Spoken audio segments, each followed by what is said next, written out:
With patrols becoming more concentrated as we went on, it was impossible to surface. For an inexperienced diver, there is nothing more horrifying than water filling his mask. Breathing is difficult, and the sense of suffocation is almost too much to cope with.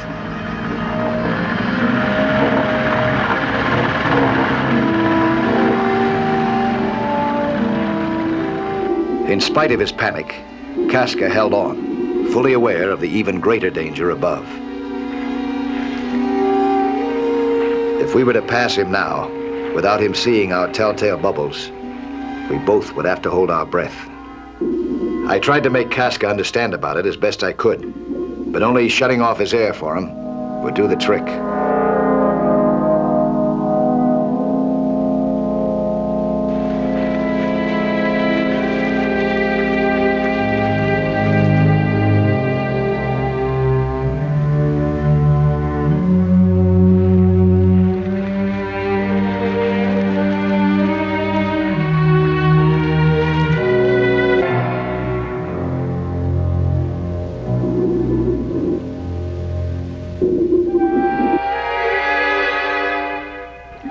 We made it past the sentry all right, but the experience and the lack of air were too much for Casca.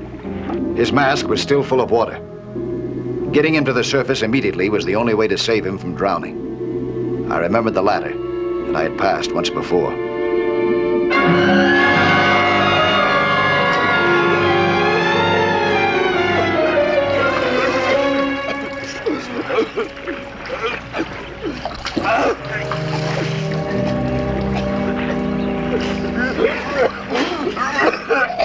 You got water up your nose. Your mask isn't tight enough. Let's try this now.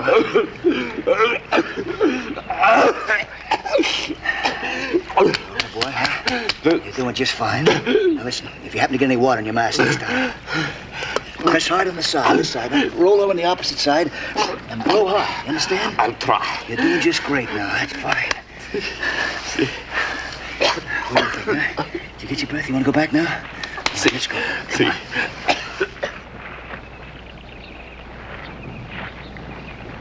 We can't go in here. Come on. Come on. This way. Come on.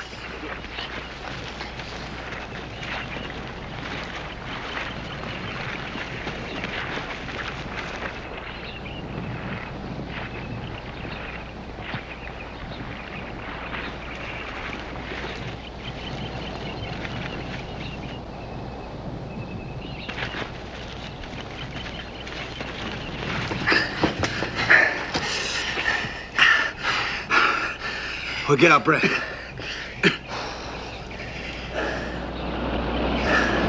Let's get out of here.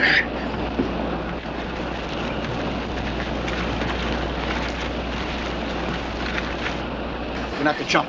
From here? It's the only way. It is a big jump with all these. Come on, we can do it. Here. Hold that mask tight against your face. That's right, like that. The mouthpiece in. Bite hard on it. All right, boy, let's go.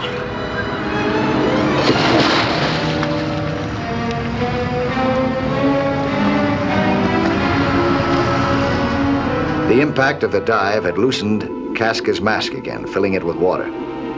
I was hoping that he could clear it, but tricks like that couldn't be learned overnight, particularly under pressure.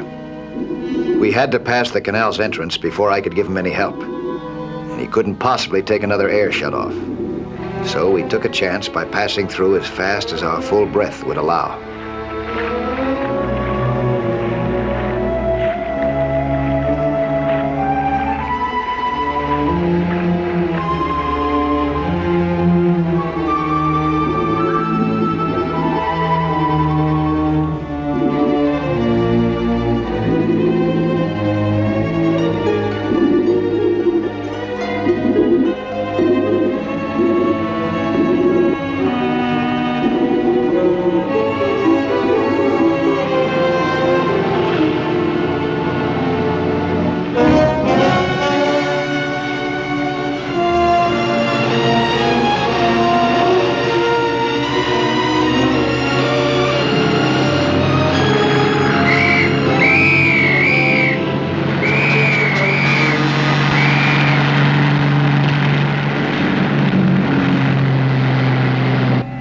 I was sure that a search for us had been started above and was being intensified every minute. But water serves as nature's finest camouflage. That had been the prime consideration in the original concept of this mission.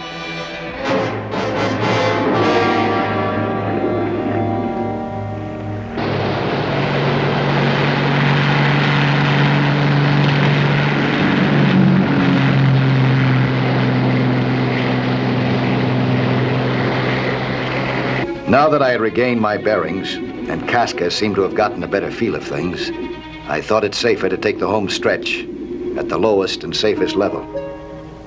Down here, it felt like home again. Nature gave you better odds than man.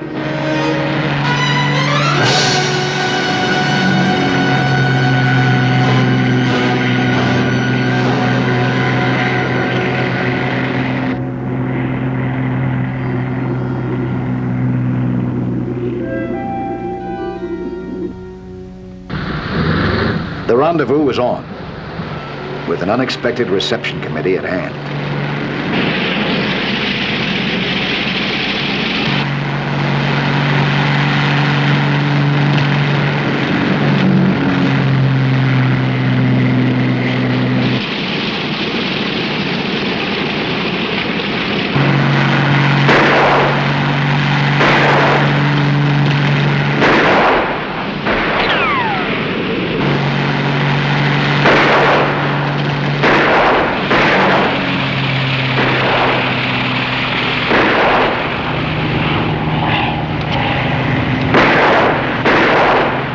Escape was close, much too close.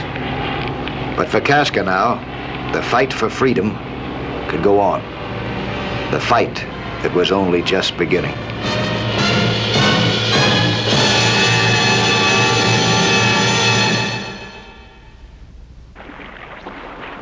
Hi there. I'm Lloyd Bridges.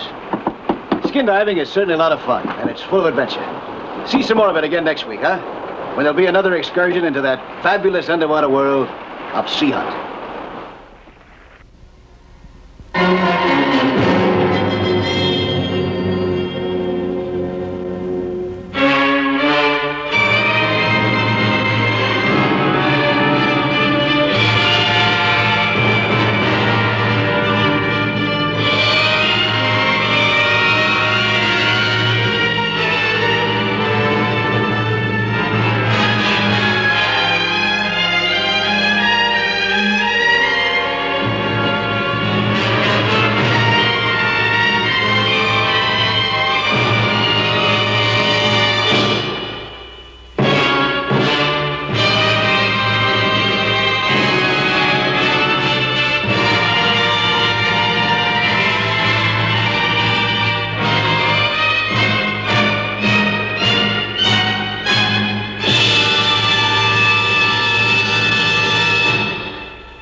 What you're about to see is a matter of human record.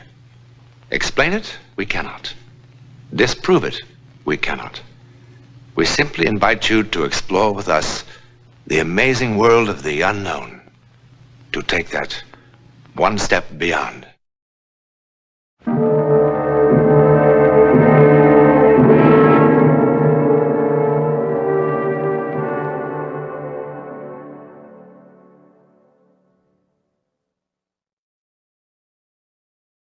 Like, thousands of other couples in Manhattan, Jim and Betty Hennessy are giving a cocktail party. Now, all those other parties will end with people falling in love with each other, with people getting sore at each other, with hangovers, and with plenty of work for the maid. But this one, oh boy, this one. I don't know. Sometimes I can't do it at all. Oh, stop that. What about the time that you told Marie Cooper that their house was going to burn down 3 days before it happened? Yeah, that was really out of this world. It was really horrible. It wasn't your fault, darling. After all, you got us married. How did she manage that? She told me I was going to meet a man in Bermuda because of a flat bicycle tire. And a year later, I would marry him. And we were married to the day. How come you could fix a bicycle tire? In the Army, you couldn't clean your rifle. I still can't. Oh, well, now, come on, it's not that bad. Oh, he's very handy. No kidding. She's really terrific. She went into some kind of hypnotic sleep a year before Betty and I ever laid eyes on each other. And she called all the shots right on the button. Sure she did. You don't believe it, huh? I believe she saved lots of cocktail parties. Look, next time you're in Chicago, remind me to take you on State Street to a little old woman. She's got a genuine African monkey paw. All she does is touch it. And the whole future lights up. Now, she told me I'd be the next governor of Illinois. Oh, you'd love her. Okay, buddy. Ladies and gentlemen, we have a wise guy from Chicago in our midst. He doesn't believe in our Ellen. What do you say, Ellen? Would you be willing to do it? Oh, please, I'd rather not. Well, maybe the spirits are with Miss Larrabee today. Some other time. You mean when there are no cynics on the premises? No, just some other time. But there can't be any other time, Ellen. He's flying back to Chicago tonight. Come on, don't make a jackass out of me. I think this is wonderful. You and Arthur have never seen each other before. You know absolutely nothing about him. And you might be able to tell him something that'll wipe that smug smile off his face. Charlie, come on. You make her do it. Now, what's Charlie got to do with it? Well, they sort of work together. That's an act. Well, maybe it is an act. Sometimes it works out, sometimes it doesn't. You want to, Ellen? I just don't feel up to it now. Well, then forget about it. You don't have to sing for your supper around here. It's too bad. I like party games. Like post office. Well, where's the post office? Well, I'm sorry I'm such a wet blanket. Oh, look, for Pete's sake, I hope I didn't hurt your feelings. You didn't hurt my feelings, Mr. Douglas. Mr. Douglas. All right. I'm ready. Oh, marvelous. Oh, good. Good. Ellen, you don't have to do this. I want to. Mr. Douglas, I hope you'll be amused. Well, come on, everybody. Get comfortable. Grab a chair. Now the party livens up. Excuse me. Marvelous. All right, Ellen, now close your eyes. Now relax. Relax completely. Now you're sinking. Down, down, down. You're floating. The mind is free in space. World's far away. Far away. You feel wonderful. Light and wonderful. Wonderful. Wonderful. Wonderful. Now, where are you, Ellen? Moving. Moving. Do you see anything? Nothing. Nothing. Oh. He doesn't notice them.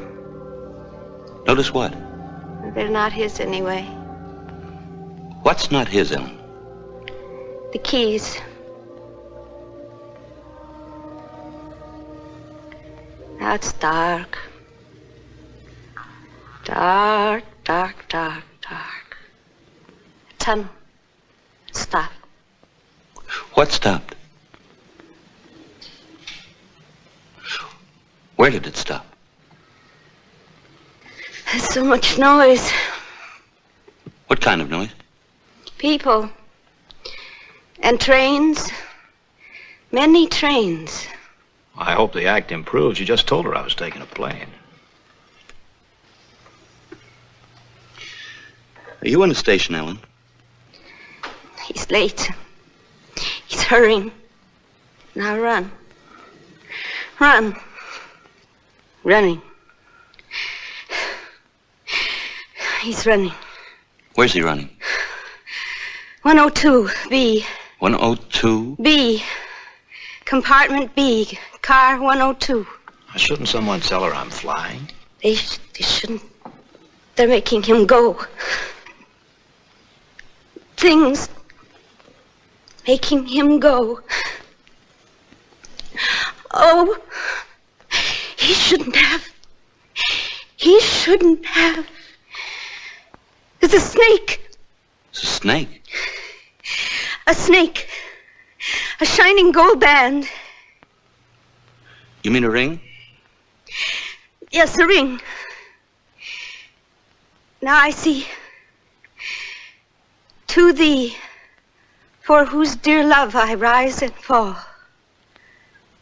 Oh, isn't that lovely? It must have meant a lot.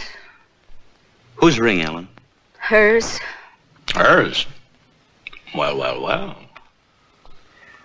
Now, Arthur, if this bores you, we can stop right now. No, don't be silly. Now it's getting interesting. Oh, she's so pretty. Dark hair. Very interesting. Traveling suit. Gray. Fur bow.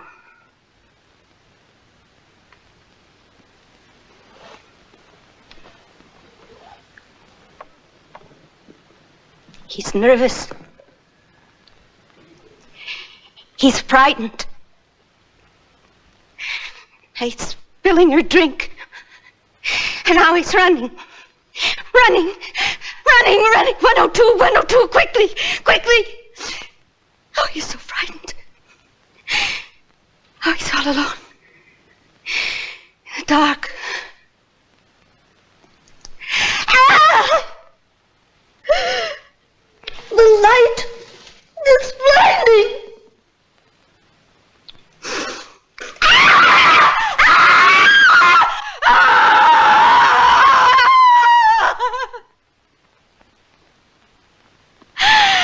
She's standing in front of him with a knife.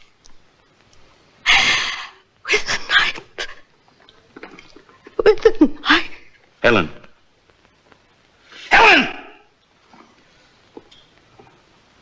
You're all right, darling. You're all right now. Well, nothing like this ever happened before, Arthur. I'm sorry. Guess it was a lousy idea. What did I say?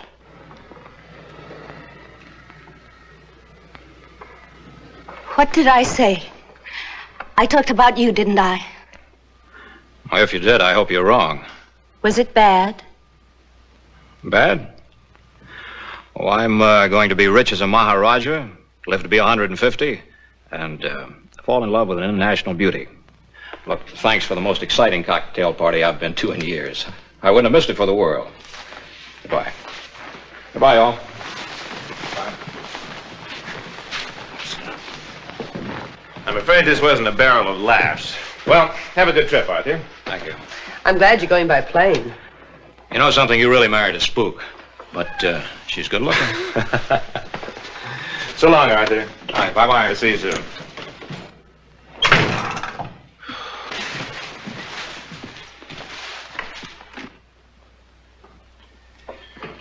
For being such a bust, there's an awful lot to clean up. Never mind, Maddie, I'll get it. I wonder who that could be. I hope nobody forgot anything. One thing I can't stand is a party that never ends. Arthur! Hey, where's the party? Well, what happened? Why aren't you in the plane? Well, don't you ever look out your windows? Nothing's leaving Idlewild for who knows how long. What are you going to do? Exactly what your Miss Larrabee said I was going to do. Well, I knew you wouldn't mind my waiting here instead of the station. You're not going to take a train.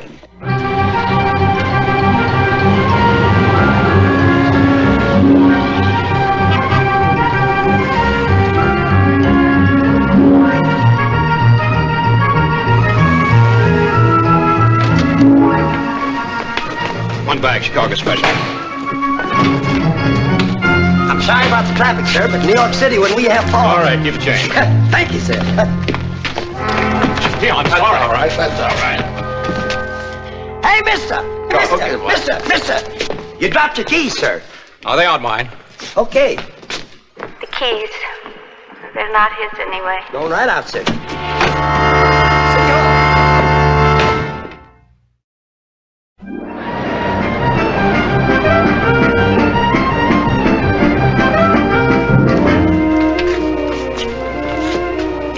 Good evening. Good evening. Douglas.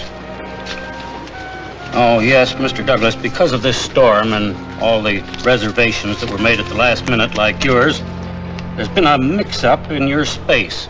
Now, I can give you compartment L in car 271, or, let's see, car 102, compartment B. Compartment B, car 102. What were those numbers? Car 271. I mean the last. Compartment B, car 102. Well, I'll take the other one. Car 270. It doesn't really matter. The compartments are exactly the same. That's what you think. I beg your pardon? Thanks very much. Good evening.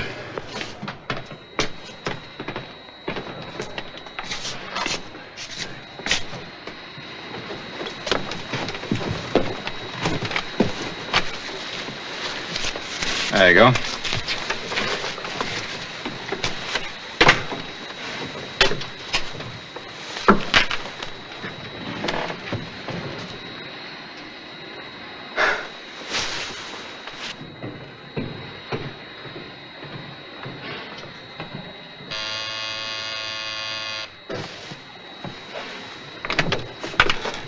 Beg pardon, sir.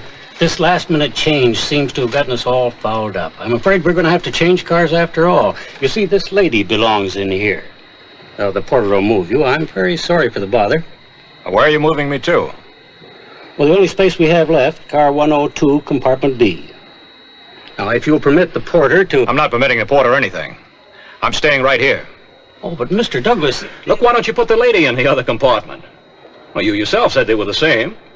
Not quite, Mr. Douglas. You see, at 6:12 tomorrow morning, we lose car 102 at Dayton.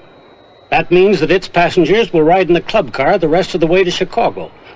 And since this lady has had this space reserved for so long, it hardly seems fair that she should be the one who's inconvenienced. Well, I'm not moving. Look, rather than cause all this fuss, I'll take the other compartment. No. Just a moment. Mr. Douglas, as the conductor of this train, I'm responsible for the comfort of the passengers. Now, this lady purchased this space some weeks ago, and she's not going to be inconvenienced because of a clerical error, and I must say a most uncooperative man. Look, I've got to get to Chicago. Car 102 will take you there quite nicely.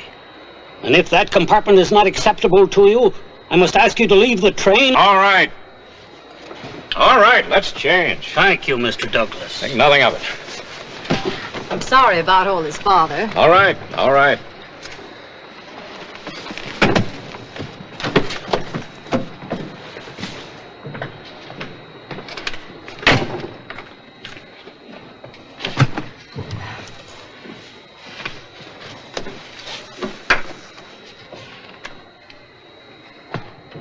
aboard!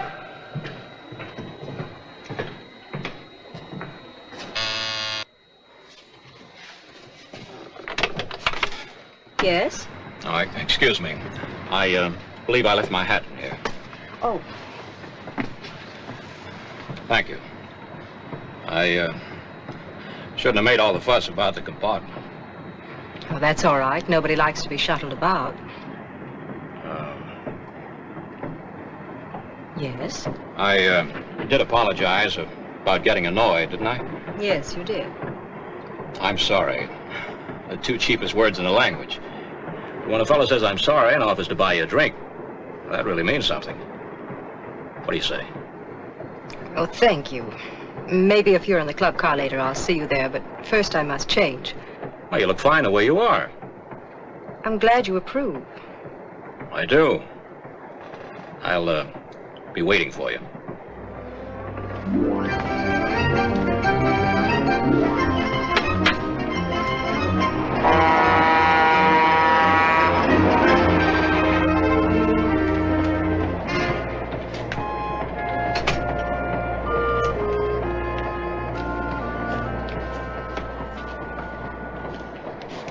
Does that kind offer of a drink still stand? Traveling suit, gray.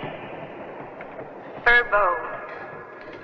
Well, you did ask me to have a drink. Oh, please, forgive me. Please.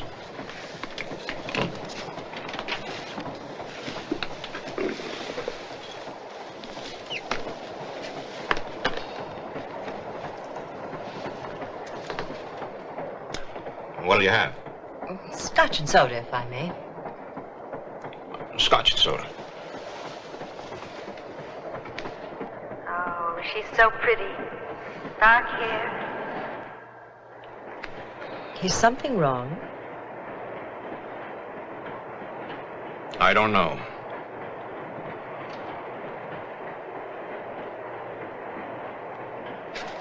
You know, I can live without this drink. Oh, please, please, forgive me. Please. Would you, mind if I ask you a question about, your dress? It's a suit. Tell me, is that what you, call an original? I mean, if that's the only one like it. No, I wish it were. I hate to think about it, but there are probably 1,000 women walking around in exactly the same thing.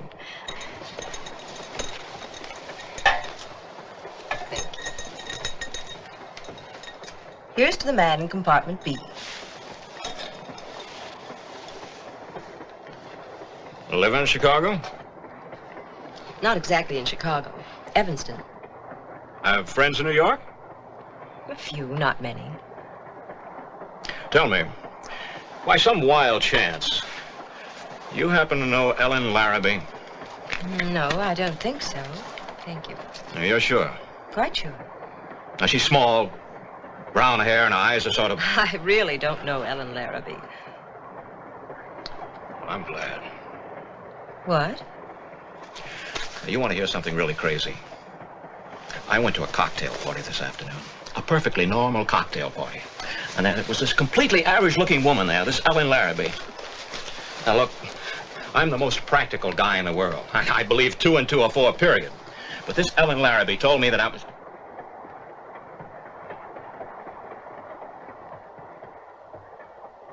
It's a snake. And what did she tell you? A snake. Well, do you want them or not? To thee, for whose dear love I rise and fall. Let me see that. What? That ring. All right. It's quite old. It's a serpent ring. I picked it up in a little antique shop on Madison Avenue. Being a woman, I liked the sentiment inside. To thee, for whose dear love I rise and fall. Isn't that lovely? It must have meant so much. Look, do you know me? Have you ever seen me before? Now, I must know, I must. Did you know I was taking a strain? No, I've never seen you before. Are you feeling all right? Look, my name is Douglas, Arthur Douglas. Now, does that name mean anything to you? Look, Mr. Douglas, it's none of my business, but I really think that you... Oh, this is insane!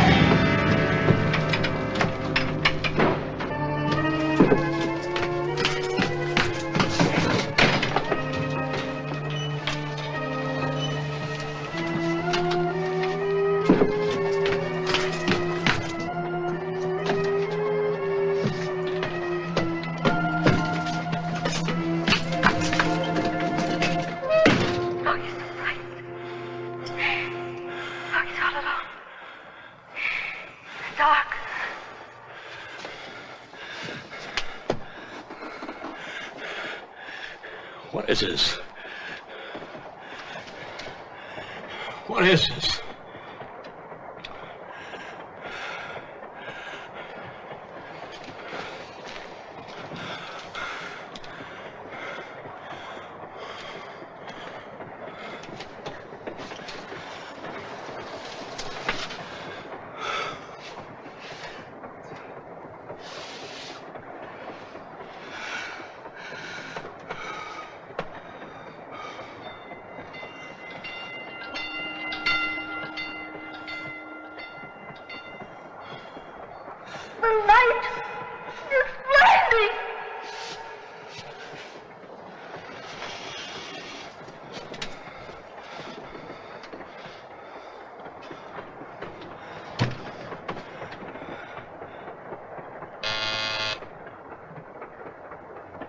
Mr. Douglas? Mr. Douglas?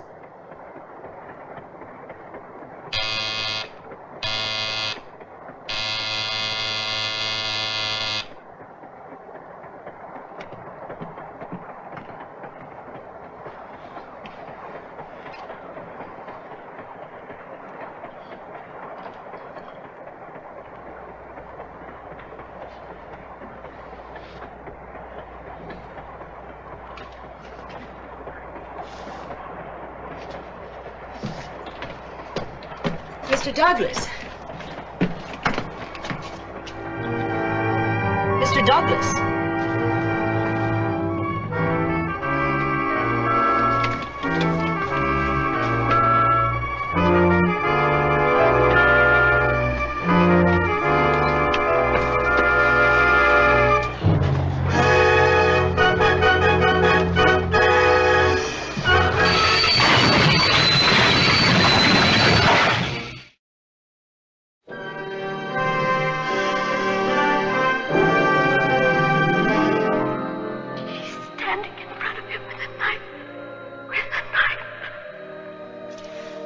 Just lie still. You'll be all right now. You've got quite a slice in the head, but you'll be all right. You're lucky. Lucky? Why, sure. Look at the service you're getting. I'm a first-class surgical nurse, and this gentleman here, he's a doctor. Happened to be in the next car. You're going to be all right. Lost a little blood, that's all.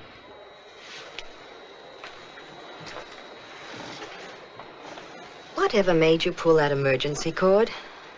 They'll probably give you a medal. Medal? If you hadn't pulled that cord, Lord knows how many people would be dead instead of just shaken up. What are you talking about? I'm talking about the freight train that was stalled on the track 100 yards ahead of us. The signal system failed. We stopped about 6 yards from the caboose. But how did you know that the train was there? I mean, you couldn't possibly have known. No one could have known. No one? Ellen Larrabee knew. How? Well, there are a lot of theories. Precognition. Clairvoyance. Some people might even call it a happy coincidence. But does that explain it? I mean, really, explain it. To whom it happened, we know. Where it happened, we know. How or why it happened. In a moment, something else to wonder about.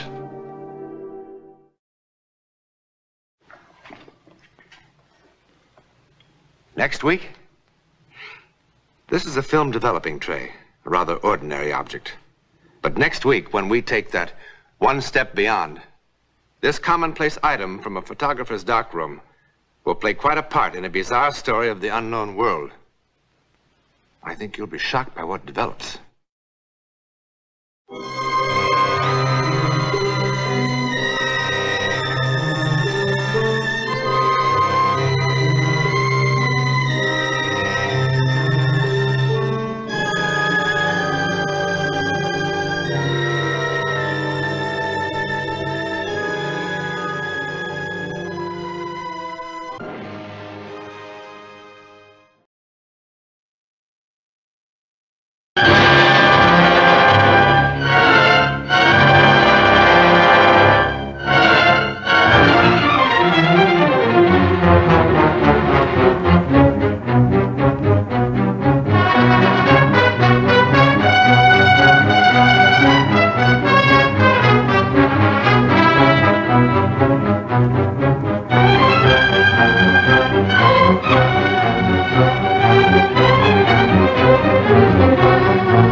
Left 4. Right 7.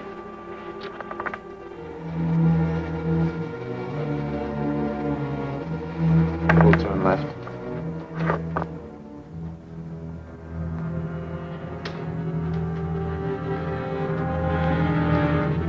This ought to do it.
Folks?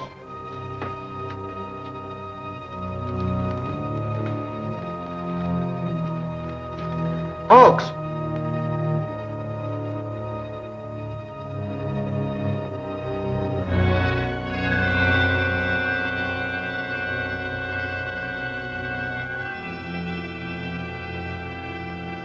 Police headquarters.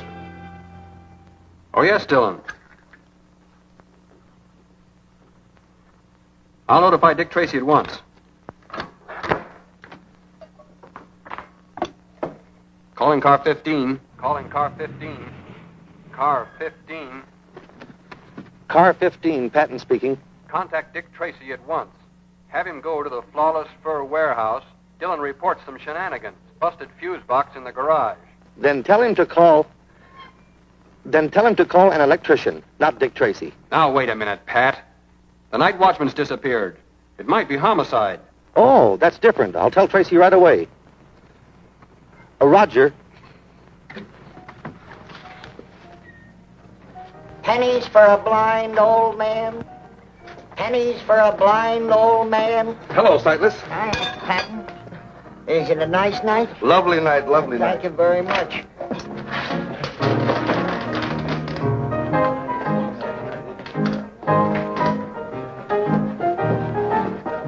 Hey, Jigger, come here.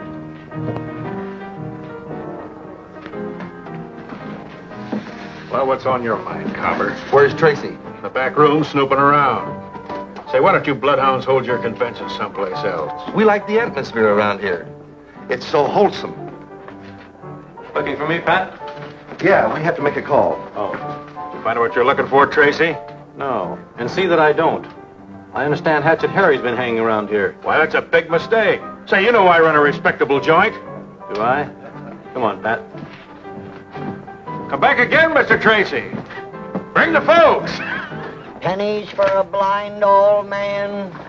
Sightless, I want you to do me a favor. What is it, Mr. Tracy? I want to know what's going on in Jigger's back room. Mr. Tracy, you know I can't see a thing. Now, keep your eyes open, will you? $5. He put that coffee on while I was in here. 10 minutes later, when I came back, the coffee was boiling over, the lights were out, and there was no hawks. Did this watchman ever leave the job before? No, I'm sure of that, because he was a most reliable man. That's why I'm afraid something happened to him. What did you do after you called headquarters? I called Mr. Humphreys. He's the owner of the place here, because all the doors were unlocked. Did you take a look around inside? No, I thought we'd best wait till Mr. Humphreys came. Let's see what happened to the lights.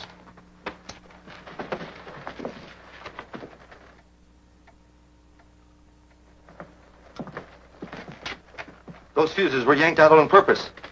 See if you can dig some up, Pat, so we can have some light. Right.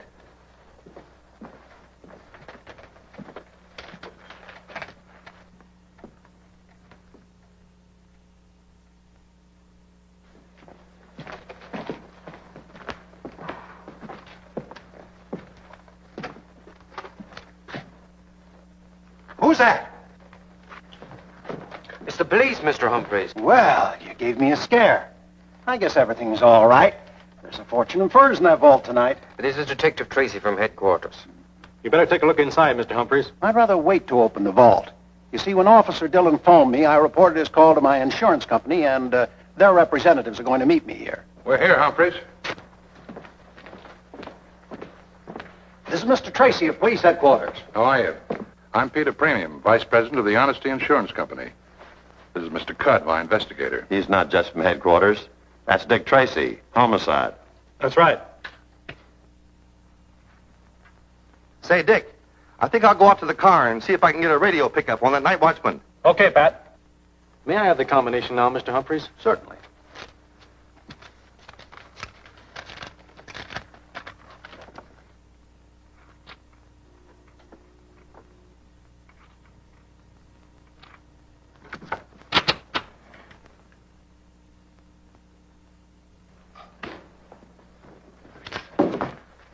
Well, it's cleaned out. Yeah, it's cleaned out, and the ink is hardly dry in your policy. Cudd, I want a thorough investigation of this. So do I. I've never had a robbery before. It's a strange coincidence that as soon as I switch insurance to the Honesty Company, I have one. Are you insinuating that I... Wait a minute. Move your foot. Looks like we got robbery and you got your homicide. Mr. Humphreys, may I have an inventory of your loss with a detailed description of each item? We can give you that. There's something wrong about the washroom being slugged or killed inside the vault. Something sour about the whole business. How many of your employees know the combination of the vault, Mr. Humphreys? None of them.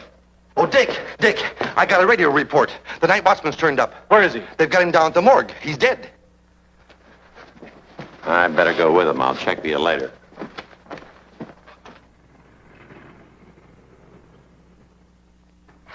The medical examiner told us not to move him until you got here, Mr. Tracy. I see. Is that him, Cudd? Yeah, that's the night watchman, all right. Where was the body found? On Macy near Grand, apparently thrown out of a car. Did that kill him? I know he was dead when he was tossed out. He was killed by a vicious blow that split his skull. As you can see, it's pretty ugly. Looks like he'd been hacked with a cleaver. I don't think so. A cleaver wouldn't tear the flesh like that. Well, it's a cinch it's not a bullet or a knife wound. Here's what he had on him.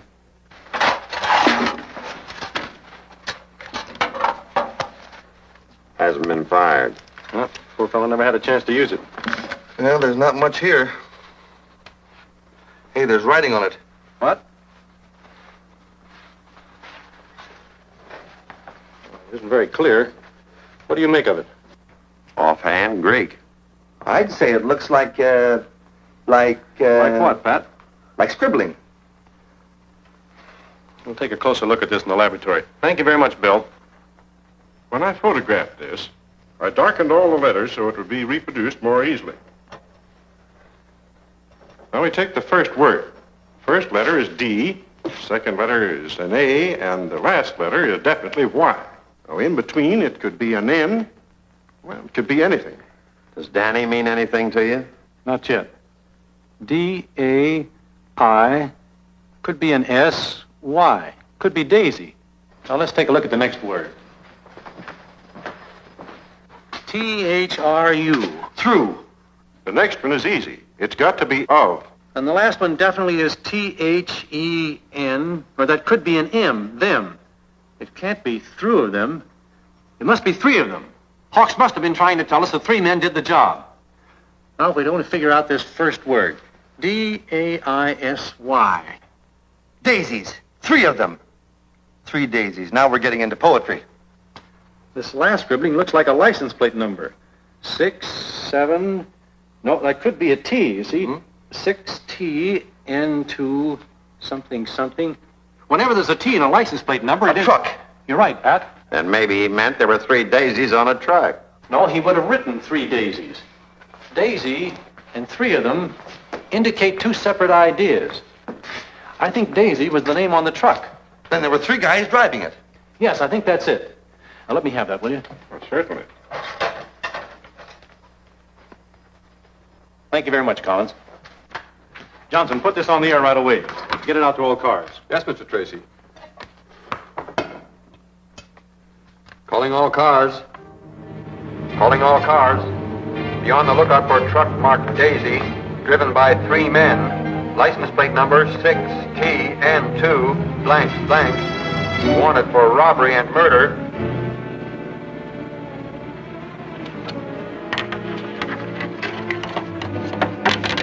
Go take care of that, Sam. Right.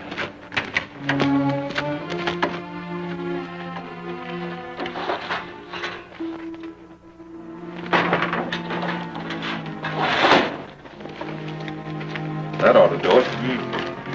Joe better be waiting for us, too. Cats again. Don't bring another but cats. Come on.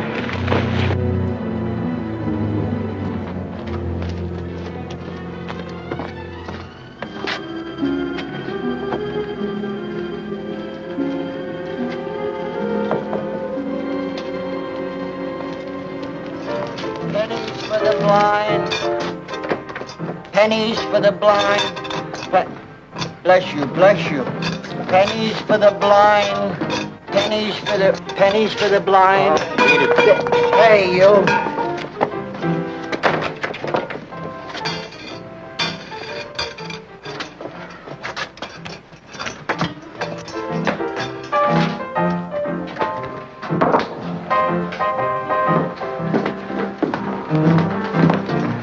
Look, Cyphers, how many times do I have to tell you beggars aren't permitted in here? How many times do I gotta tell you I ain't no beggar? I'm a merchant. Well, what are you doing in here, merchant? I'm looking for 2 customers of mine. Well, can you show them to me?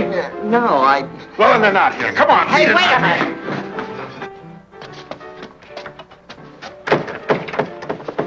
That's a funny one.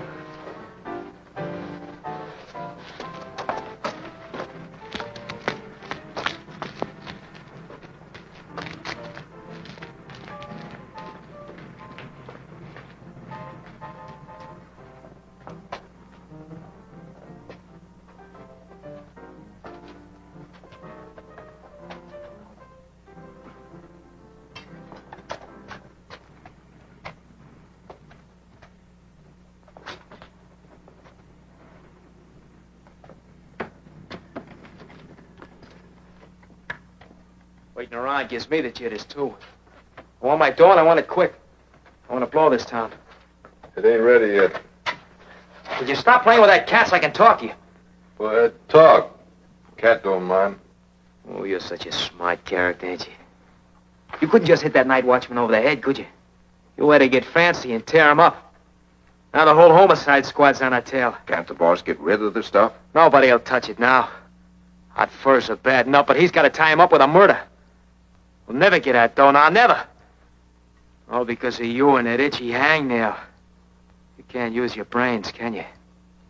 Instead of your brains, you got to use that hunk of steel like some stupid animal. I know what's the matter with you. You're a killer, Claw. You're nothing but a crazy, stupid killer.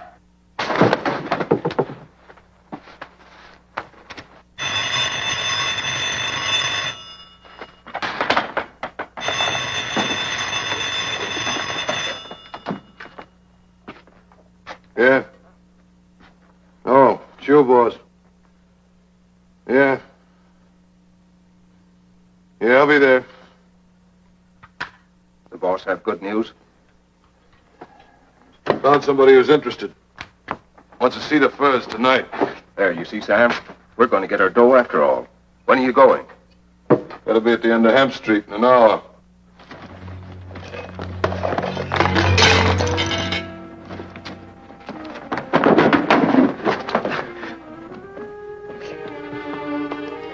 Someone in the alley. I was only going to... Leave it there.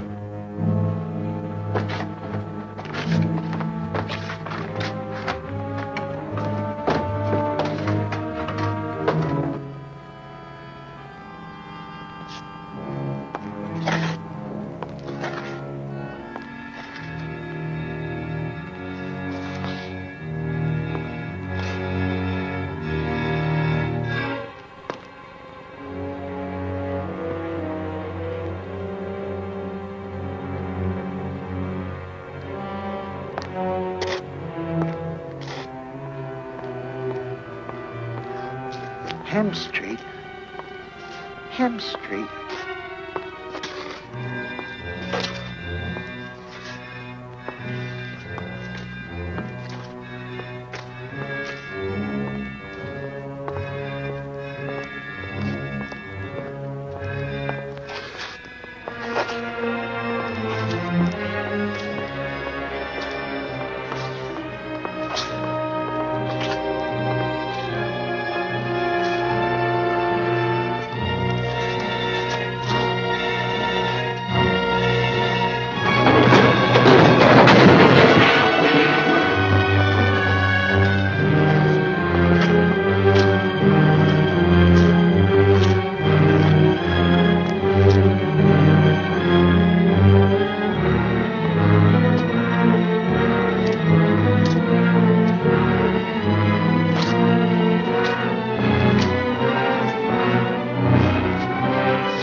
Please, mister. Please. I didn't do nothing. Please, mister.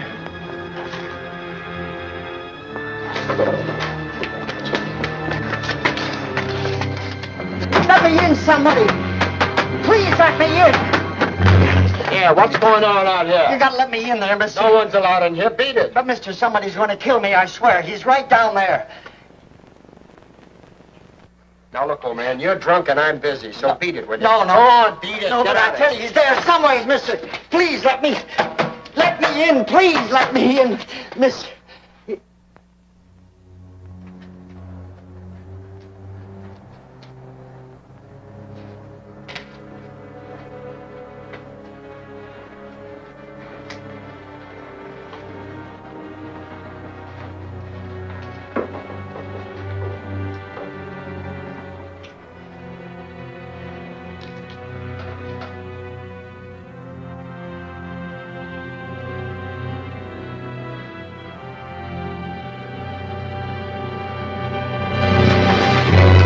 You still hanging around? I was just going, mister. I'm gonna stay right here till you do. Oh, that'll be fine. Thanks, mister. Thanks.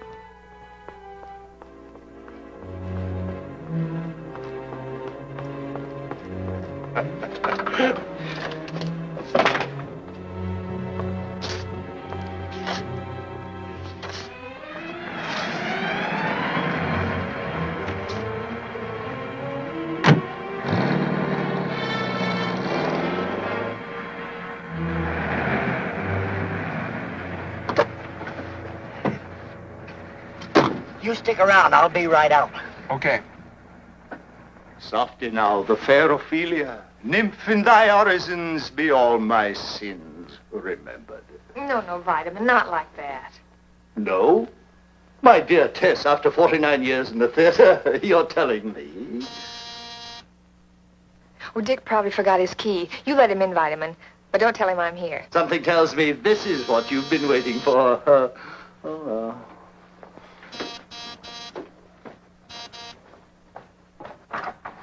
I'm sight. Oh, ye gods, what have we here? Where's Mr. Tracy? Mr. Tracy buys his fresh fruit from a dependable dealer. Thank you. But I've got to see him. It's important. You shall not cross this threshold until you've been thoroughly disinfected. Take your pediculous presence elsewhere. But, mister, you don't understand. I've been through enough tonight. Well, you're not going through. Here. But look, mister, tell him it's about the furs. They're going to meet the fence at the end of Hen Street in half an hour.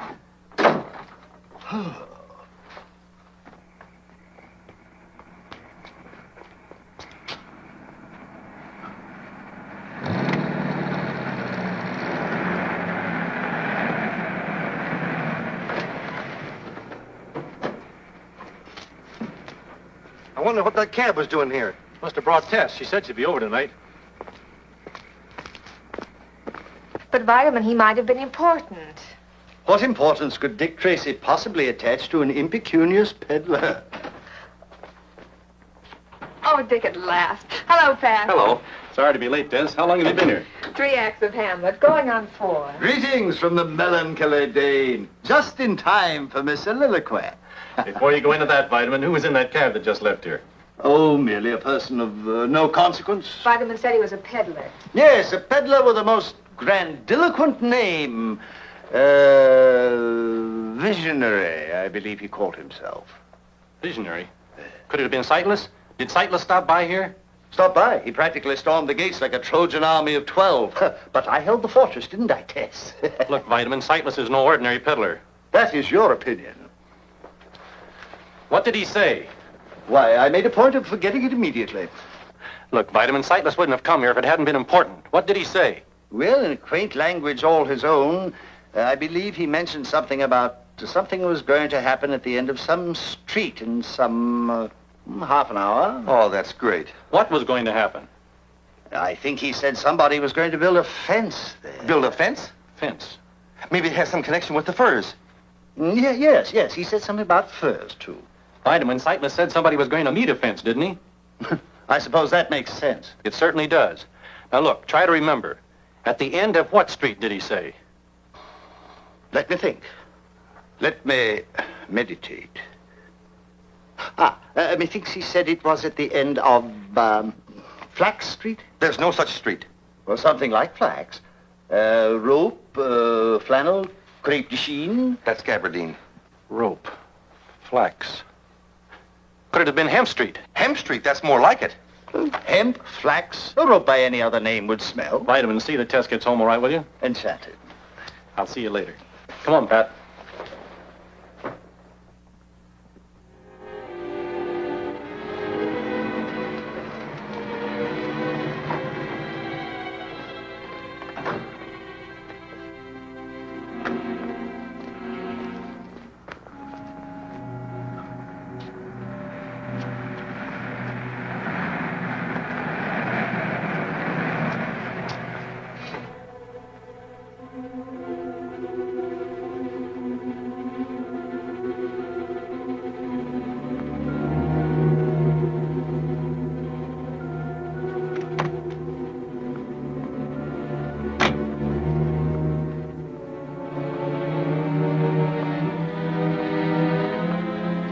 Shot Lily.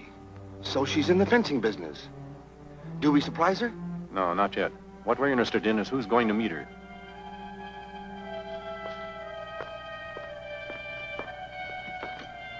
Hey, she's not going to wait.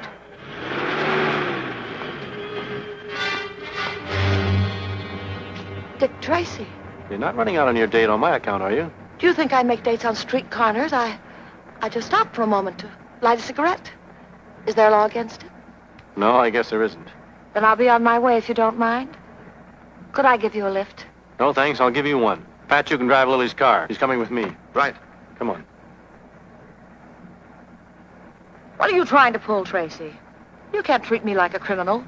I'm a lady. A lady with a date. Who are you going to see, Lily? Nobody. I told you I had no date. Well, you have one now. Let's go.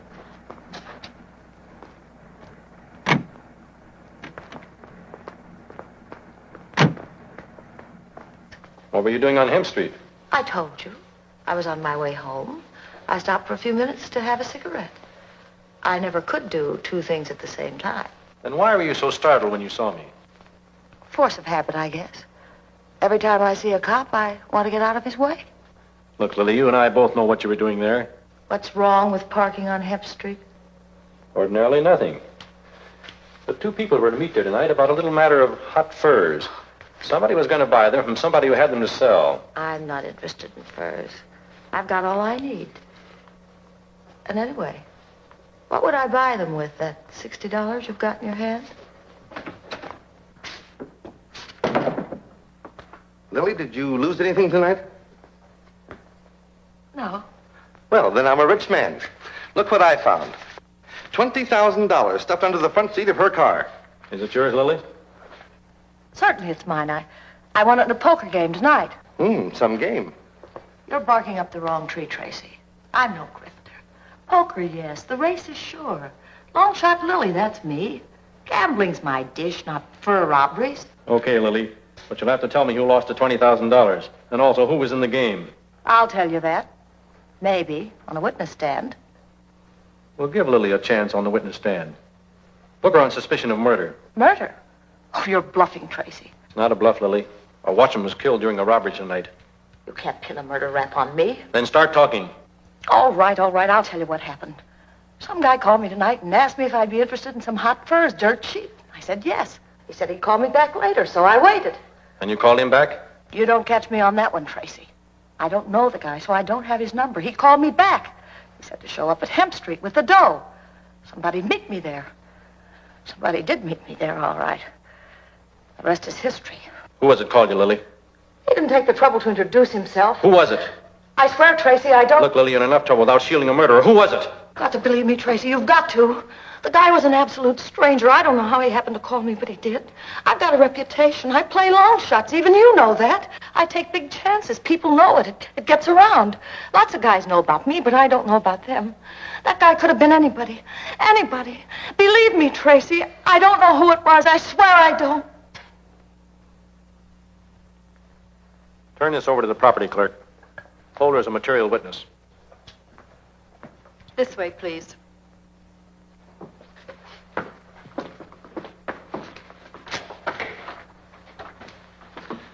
You know something, Dick? I don't think she's lying. Maybe not. I'll have Sightless take a look at her. Anyway, we'll have to find out from him who was in that back room.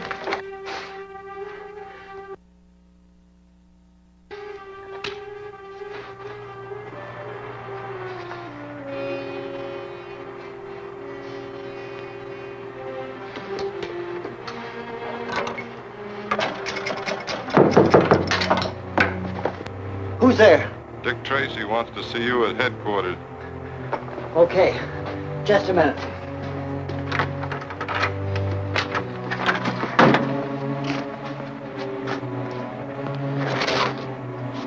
You're not from Tracy? No. Just brought back something that belongs to you. Take them. They're yours. They're your trademarks, Sightless. Thanks. I found them in the alley, back in the blinking No, skull. no, I wasn't there. You had to tell them, didn't you? No. You had to stool at No, I Tracy. didn't see him.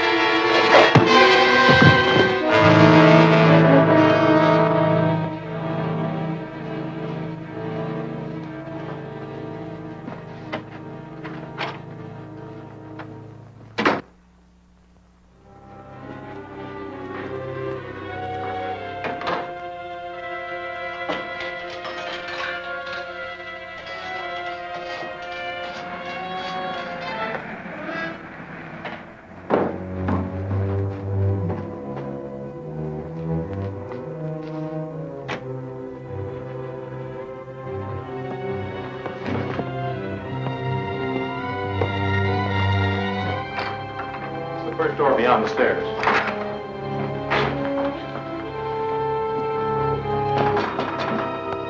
Sightless!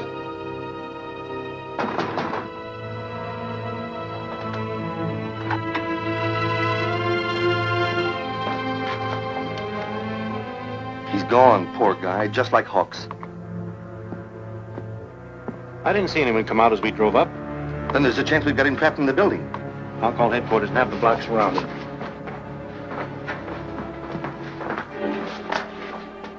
You suppose he was making a phone call when we drove up? Could be.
you like that? He slugged me. If you weren't my friend, I'd say you had it coming to you. Why didn't you wait until we had the block surrounded? You know, I was just wondering that myself. Anyway, I winged him, and I know now what he used to kill Hawks and Sightless. I was coming Tell up me the about stairs. it on the way down. He has no right hand. There's an iron hook attached to his forearm, and that's his weapon. I saw it, and I felt it. Maybe you're right. Come on, I want to show you something. Look at these scratches. They're brand new, aren't they? Say, he uses that hook for everything, doesn't he? Must have been an important call, or he would never have stopped to use this phone. You're right. As a reward for your good work tonight, I'm going to give you a nice, safe job, finding out who he was calling. You mean me? That's right. I'll explain at headquarters. I'll tell you what these scratches give us, Pat. What's the first thing you do when you dial a telephone number? Why, I look for a nickel. Oh, no. Oh, I dial the exchange. That's right. You dial the first two letters of the exchange. Now, these scratches appear only in the first two holes. I get it, Dick. The exchange the killer was dialing has got to be here. Correct. In checking a list of exchanges, you'll find there's only one exchange with a combination of these letters. BA for Banning. But what about these other two scratches? That's even simpler. Since they appear in the first hole, the killer could only have been dialing the number 1 twice. Then we know the number the killer started to dial is Banning 11 something something. Now, all we have to do is find the complete number, and we'll know who the killer is trying to call. But there's lots of telephone numbers that start that way. I know. Dozens, maybe. Sure. Maybe even as many as 100. Mm-hmm. And that's why I'm giving you the job, Pat, of finding the exact number. You mean you want me to call every number starting with BA11? Now, look, Dick. Get to your desk, Pat, and start in. But, Dick, who do I say is calling and who am I supposed to be? A guy's got to know those things. I can't just walk into something blind. Find anything, Donovan? I think this is it, Mr. Tracy. Yeah, that looks like the bird, all right. Mm-hmm. According to this, he hasn't been around since bootleg days. Used to be a hijacker. Coast Guard cutter rammed him. Lost his right hand and crippled his right leg. Yep, that's him. Did a stretch in the pen. Only been out about 6 months. Calls himself a lot of things. But his most popular name is the Claw. Well, Pat, I guess that's the answer to your question. Yep. Shall we send out a pickup on him? No, not yet anyway. The Claw isn't in this alone. Furs aren't in his line. He wouldn't know how to dispose of them. Any idea who the higher-up is? I'm depending on Pat to tell me that. You mean you want me to imitate this guy? Use your deepest baritone, Miss Patton. Here's your telephone. Now, I guess you're all set. This is the Claw speaking. No. This is Pat. This is the Claw speaking. See that he keeps that pitch, Donovan. Right. Now, let me know the minute you get results. Yes, Dick. I mean, Gotcha, boss.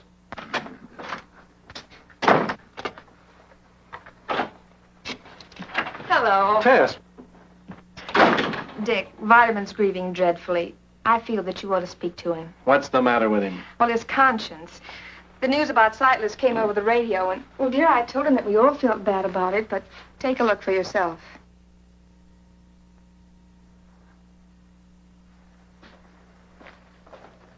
Snap out of it, Vitamin. It's true you did send Sightless away from the house, but you don't... If I hadn't, he'd still be alive. The solution to your entire dilemma was on the lips of that peddler, and I silenced them forever. Now I needs must atone for my crime. But, Vitamin, there's nothing you can do now. Nothing. There's nothing so difficult to do as nothing. What is it, Dick? Vitamin, there is something you can do, but I don't know whether you... But me no buts, sir. Put me to the test. hello? This is the Claw speaking. I quit, wise guy. What did they say this time? This is the Claw, eh? Then go scratch yourself. Insults. That's all I get. A man in my position. I'm sorry, Pat. You're in my custody. Orders from the chief. He just called. Where was he calling from? Home in bed? No, he's on his way to Humphreys. What do I care where he was on his way to? Well, that's so as you'll know where to report to him after you've located his man.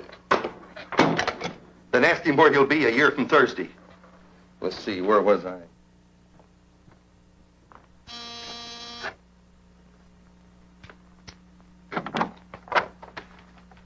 Oh, Tracy. Good evening, Mr. Humphreys. I hope it's not too late for a call. Certainly not. Come in. Thank you. Sit down, Mr. Tracy. I suppose if you had any good news, I wouldn't have to ask you. That's right. I had hoped to recover your furs tonight, but something went wrong. You mean they're still in the city? I'm sure of it. and we hope to get them back for you shortly. Please don't take offense at this, Tracy, but tell me frankly. Did Premium ask you to come over here and tell me that? No, why should he? Well, tonight the period of grace for the insurance company expires. And they have to produce either the furs or the money. You think they'll stall on their settlement? It was just an idea. What I really wanted to ask you was, how long has it been since the combination was changed on your vault? The insurance company insisted on it being changed when they wrote the policy. Who actually made the change? I don't know. Cud brought a serviceman over with him. Well, thank you very much, Mr. Humphreys. Yes, sir. I hope to have some news for you soon. Okay. And the same to you, with many unhappy returns. Dick just called again. He seems disappointed with you. I'm not too happy about him either. Hello? Hello, this is the Claw speaking. About time you called. Hey! He knows me. What number did you call? I don't know. I'll have it traced. Keep talking. What do I say? What do I talk about? Furs, women, anything. Furs, women, anything. Yeah, I'm still on the line, boss. Well, you see, I couldn't, boss. I ran into a little trouble. Donovan! He hung up. What number did you dial? I don't know. Well, think. I can't think. You can't think. No. Fine.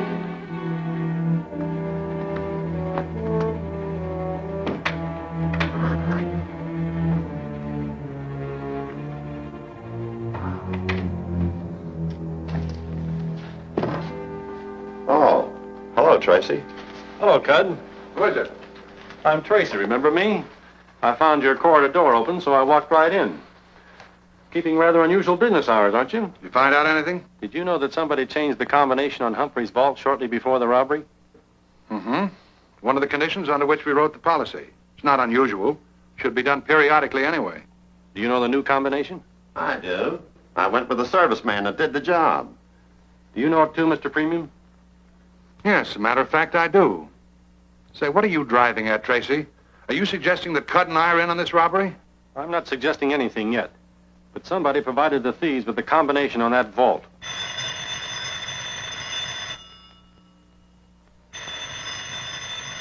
Shall I take it? No, I'll answer it. Hello? Yes? Oh, I can't go into that tonight. Have him call me back tomorrow. Was that the Claw? Who's the Claw? He's a two-time killer, and he's got Humphrey's furs. He tried to sell them to a fence, but something went wrong. Well, if you know who he is, why don't you arrest him? I don't know where he is. But as he failed in contacting the fence, I thought he might call you tonight and offer to sell the furs back at a big cut under their real value. Well, we did have such an idea, but we didn't know who had them. Tonight's our deadline. And if we don't get the furs back, we'll have to settle with Humphreys. An experienced fur thief would know that. The Claw has no experience with furs. But the man behind him has.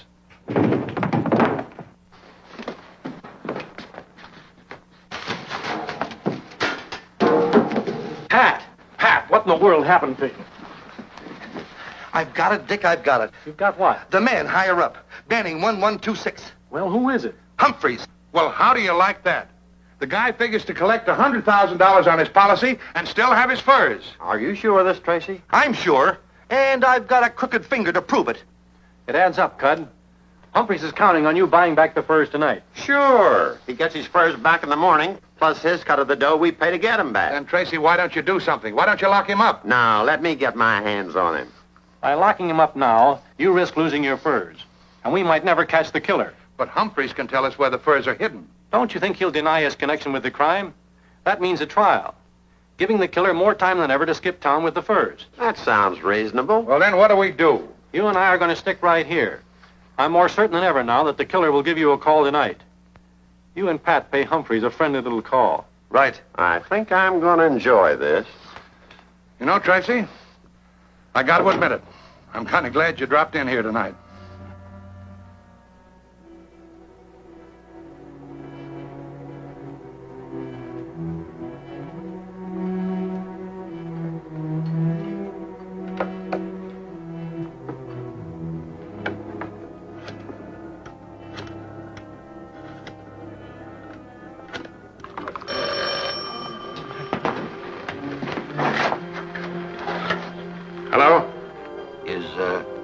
he back there? I'll see.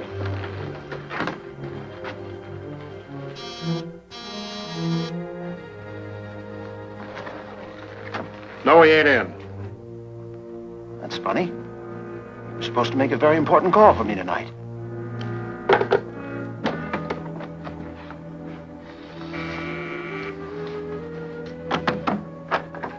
Why, Cud, I didn't expect to see you here tonight. Any news about the furs? Plenty. Oh, Humphreys, one of the first rules of our company is to always keep our clients covered. I don't know what you mean. Step inside. Just a minute now.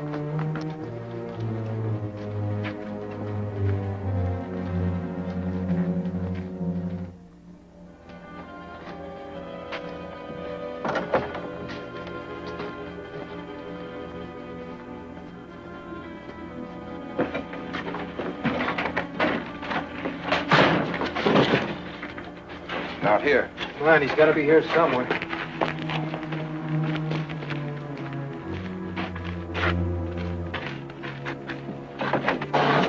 Hey, he's here. He's drunk. Let me see. He's not drunk, he's been hurt. Well, looks like he added another tattoo mark to his collection. Is he dead? Just about. Hey, it looked to me like he had time to call the insurance company. Maybe we ought to help him. I've had some experience sniping out bullets. But why waste the time? Look, we're the perfect setup here. There'll be twice as much dough in it for us if we call the insurance company. Just you and me. Yeah, but what's going to happen when he finds out we double-crossed him? Yeah, by that time we'll be seeing the world. Come on.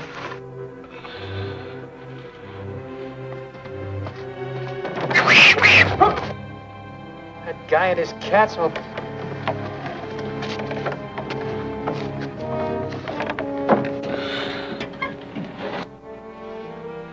Maybe your hunch was wrong, Tracy. There could have been a slip-up somewhere.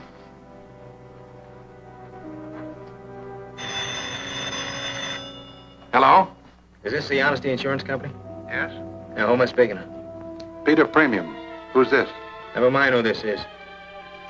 Look, how'd you like to get them Humphrey furs back tonight, huh? All right, listen carefully. $50,000 back in the blanket skull in half an hour.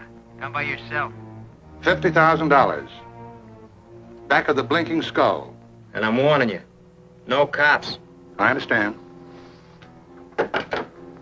No cops. What do you know about that? Back of the blinking skull. Are you going, Tracy? Alone? You heard what the man said. No cops. Good luck. Buy a pencil from a poor blind man. Buy a pencil from a poor blind man. Buy a pencil from... Prithee, a random shekel for a myopic mendicant. Peasant. Ye gods, 'tis now the very witching time of night, but not a suspicious character in sight. Methinks I have failed Dick Tracy. Hey, Sam. What's mine? Look. What? Sightless. What's the matter with you? You believe in ghosts? Come on. Yeah, but... I said come on. Hey. Buy a pencil from a poor blind man.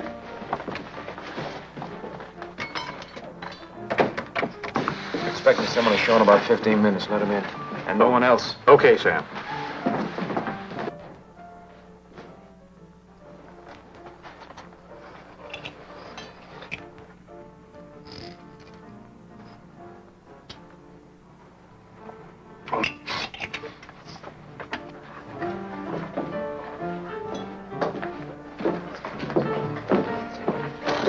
With my most profound apologies. On your way, brother. We got to draw the line somewhere. There's no moochers. That epithet is applicable only to him who is afflicted with impecuniosity. Come again? Come again. I haven't left. There, keeper of the hooch. Okay, name it. Fetch me something savory and salubrious, concocted perhaps from citrus grown in the gardens of Granada, chilled by the snows of San Marita, served in a chalice by Cellini. Sorry, Bob, we ain't got any. In language comporting with your intelligence, lemonade. Lemonade? Dear me, doesn't anyone understand English anymore?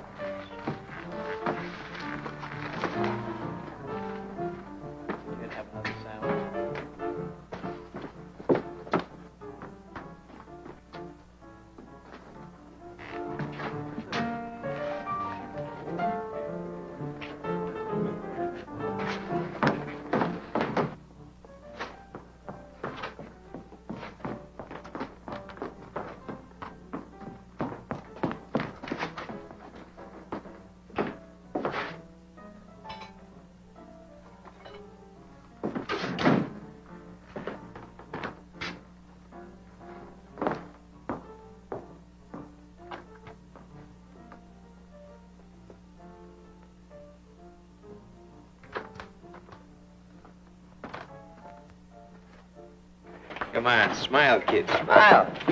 Another few minutes, you and me is gonna be 50 grand richer.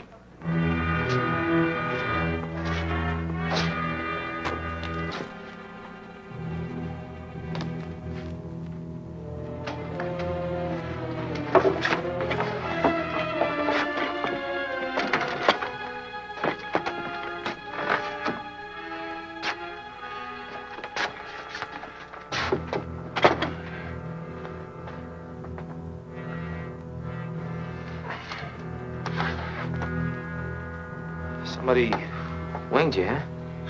Just a scratch.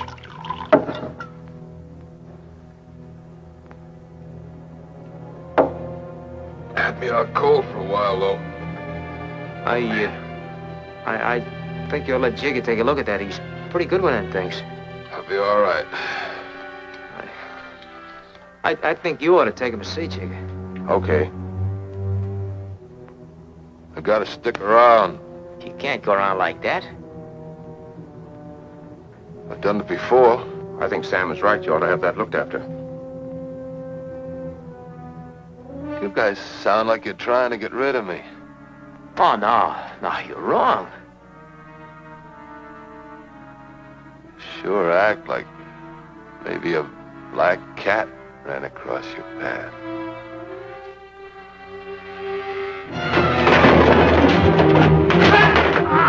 You were wrong about me, Sam. I can't play it. I had nothing to do with it. You were right. I had nothing to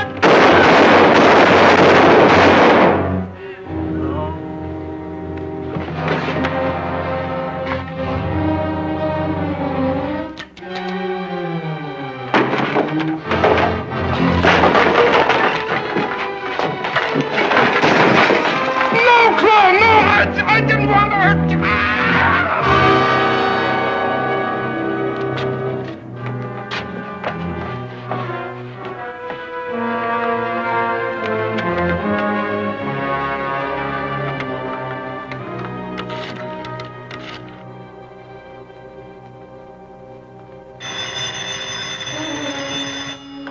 No tricks.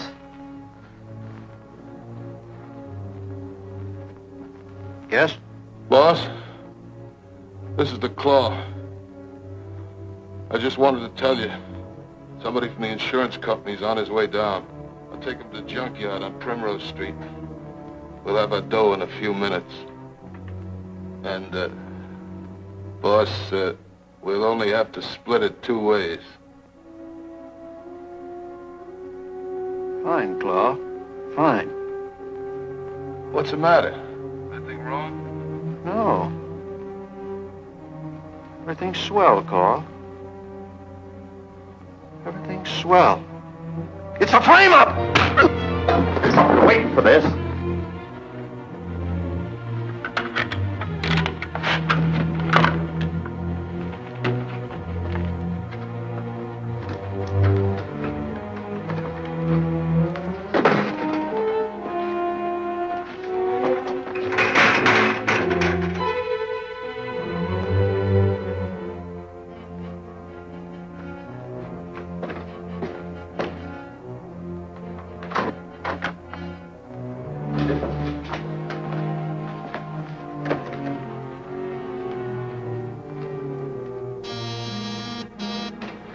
Okay, Jigger, you lead the way. Lead the way where? Hey, you cops can't shove me around. I run a respectable joint. We'll talk that over in the back room. Get going.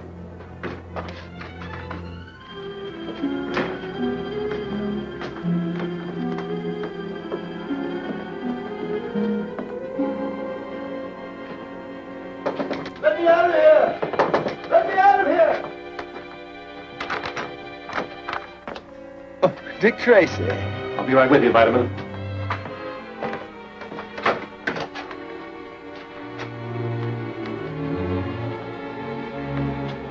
Okay, Jigger, where'd he go? I don't know, Tracy. I know. I heard everything. The furs are in the junkyard on Not Black Street. No, on Primrose Street. Vitamin, I'll make you police commissioner for this. Call headquarters and have them send a squad car. Aye, sir. Hey, these pipes are hot, Tracy. You better get used to the heat, Jigger.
I know you're there.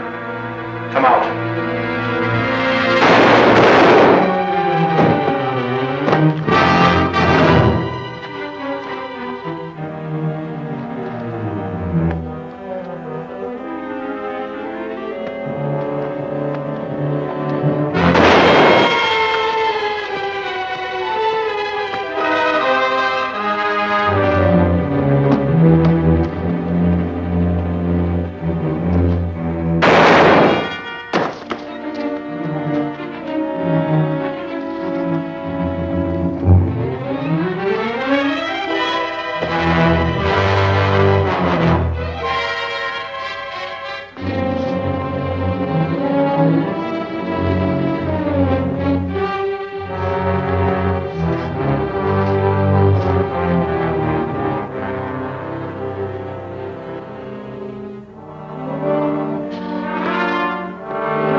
I couldn't get that police commissioner's job for you, Vitamin. No? That's filled for a while. Ooh. This is to show our appreciation.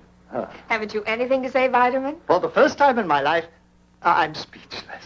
You know, I think we should give you a badge more often. Oh, fortunately, I happen to have a little speech of acceptance with me. My dear friends, cannons to right of them. Vitamin, I have a table reserved for us at a nearby restaurant. Suppose you save that speech until then. Oh, Dick, how nice dancing. Well, why not? Tracy, I'm glad you're still here. I just got a report on Hatchet Harry. What about him? One of our men spotted him in the freight yards. Sorry, Tess. Come on, Pat. Well, Vitamin, you won't mind taking Tess to dinner for me, will you? Don't you need me? I think we can manage. Sometimes I wish I'd been born a super criminal. Why, my dear? Because then I might get to see something of Mr. Dick Tracy. Oh.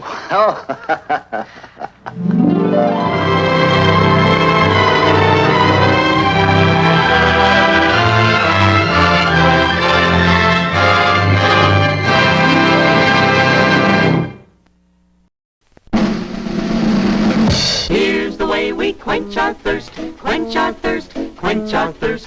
Here's the way we quench our thirst. At the refreshment counter, now's the time to yum, yum, yum, yum, yum, yum, yum, yum, yum. Now's the time to yum, yum, yum. At the refreshment counter, popcorn, drinks, and candy too, candy too, candy too. Popcorn, drinks, and candy too. At the refreshment counter, at the refreshment counter, at the refreshment counter. Visit our snack bar and treat yourself to some delicious Castleberry's pit-cooked barbecue sandwiches. Cook the Castleberry way, slowly over open pits of glowing charcoal, then seasoned with a sauce that's zesty, yet delightfully mild to please the entire family.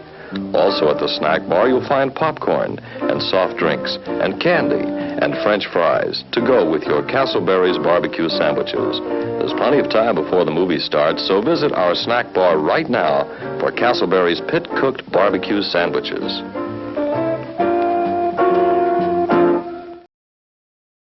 Listen. Do you hear? It's coming back. Turning the screen into a buzzing, crawling, creeping nightmare of terror.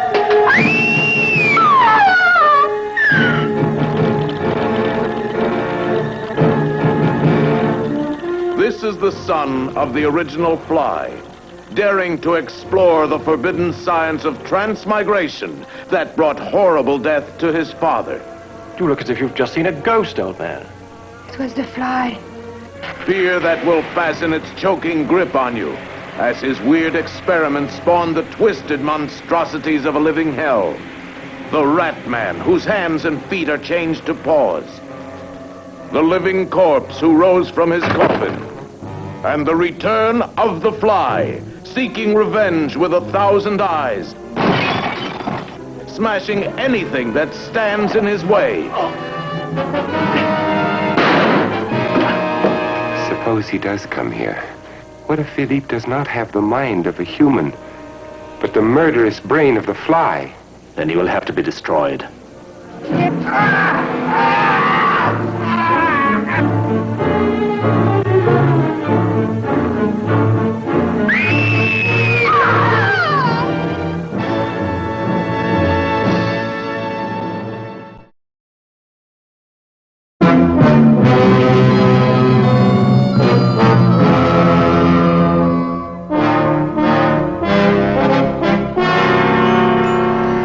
Okay, Venus? Okay, Steve. Right. Let's go.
The distress call again, Janek. Very well, Rald.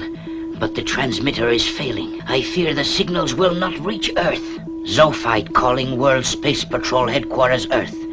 Emergency. Rescue soul survivors. The message will take a long time in reaching Space City. And time is something we have not got, Rald.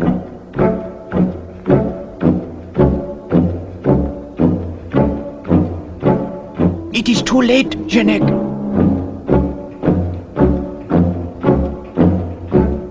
The signal is getting weaker.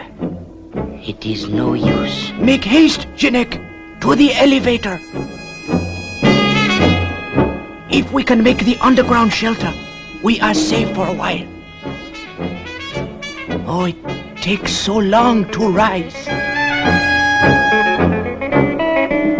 Space City. Emergency.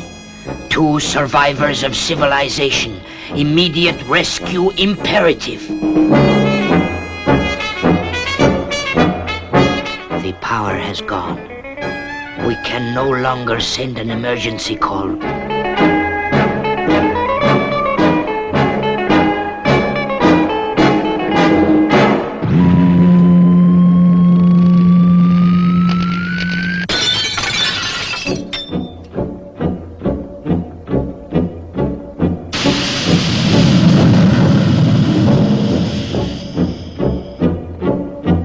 Janek! The poisonous smoke! We are finished if we cannot reach the shelter. I am being overcome.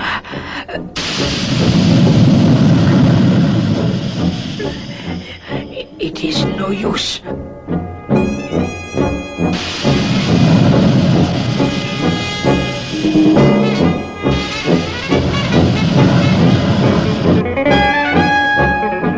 Janek, give me your hand. I will pull you. Hold on tightly, Janek. A few feet to go, Janek.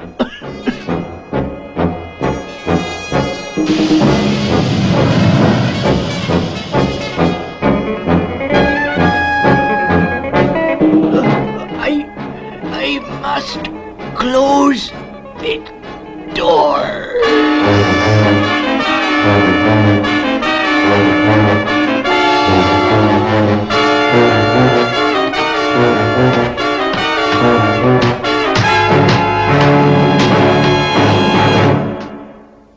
Emergency. Rescue soul survivors. Emergency red. Space City. Earth. Emergency.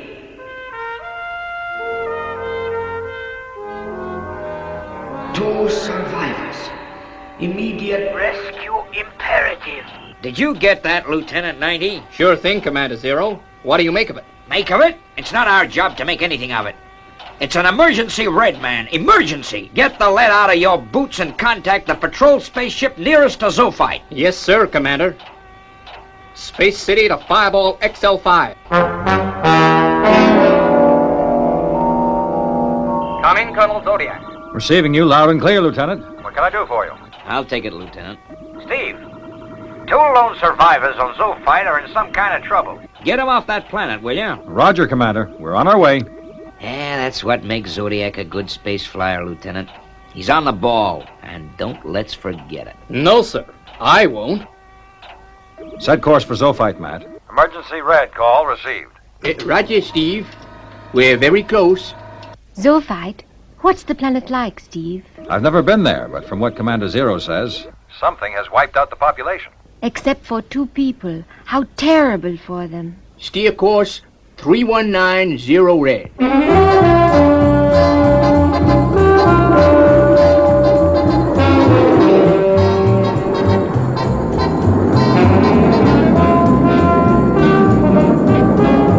Zoophyte dead ahead, Steve.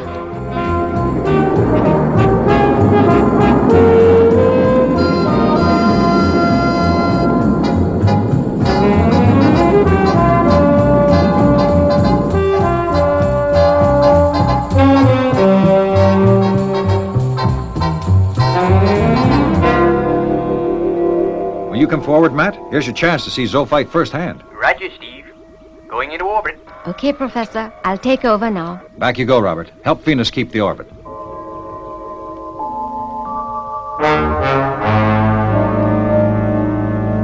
Ready to disconnect, Steve. Good luck, and be careful. Thanks, Venus. We'll keep in touch.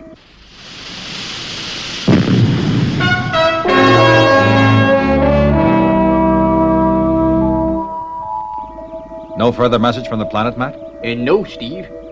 Let's hope we're not too late.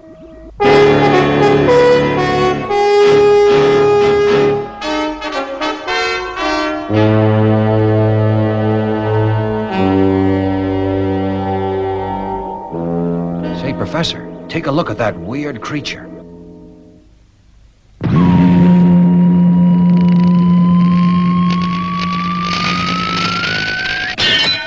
Are you okay, Matt? Sure, Steve, but this fella obviously means business.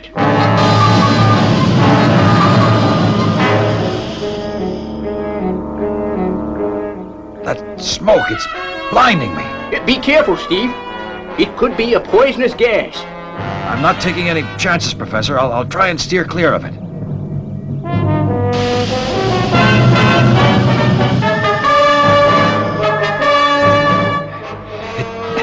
It's no use. We'll just have to go through it. We're completely enveloped in smoke now.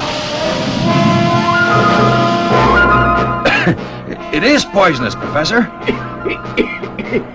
Get the gas mask, Steve. Here, clamp it on fast.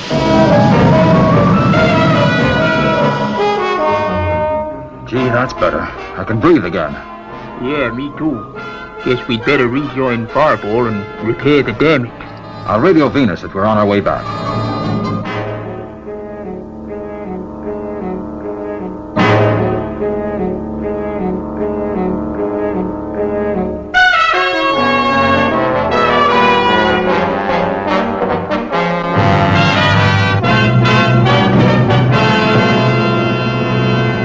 Okay, Matt. Everything's repaired now. Reverting to flight control from main cabin, Venus. What happens now? I think we better have a... Council of War. See you in the lounge. Robert's on his way to take over, Steve. She's all yours, Robert. Keep her orbiting Zoophyte.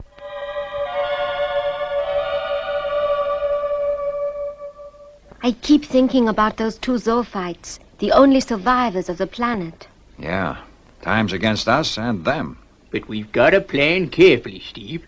It's no use if we all get killed. That Aquamphibian's ray gun sure is powerful. We've already proved that Fireball Jr.'s screens aren't strong enough to withstand it. Isn't there something we can do about that? Well, I can try, but it's not going to be easy. It's our only chance, Professor. You can do it, Professor. I know you can. Well, you can bet I'll do my darndest. You'll have to come with me next time, Venus. If we find those 2 guys alive, they may need medical attention. Okay, Steve. Yeah, It's corrosive compound will maybe do the trick.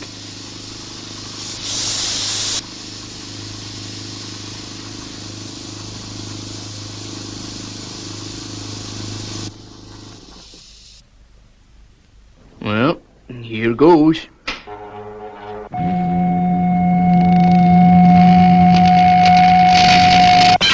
What's going on in there, Matt? Guess the molecular structure isn't great enough yet. Space City to Fireball XL5. Have you located survivors of Zoophyte yet, Steve? Not yet, Commander. We ran into a slight hitch. Hitch? What's going on out there? You should be on your way back to Earth by now. Okay, Commander. We're ready for the rescue bid now. The Professor had to rig up something to stop us all being poisoned. Poisoned? You see, Lieutenant? Highly trained technicians, every one of them. What a team. Oh, well, back to the drawing board. This is gonna be a tough one.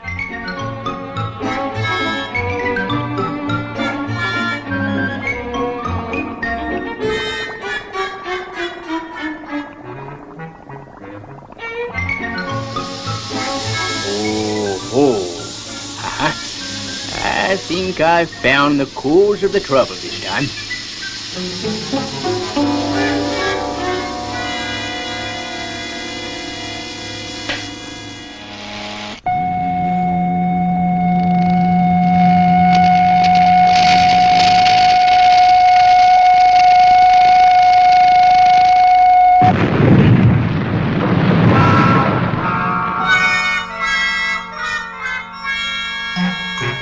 Guess I used too much voltage. But it works! Commander Zero's been on. He's been beefing about the delay. He doesn't mean it, Steve. He's very kind underneath it all. I guess you're right. Say, Professor, how you doing?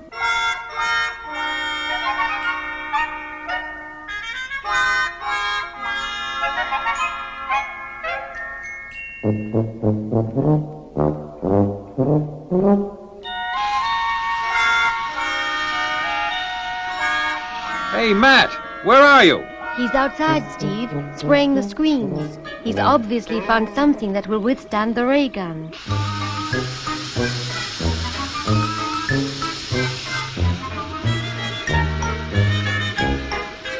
Okay, Venus.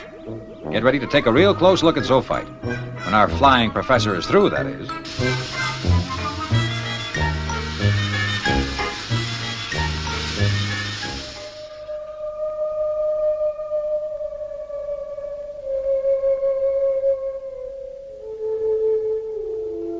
All set, Steve. Now, for Pete's sake, take it easy. That amphibian means business. Roger, Matt. Stand by. Here we go.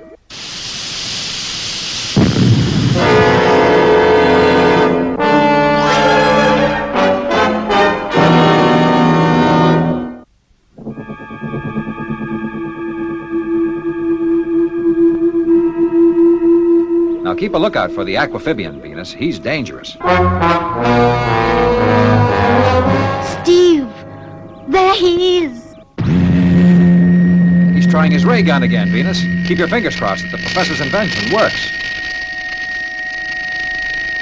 Ooh, it worked. Now to get rid of this creature.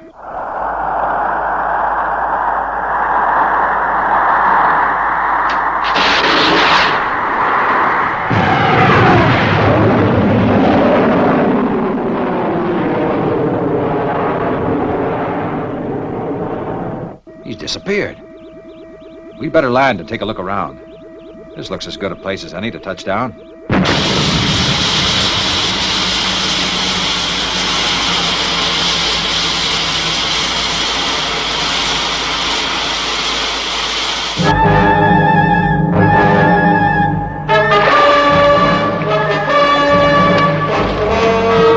Steve, we're sinking into water. Yeah, we're out of control.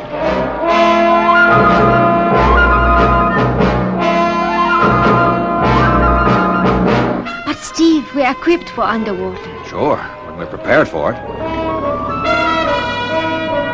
All right, Venus. We should be okay now.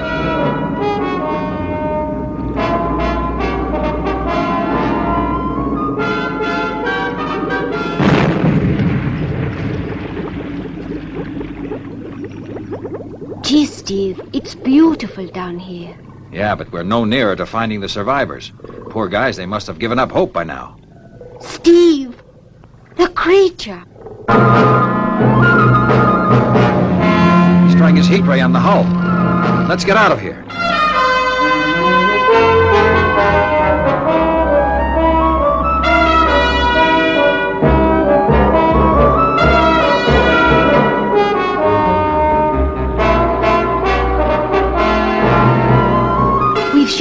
off, Steve, but he can sure swim fast. See, that rock face ahead, it's opening. An underwater cave. I guess we haven't much choice but to go in, Venus. We must be immediately beneath the ruined city.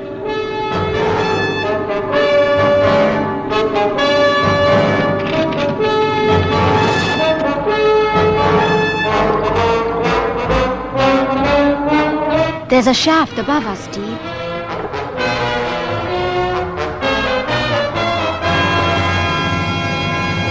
Yeah, and I can see light. I'm going to blow ballast tanks. We're going up.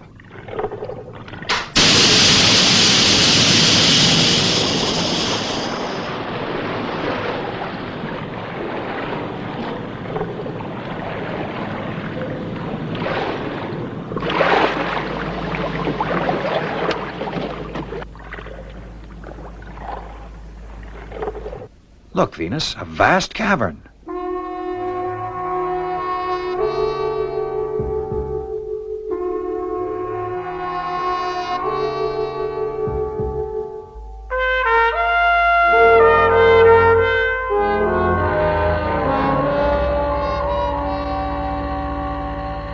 You ready, Venus? We'll see where that tunnel at the far end of the cavern leads to. Roger, Steve.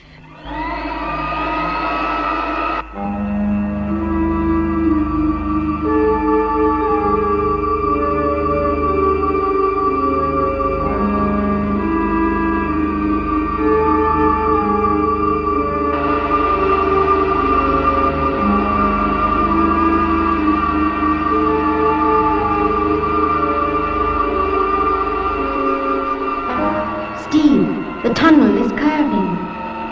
They are coming along the tunnel, Jeanette. Yes, Ralph. Soon we will be safely on our way to Earth.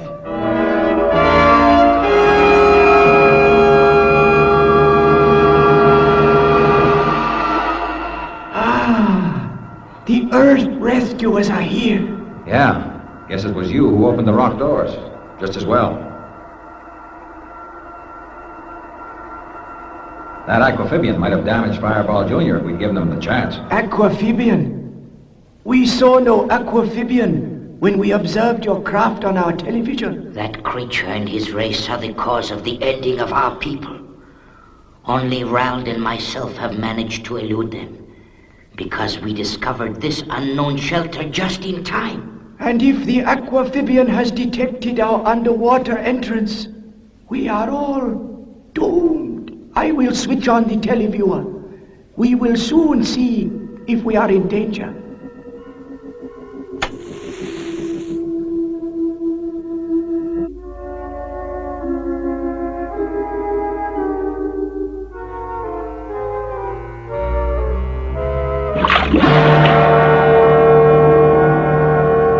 The outer door is smashed. We are doomed.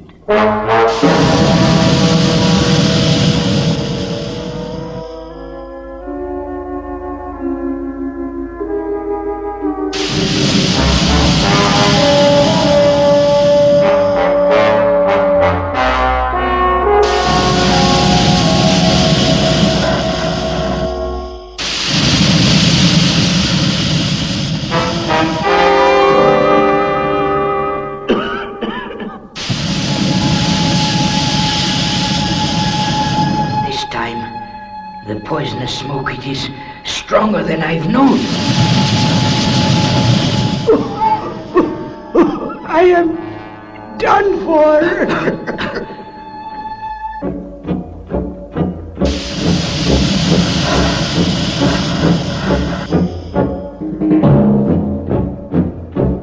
They have beaten us. The aquamphibians are triumphant. They've passed out. Get them onto the jetmobiles. I'll try, Steve. You've got to hang on, Venus.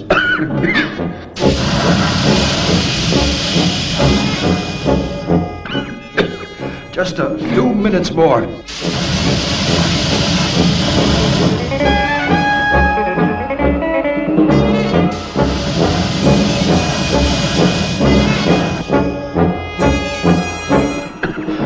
We're coming to the tunnel now, Venus. You stay right behind me.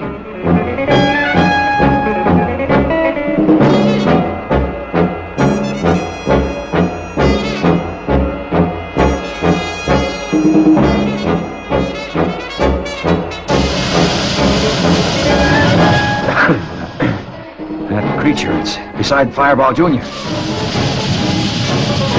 Hang on, Venus.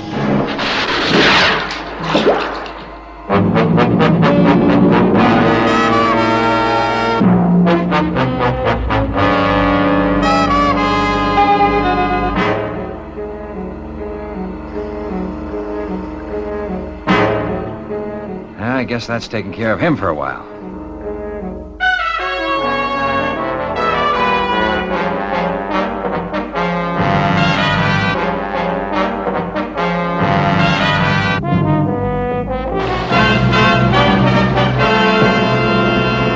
Mission complete, Matt. Be with you soon. Nice work, Steve. All systems go.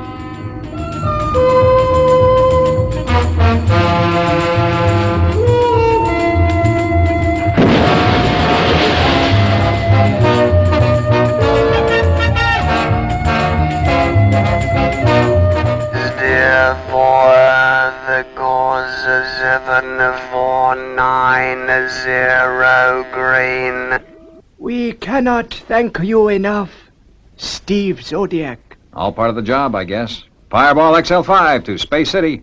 Survivors safe. Returning to Earth. Well, it's about time. What in thunder have you been doing? Did you run into more trouble? That, Commander, is the understatement of the year.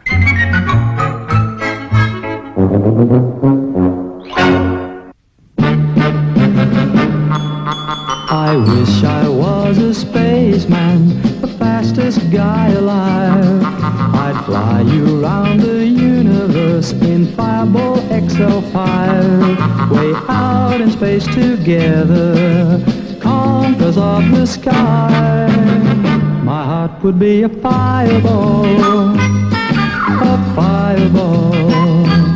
Every time I gazed into your starry eyes, we'd take the path to Jupiter, and maybe very soon we'd cruise along the Milky Way and land upon the moon. To a wonderland of stardust, we'll zoom our way to Mars. My heart would be a fireball, a fireball, 'cause you would be my Venus of the stars.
shall melt with fervent heat, the earth also, and the works that are therein shall be burned up. This is TD Day. Total destruction by nuclear weapons. And from this hour forward, the world as we know it no longer exists. And over all the lands and waters of the earth hangs the atomic haze of death.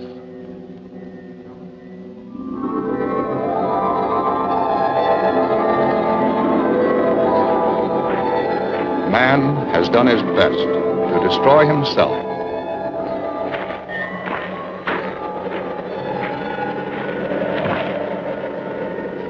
But there is a force more powerful than man, and in his infinite wisdom, he has spared a few.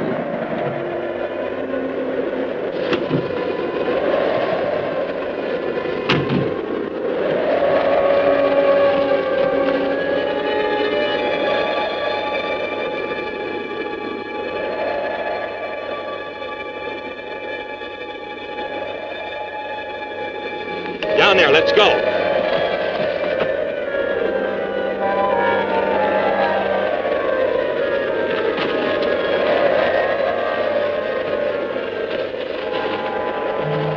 Kill me. Kill me.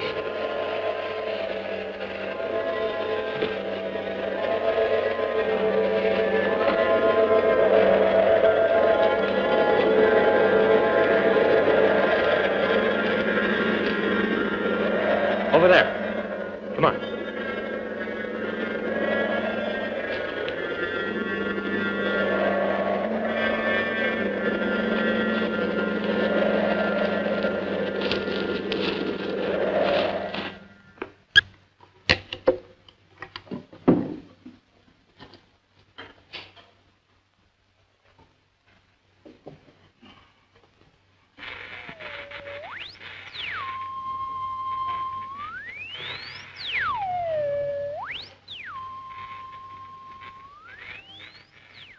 It's no use, Louise.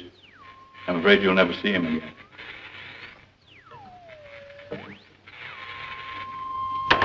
No sign of life.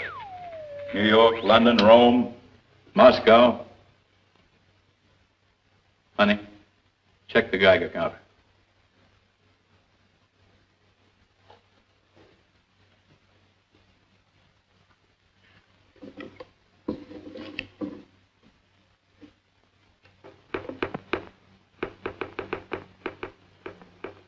$47 wrenching. It's down another one. We might live. We just might live. I told him this day would come. I begged him to get ready for it. Dad, someone's coming.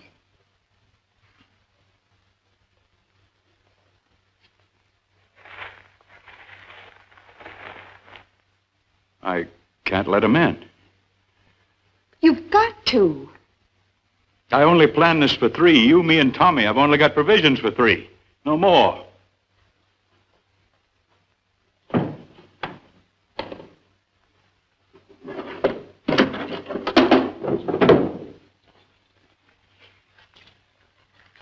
Go to your room, Louise.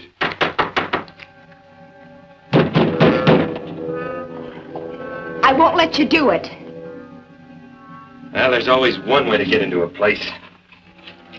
It's our lives are theirs, girl. I'm letting them in.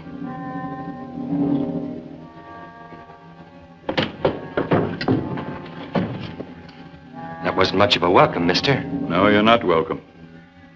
Put that gun down. Come on, Tony, put it away. Better give it to me.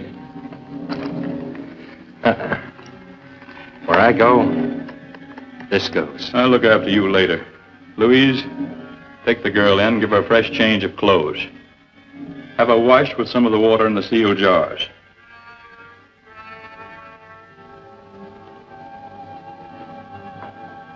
Now you, go in there through to my room, change your clothes and wash yourself if you want to stay alive. You sound like you're used to giving orders. That makes 2 of us.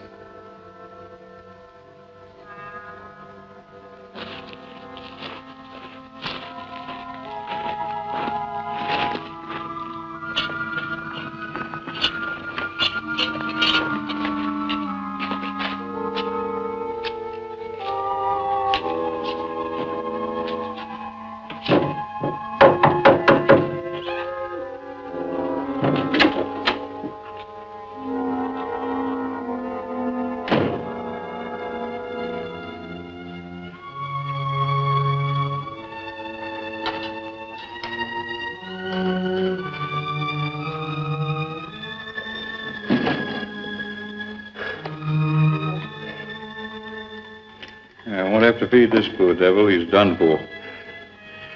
I couldn't just let him lie there. 740 rents. Don't touch him, Louis. You'd better go to my room and change your clothes. It's not too late already. My brother is dead out there. He was only 30 feet from me. He died, I didn't. Can't understand it. You'd better go and wash now. 22 years old. Doesn't make sense. Didn't you hear me? Go change your clothes. Go on, please. Do what Dad says. You know the irony of it, of Bob? He was studying for the ministry. He was going to be a man of God. Come on, son.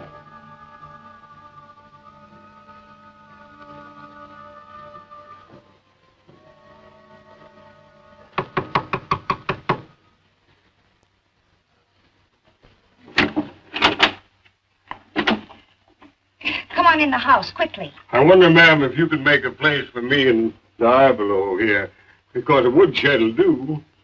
Well, I'm afraid not. Tie him outside someplace and come on in the house. You hear that, Diablo? It's none of my doings. Come on, then. Yeah. Another one, huh? That makes 7 of us. Now none of us will make it. You should have let me stop him. I couldn't have lived with that on my conscience, and neither could you. You get pretty good taste in sports shirts, mister. Hey, honey, this is quite a snazzy-looking cotton dress. Stand clear of him, miss. He's lit up like an atomic pile. You can pass it on? I'm not sure, but there's no use taking chances. And why take chances? What do we need him for? I'll just put him out of his misery. No, you don't. Give me that gun.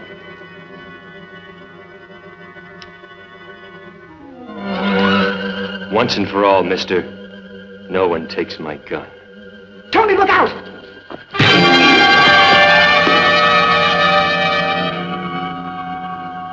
I ain't gonna like you, mister. I can stand it. Get up.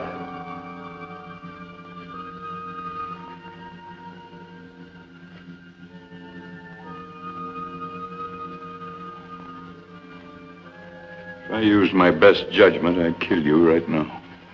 He'll be all right, Captain. He steps out of line once in a while, but push him back hard, and he's all right. Ruby, shut up. You know, ma'am, I was thinking that he could sleep out in the kitchen with me. Who? Diablo. He's always used to having me around with him. Why, he was watching me when I uncovered that gold vein. Oh, I guess it's about that wide, and maybe a mile long. Well, no, I'm afraid not. No? Come over here, all of you. I want to talk to you.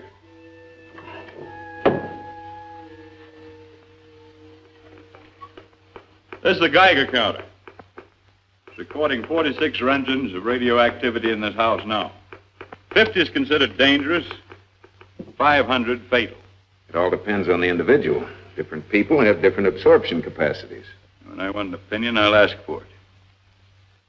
Now, we may live, we may not. There's a lot we don't know yet. Some of us may be dying now. How long before we could leave this rural paradise? I wish you'd never found your way to it, lady. I got things working for me in Frisco. Big things. How long before we can get out of here? Tell him, Louise. There is no San Francisco. There are no radio signals, long or shortwave, from any city in the world. Oh, you're kidding. No, Frisco, I don't believe it. All right, that's enough. Listen to me now. The 7 of us in this room may be the beginning of a new era, a new civilization. I knew this day would come. I spent 10 years getting ready for it. Now, if you'll follow me here, I'll show you why we're still alive.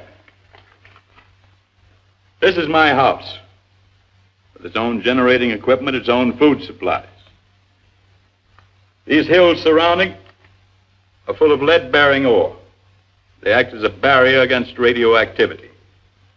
Through these gorges, these canyons, blows a strong, steady wind with enough velocity to keep the radioactive contamination out of here.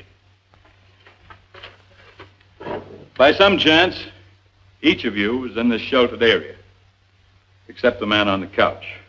He got to it too late. You can see the result. I don't think he'll live through the night. As long as the wind blows and the rains don't come too soon, we may live. That is, if we're not destroyed by other forces. What other forces? Never mind that now. Make no mistake about it. You're not welcome here.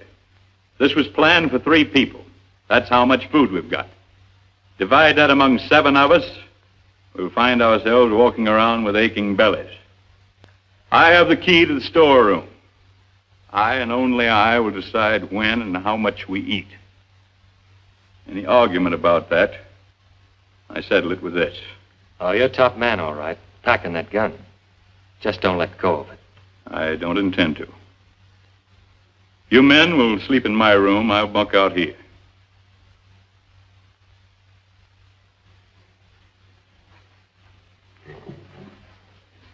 Come on. Yeah.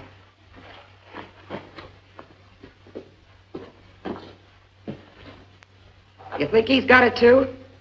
Maybe, maybe not. We'll know by tomorrow. Cute guy like that. That'd be a pity. I'm not gonna die. I thought I was, but I'm not. You'll be all right. You're my friend. I won't forget it. I'm hungry.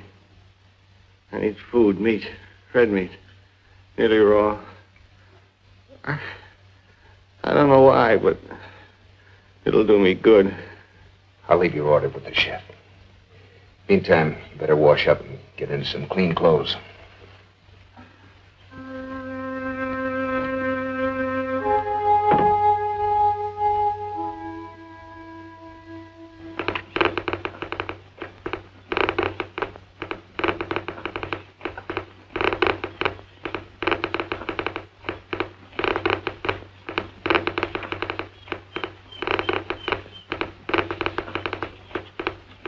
If this Geiger counter's accurate, I wouldn't spend too much time out here. You're no stranger to all this, are you? I'm a geologist. My field is uranium exploration. And you'd know that the real force of the atom has never been truly calculated. I think it reached its fulfillment today. But only as it affects our form of life. You think any other form of life could have survived that? I'm only saying that its true force has never been fully understood.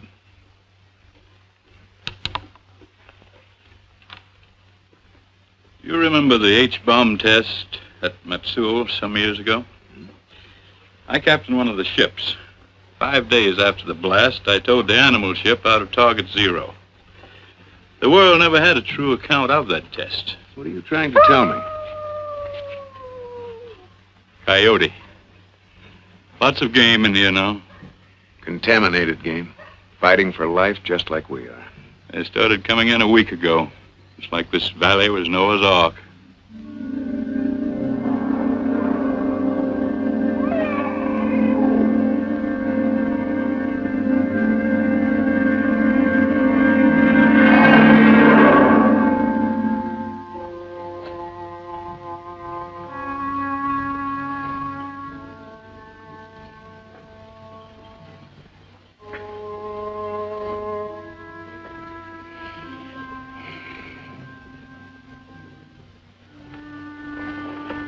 What's the matter, Raddick? There's game out there. I can tell. I can feel it. A man needs meat. But it's contaminated. You'd die if you ate that. You would. Not me. I can't live on this. That's all you're going to get for a long time. That's what you think.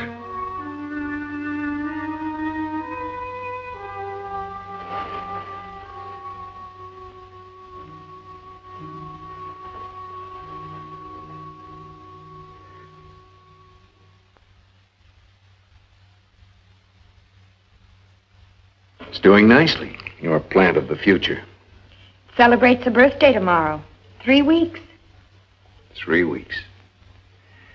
I thought we'd all be dead by now. But we're not.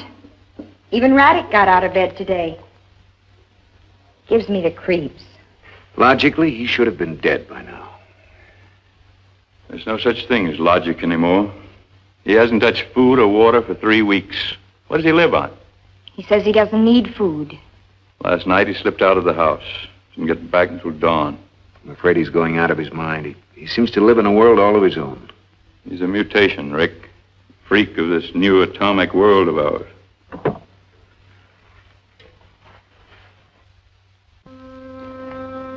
I'm going out for a walk. Don't go too far. Stay in sight of the house. Why? Because I tell you to. I'm not afraid. I like it out there. Would you go with me? No.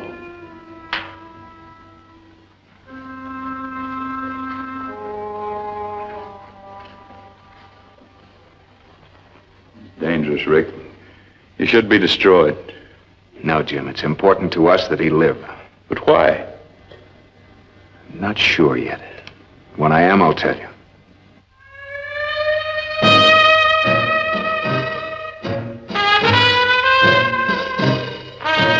At this spot, I'll do a few simple dance steps.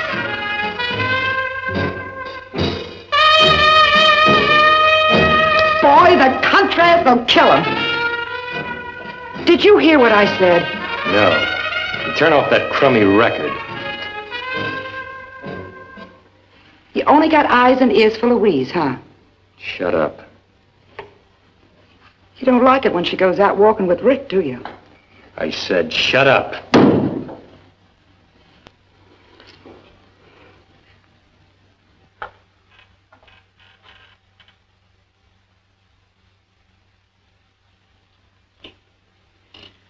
You know, I think I'm beginning to want to live again.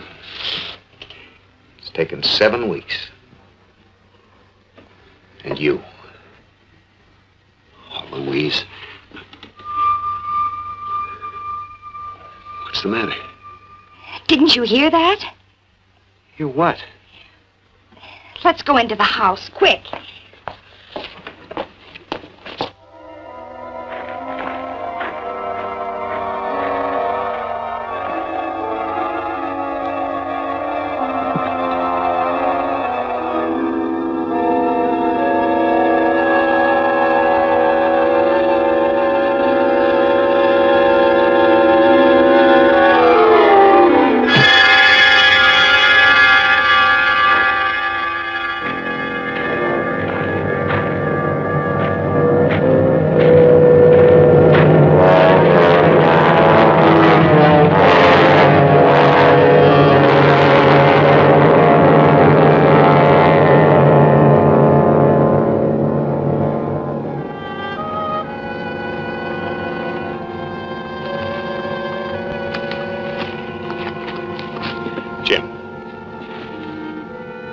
Are still moist. Look. Footprints. Raddick's. You think he ate that rabbit?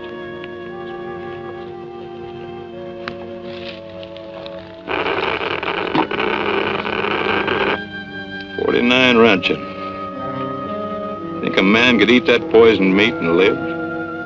Yeah, he spent most of his nights right out here in the woods. No human could eat it and live. He defies all the laws of man and God. There may be an entirely new set of laws, Jim, that we know nothing about. Come out and say what you mean. I'm only guessing. We know that even small amounts of radiation produce change.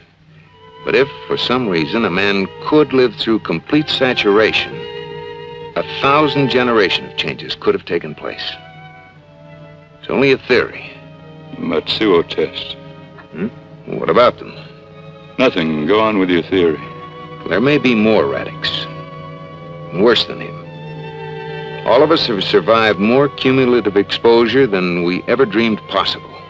You were trying to say we might all become like Raddick? Stalking the woods at night? Eating raw meat? It's possible.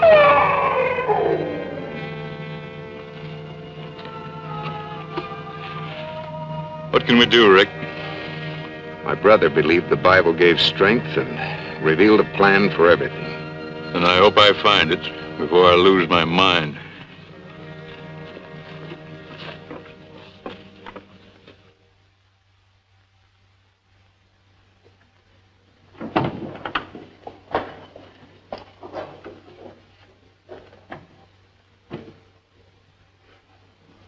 Hello, honey. Listen to this. For I am with thee to save thee and deliver thee, saith the Lord. I will deliver thee out of the hand of the wicked. I will redeem thee out of the hand of the terrible. I had enough of the Bible when I was a kid. It's easy to see it had no effect on you, Tony.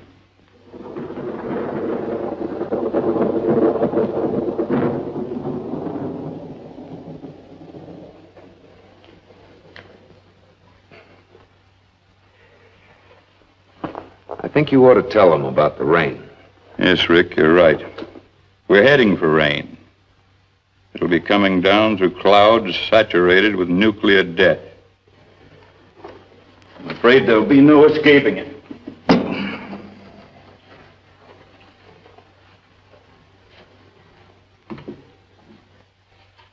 But in case the weather clears and we do escape, starting tomorrow, we have to go on half rations. Ha! What's half of nothing? If we're still here when the weather clears, we'll start planting. I've stored seed and grain. Also, I've got books and materials on every craft needed by man to sustain life. We can all start reading them. Tony Lamont. Farmer. We're just about out of water, too. There's a waterfall not far from the house coming out of the mountains. I tested it today, and it's safe. Starting tomorrow, we bathe there. I've used more water in the last 2 months than I have in 64 years. Maybe that's why you're still alive, Pete.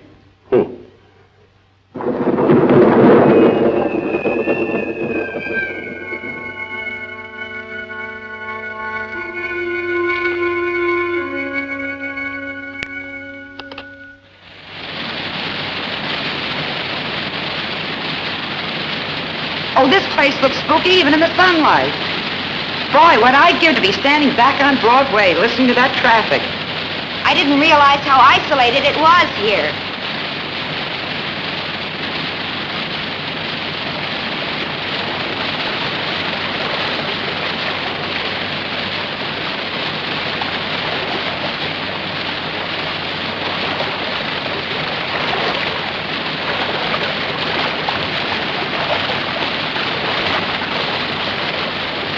You're good looking, country style, clean. Probably that's why Tony goes for you. You're something new to him. Tony? Hey, don't take his eyes off you. Can't see me anymore. But just don't you encourage him.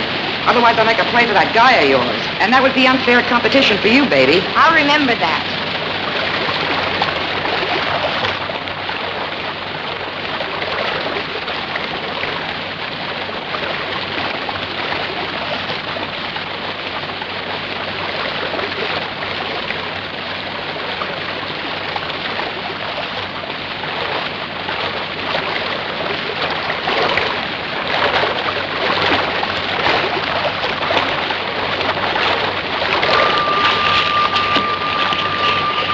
Tony will come back to Mama. He always does. What's the matter, kid? We're being watched. Where? I can't see anything. There's something moving in the bushes. Oh, it's probably one of the men. Boys will be boys. Come on, let's get out of here.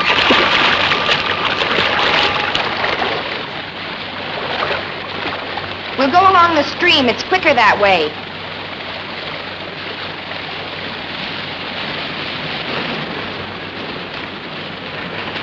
Oh, I need some breath. Will you hold it a minute? I felt eyes staring at me. I heard it, too. Hey, cut that out.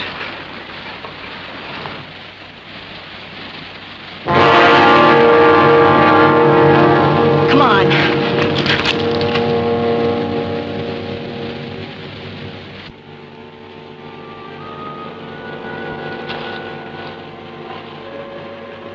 Raddick's not the only one eating this game, Jim. When they finish off the game, we'll be next. This place is cursed.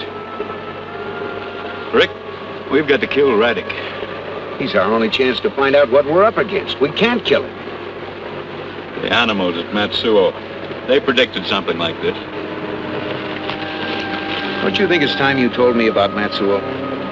Yes, it is, tonight. After the others have gone to sleep.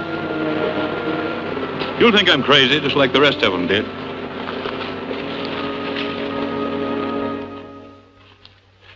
I sneaked some more sugar out for you, Pete. Well, thank you, Ruby. You know, he's been trembling ever since he got here. He's scared. Things are going on around here that he don't like. And you know, one of these days we're going to hightail it out of here. Where will you go? We got a gold strike on the other side of the hill. Not much use for that stuff now, Pete. No use for it. You ain't got it right, Ruby.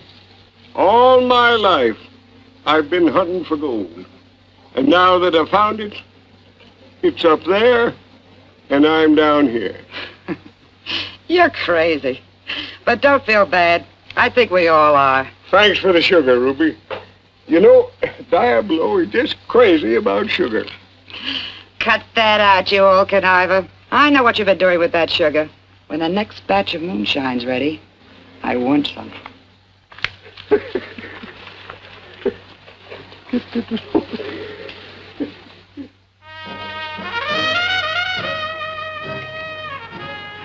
How's the thing out there? How you feeling, honey?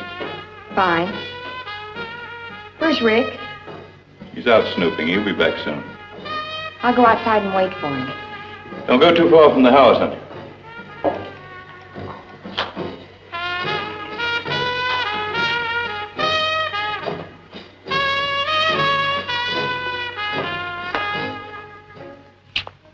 I just want to talk to you. I haven't said a dozen words to you since we got here. Look, what's so bad about me? Tell me. I'm not bad looking. I don't smoke, I don't drink. I used to give money to my mother. Let me go. Please, you belong to Ruby. I belong to myself.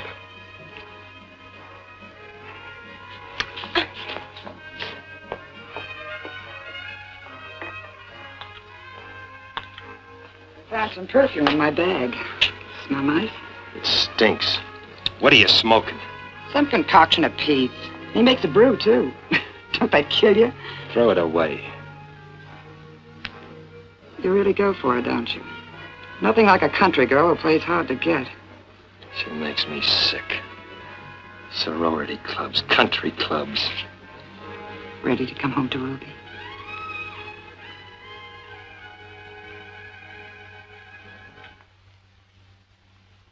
Still got her on your mind, haven't you? It's jealous this time. Oh, forget her. There are bigger things to worry about. According to Jim, there's only enough food for a month. No, I wouldn't worry about that. I've got an idea we're not going to live that long anyway. 4 weeks for 6 people. How long can 2 people live on that? 12 weeks, get it? Yeah. You and me, Ruby. 3 months. After that, it should be all right. Well, how are you going to get rid of 4 people? 5 counting Raddick. Gotta get my hands on a gun. But the main thing is, are you with me, baby?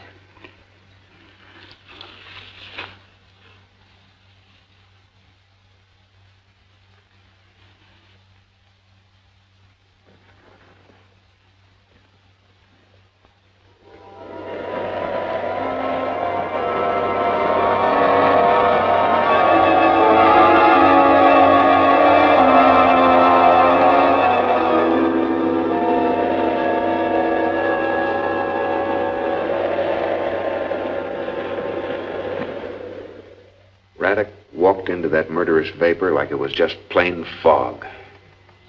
Rick, how much do you know about the Matsuo bomb test? Only some rumors that nobody could actually pin down. It's time I showed you something. As I told you, it was my job to tow the animal ship out of target 0. I got the first look at them. 1,000 different species.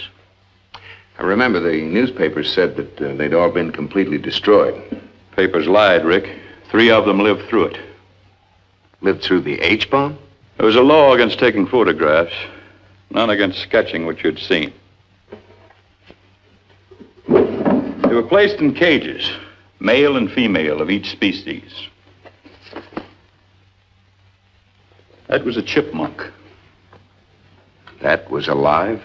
It lived for 3 days.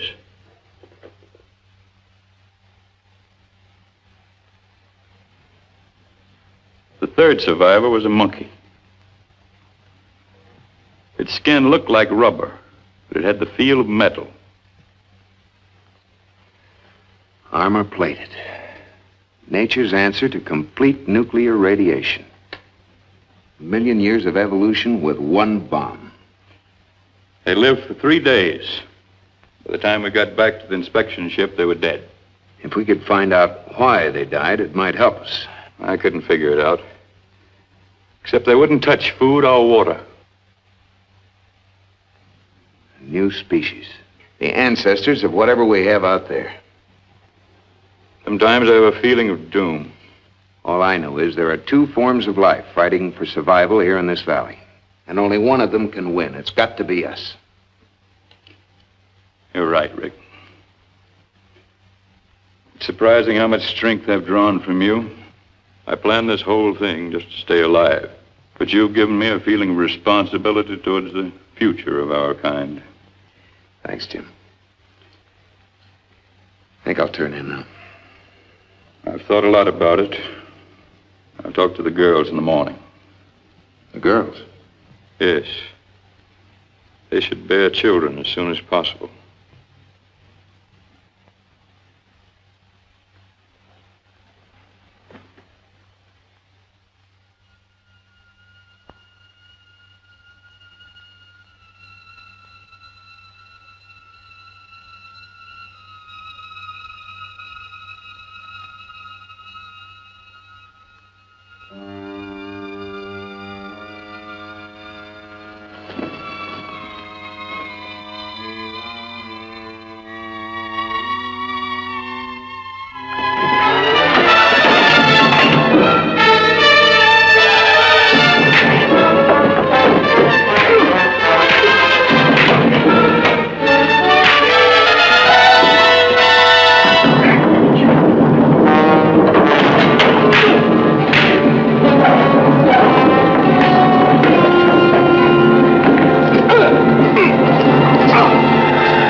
Dad. No, let him go. Rick will teach him a lesson.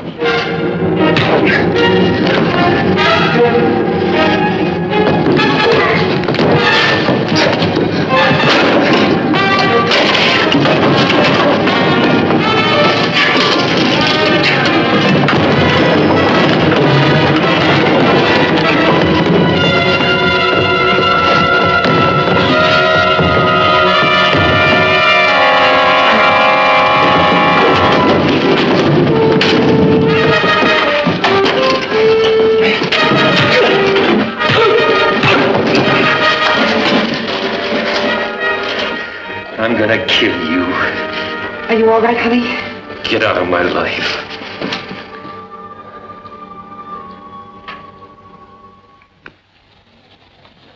Wind's good. No sign of rain. Blasted girl, I'll speak my piece. I'm a blunt man. I'm listening. All right. Do you like Rick? Yes? Honey, could you love him? A sea captain can perform marriages in an emergency. I want you to marry Rick. I want you to have children. There'll be no wedding and no children. Honey, you've got to think of the future. There's to be no future. Yes, there is for you. You have a week to get used to the idea, huh? Aren't you listening to me? Yes, Dad, I'll marry Rick in a week. If he's still here, if I am. What's the matter, baby? I'm all right. You tell Ruby. I'll speak to Tony and Rick.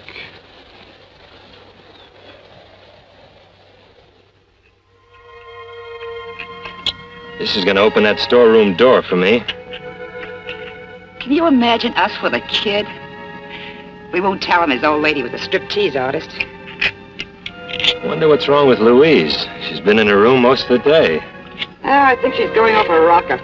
Maybe we all are. You still go for her, don't you?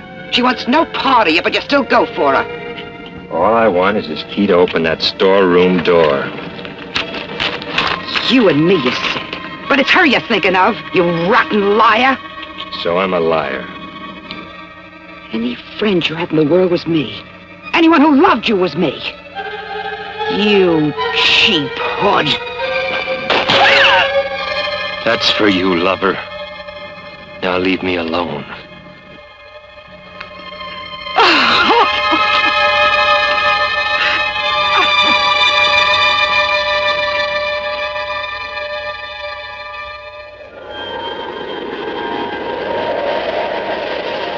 Well, it's lost some of its density. Not enough, Rick. We won't be able to go up there for 2 months. We're running out of supplies. A couple of weeks, all we got left.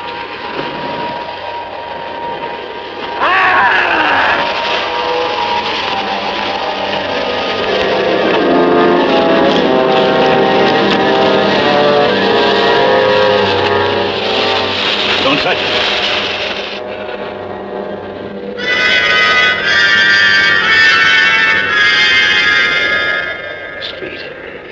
Look at his feet. The footprints by the water. Food. They wouldn't give me any. Are there more of you up there? Stronger than me.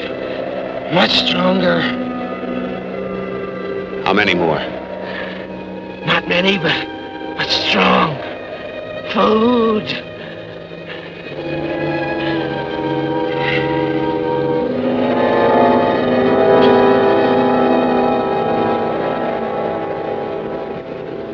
Needing any food now, poor devil. Look at his head, the bone structure. The sketches you made at Matsuo. Look. The same mutated skin the animals had. He said there were stronger ones up there. Stage 2, this one. Stage 3, stronger. Stage 4, maybe invulnerable. What about stage 1? You didn't mention that. Radic is stage 1.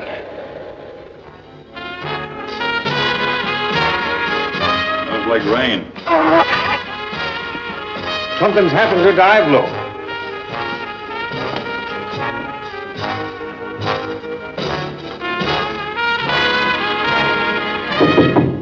Come in.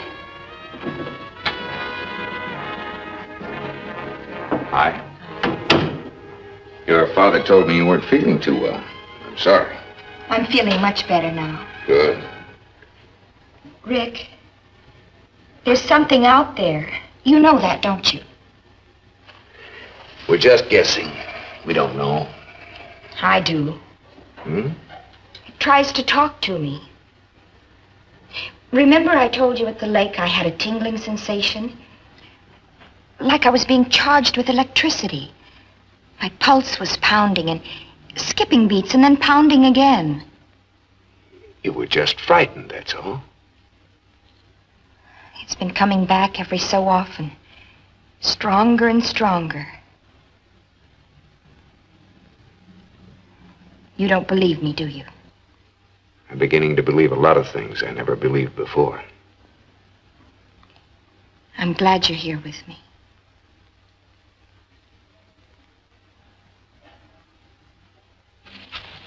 You know, he's getting so fidgety, Ruby, I can't do a thing for him. You know, I'm getting out of here, and soon, too. Pete, I need a drink. Well, you come to the right place. There you are. Thanks. Ruby, you're my friend, and half of that gold is yours. This is a terrible place. Thanks for the poison, Pete. Won't hurt you a mite.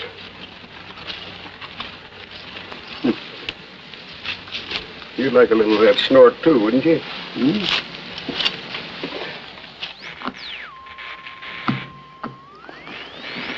Tony. You've been drinking Pete shellac again. I can't stand a boozer. We've had fights before, but we straightened them out. Oh, Tony, you and me belong together. We're poured out of the same mold. I wouldn't make book on that baby. I'm turning in.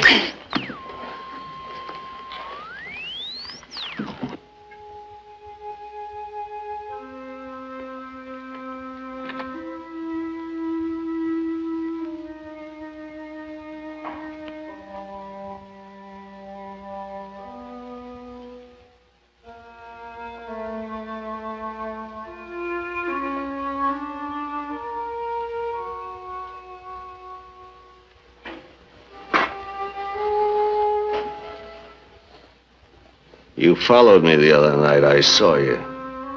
You went over the ridge. You went up there, you'd die. I know. What do you do up there? There's wonderful things happening. What kind of things?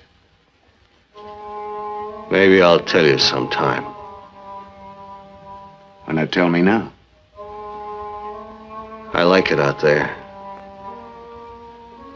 I don't like this house. Why do you come back here to sleep? I have an enemy. He wants to kill me. So I come here when I'm tired. I will tell you something. What? In a little while, all of you will be dead. You think I'm crazy, don't you? I don't know.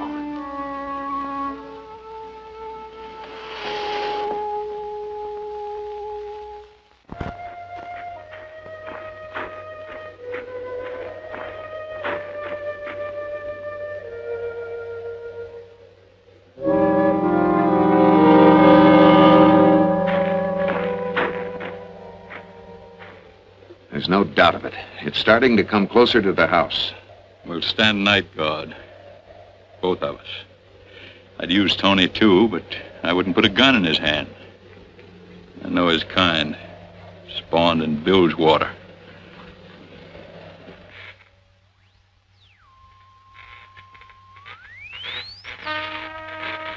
You keep hoping, don't you? We have to keep trying. Who knows, somewhere, somehow, we might get something.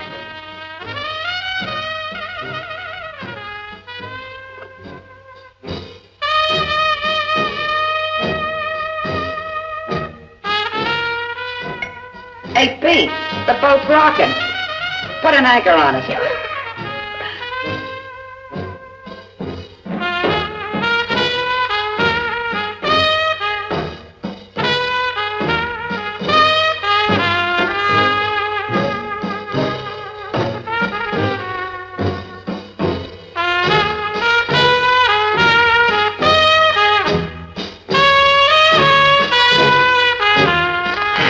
Come on, they'd start shouting and whistling. And after a while, all you could hear was their breathing. It used to scare me the way they breathed.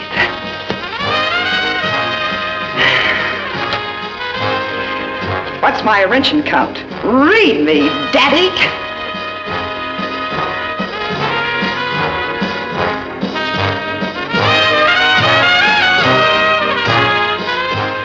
I was working the Follies when I met Tony. Remember?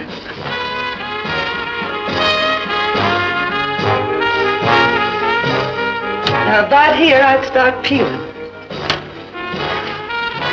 As I'd get near the wings, they'd give me a blue spot. And then I'd start to give them the clincher.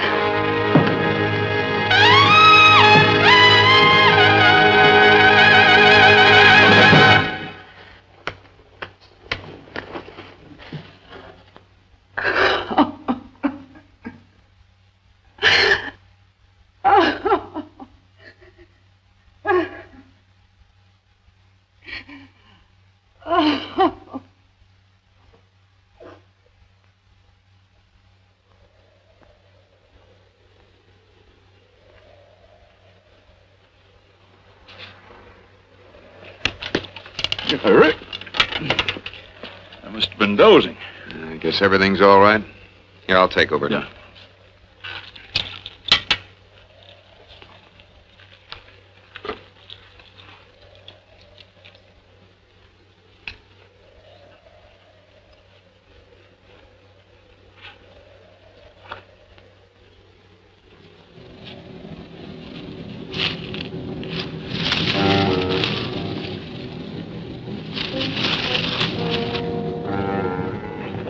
Jim!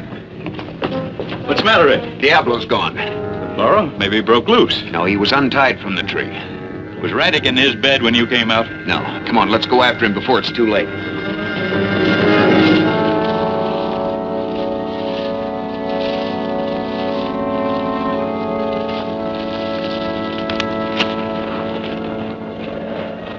I don't think he'd come up here.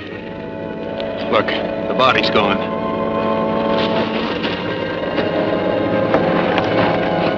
Wonder what happened to him. He was dragged down there.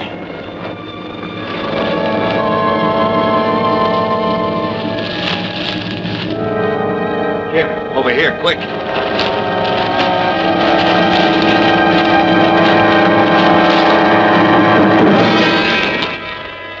Raddick ate him. The scavenging ghoul. Might not have been Raddick. It was him, all right.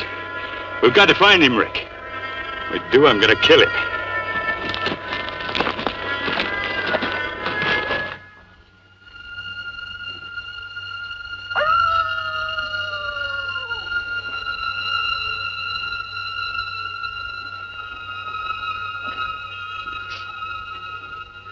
Diablo! He's gone! What's the matter, Pete? My burro! He's gone! All right, Pop. I'll help you find him.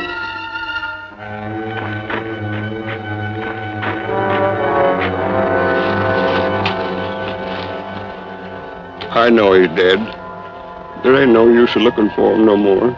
Well, we've come this far, Pop. There's no sense in turning back now. Come on, this way.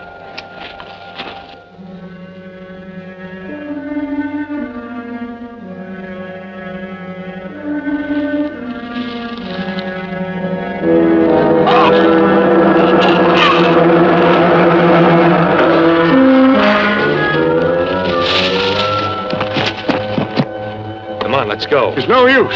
It ain't no use. Oh, come on.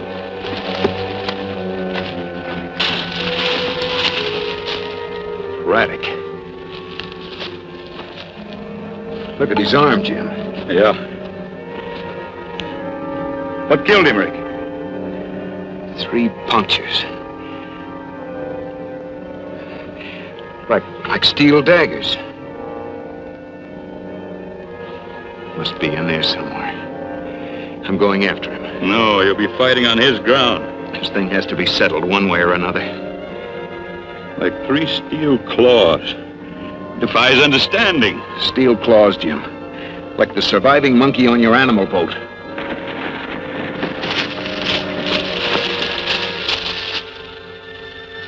I knew he was gone.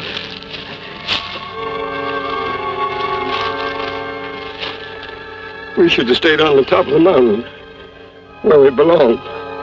Come on, Pete. Come on home. We'll take care of it. Who killed Raddick? You? Well, he had it coming to him. He was crazy. Look at his skin. I saw it. What happened to it? Let's call it atomic skin. That's what radiation did to him. How about our skins? Will that happen to us? It might. We don't know yet. Tony, come on, take Pete home.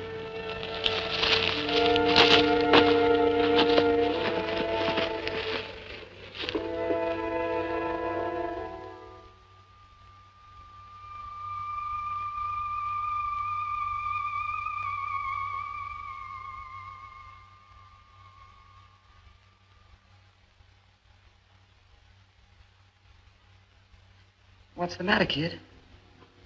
Didn't you hear it? Hear what? I can't hear anything. I must have been dreaming. Yeah. Go back to sleep, kid.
Go ahead, Captain.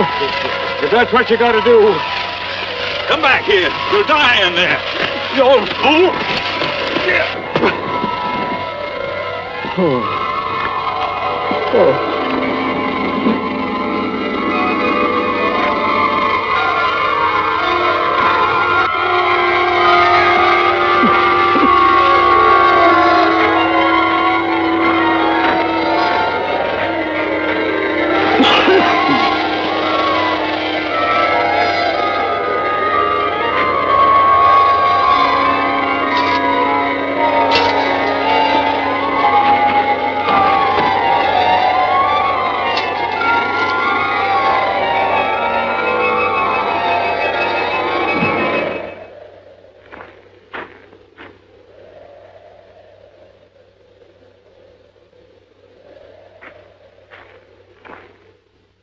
Jim, what happened? Pete. He went up on the ridge after his fool goal, and I went after him. Into the vapor? I hope into the cut.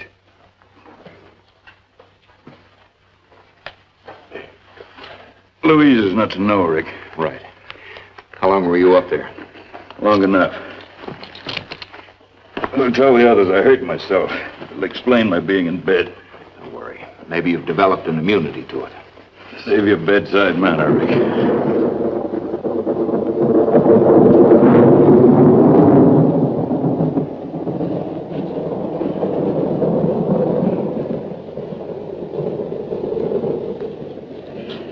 I should have gone with Pete. At least he got somewhere. Well, if it rains now, we'll all be joining him. Rick, you've been on a level with me. I want to know the truth. About what? Look at that. Look at that skin. What's the matter with it? It's getting like radix. Oh, no, it isn't. You're lying, Rick. It's happening.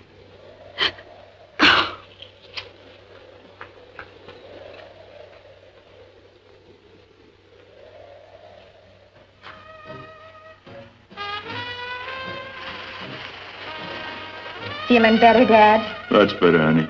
You okay? I'm fine. I'm just worried about you, that's all. I'll be all right, baby. Where's Rick? Outside looking around. I think I'll go outside and look for him. Okay.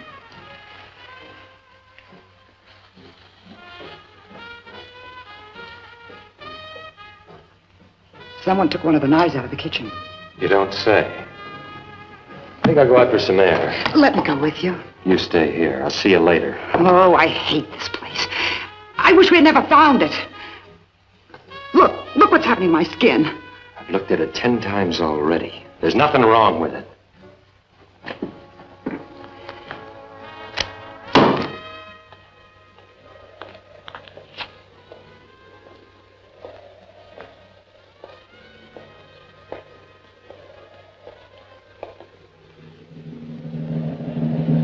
Scream and I'll cut. I mean it. Now move that way.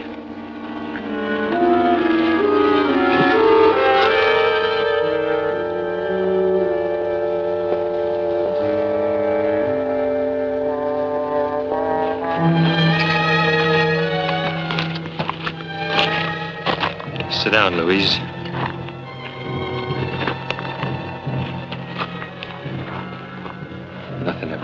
easy to me. All my life I had to claw for things. What do you want? You mean you don't know? There's something new in my life.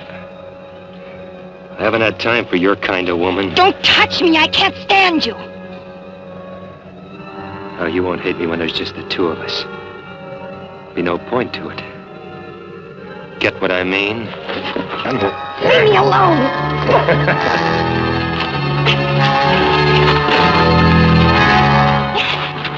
Tony, let the little girl go. Get out of here. Run along, honey. I've got a few private words with Mr. Heel.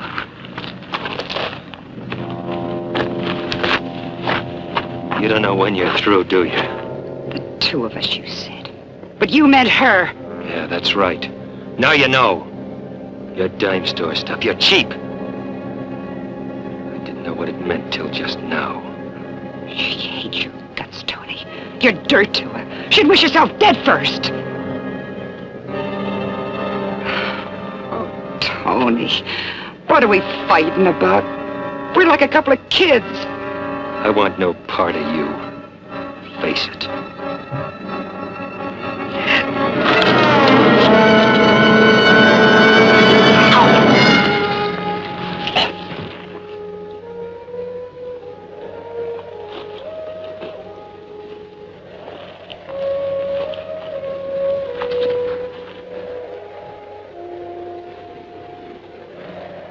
Happy landing, sweetheart.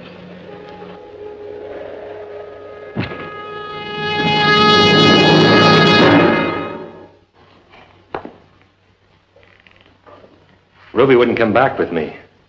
We had this little beef, so she stayed outside to cool off. She'll be back when she's good and ready.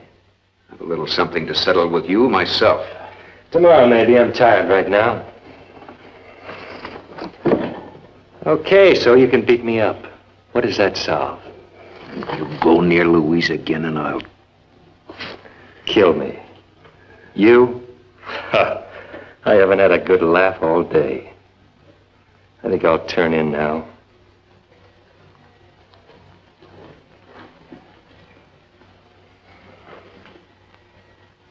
He'll kill you, Rick. Get him first, now. Take my gun. Just sneak up on Tony and empty a gun into him. I thought you knew me better than that. There's a lot at stake. At least carry a gun on you.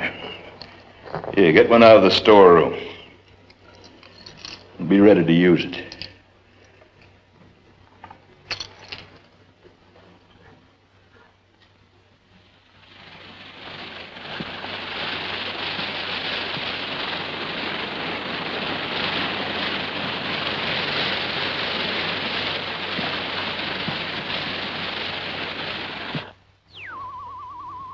Nothing, huh? Reminds me of a song. 10 Little Indians. Then they get knocked off one at a time. That's the way it is with us. 4 of us left, then 3 little, 2 little, no little Indians. How long do you think before a guy can go up there? I don't know. Be something to see. What's left of New York or Chicago. Just thought it'd be a good idea. Try that again and I'll kill you. Sure, Captain. I know when I've had it.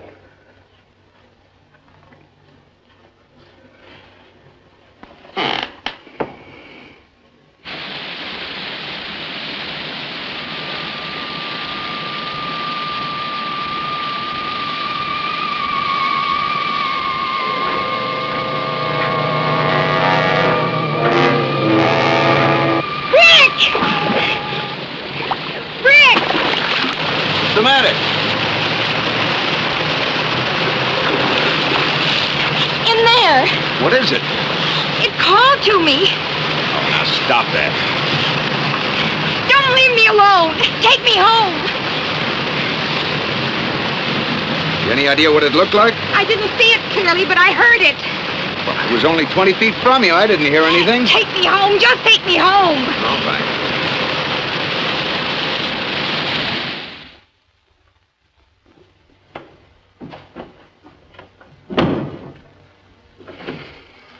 How is she, Rick? She's still pretty badly shaken. I give her a sedative. Hope it works. Did you find out anything else? She insists that it called to her. What about its appearance? Only that its skin was like Radix and... Yeah, go on. That it had more than 2 eyes. Sketches of the monkey at Matsuo. Jim, did that monkey grow any in size? No, it didn't. Louise said that this thing is man-size. That it's man, not animal. How can we fight it, Jim? How can we kill it? You're the one that said we'd find an answer. It lives on contaminated flesh. It thrives on contaminated air. Things that kill men nourish it. Things that kill men nourish it. What are you driving at? Jim, to kill it, we've got to understand it. And we know it has fears. It was close enough to Louise to attack her, but it didn't. It wouldn't follow her into the lake. Why? Sounds like rain out there.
Louise?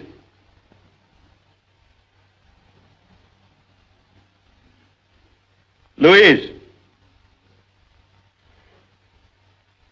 Rick! Rick! What's the matter, Jim? See if Louise is all right.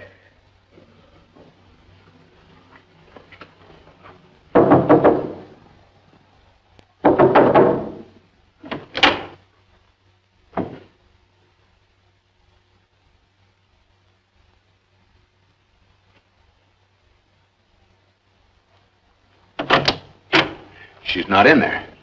It's got her. You know how to use an M1 rifle? Get one out of the storeroom. It's all set to use. What's all the noise? It's got her. Go with Rick, Tony. Maybe between the two of you. Oh, no. She's Rick's, remember? You gave her to him. Well, here's your chance to be Mr. All-American Hero. Rick! close. You won't need the pistol. Slip it under my pillow.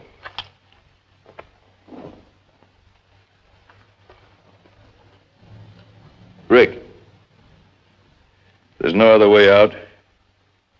Use that gun on Louise.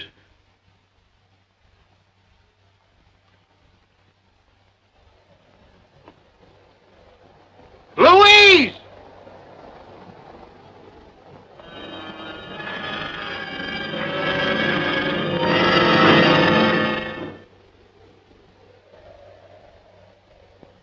It's dawn already.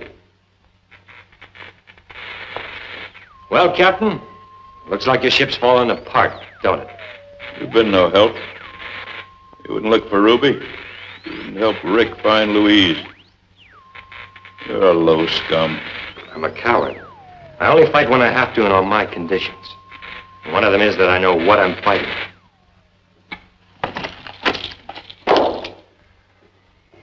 That's better, Captain. If there are 2 men and 1 gun, I like to have it.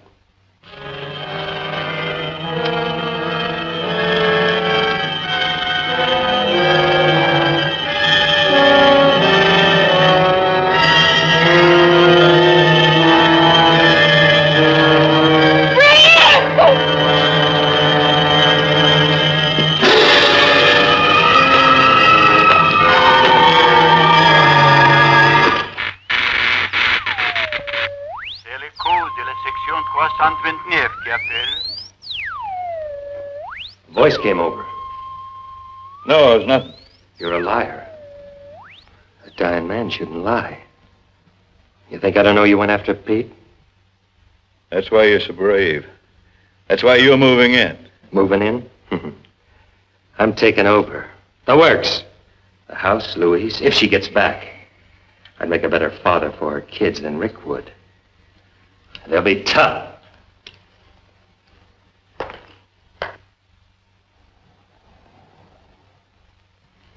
Looks like rain. You still think it'll polish us off? You'll know soon enough.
Back to the house, Louise. I'm going after it.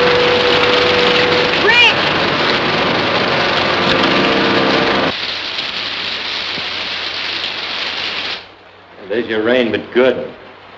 How long do you think we got to live, Captain? Give me a sample. I'll test it.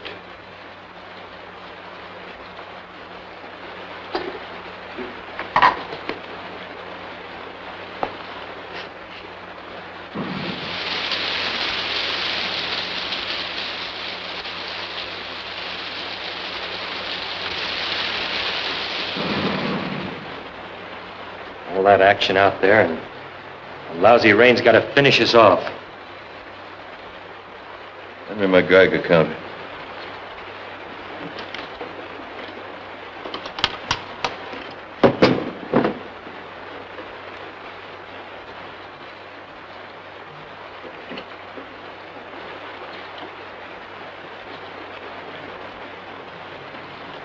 It's clear. It's just rainwater. Well, what do you know? Sou'easter did it. The lake. He was afraid of the lake. What was afraid of the lake?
Anymore. Hear what? The noise. I'm free of him. He tried to speak to me before. He called me by name.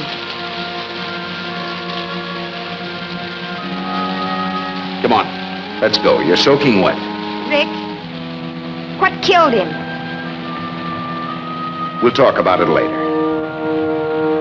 I feel so sorry for him. It's strange I feel that way. Come on, let's go. I'll let your father know we're okay.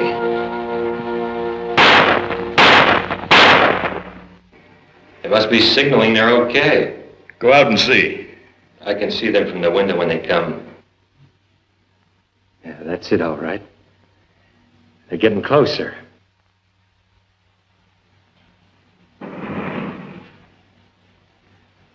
What are you doing with that gun? I'm gonna kill Rick. In God's name, why? Thought you knew why. I want Louise.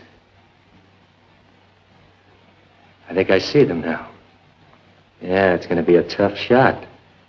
She's hanging all over him.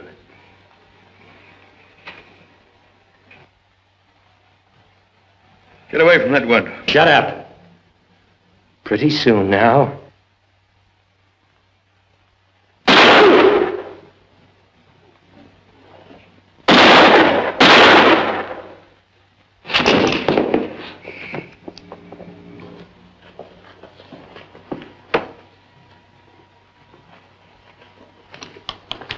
He's gonna kill Rick. I had to stop him. That thing out there is dead, Jim. The rain killed it. I took a test of the rain. Found it free from contamination. Kept praying, but I stopped worrying. I remember the animals on my ship. How they wouldn't touch food or water. And I knew why. That thing was created to live in a poisoned world. And the rain came, and it was pure. Man created it, but God destroyed it. He brought the rain and fresh air. If he couldn't live, then neither could the others of his kind. There was a voice on the radio while you were gone. There are others out there. There's a future out there for you two. I've got to go and find it. Oh, yes.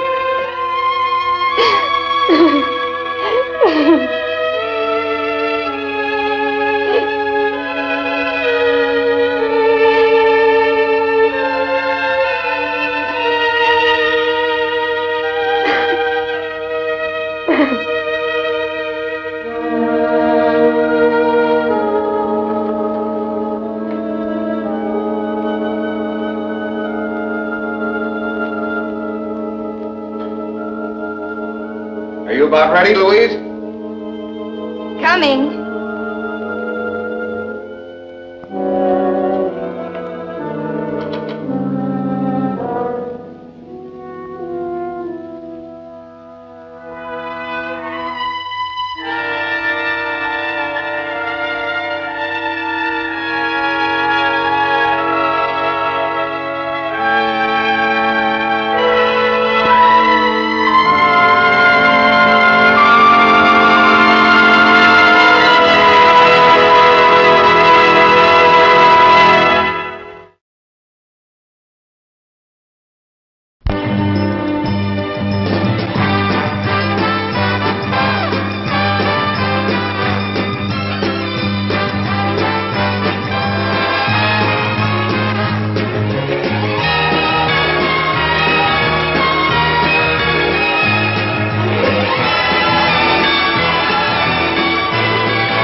It's refreshment time, folks. Taste that beats the others cold. Pepsi pours it on. Taste that beats the others cold.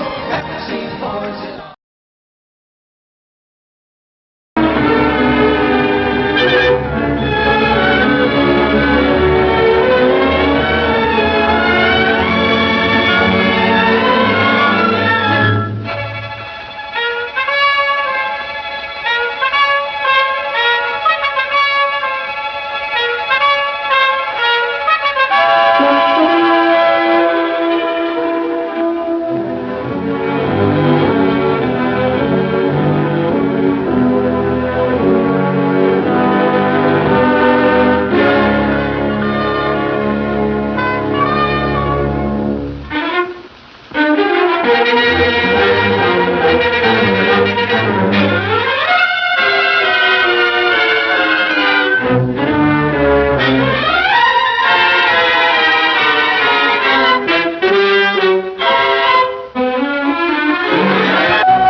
You're on a wild goose chase, Mr. Chan.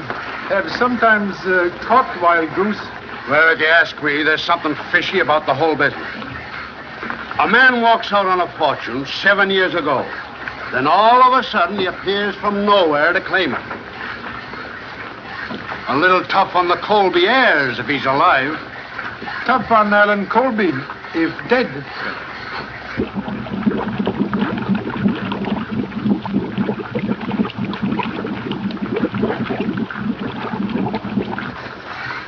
They're bringing him up now.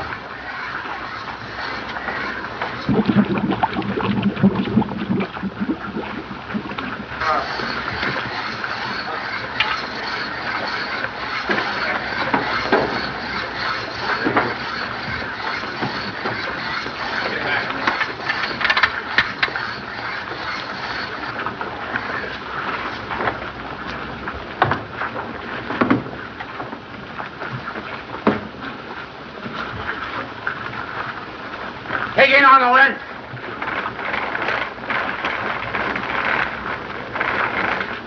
All right, swing of the world. All right, get it out.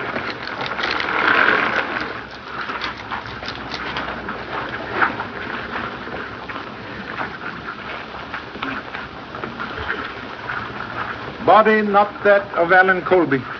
Well, I guess that ends it. Not so certain. Passenger list indicate 30 persons on board. 27 rescued by lifeboats. 2 bodies recovered today. 27 plus 2 make 29. Leave 1 body missing. Maybe Alan Colby escaped by clinging to wreckage. Well, if he did, the sharks got him by now. You can't drift around in these waters for 2 weeks. May have been picked up by boat without radio. Must not overlook any possibility. Mr. Chan, I found this in one of the bunks. Thank you so much.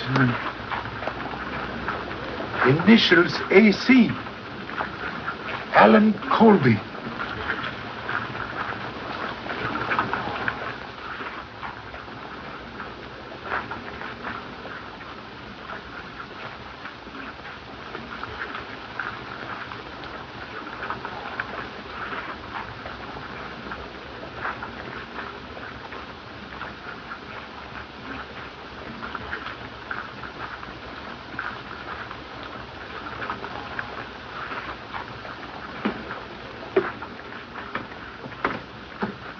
As soon as you get Duke aboard, get out of the way.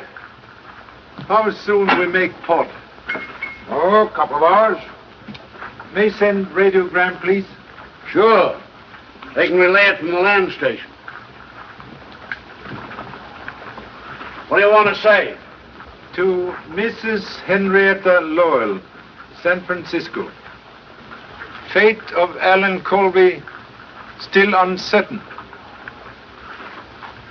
Leaving Honolulu at once on new Clipper airship to continue investigation on mainland.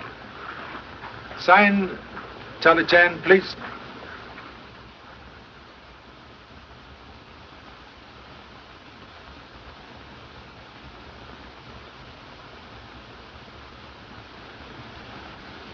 D. E. A.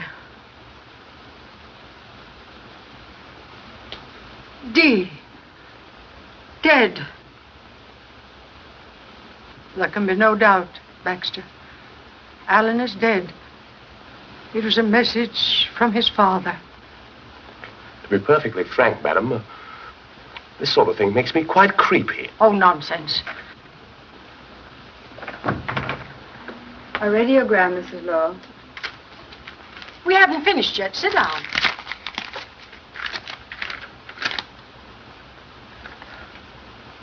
Hand me the telephone.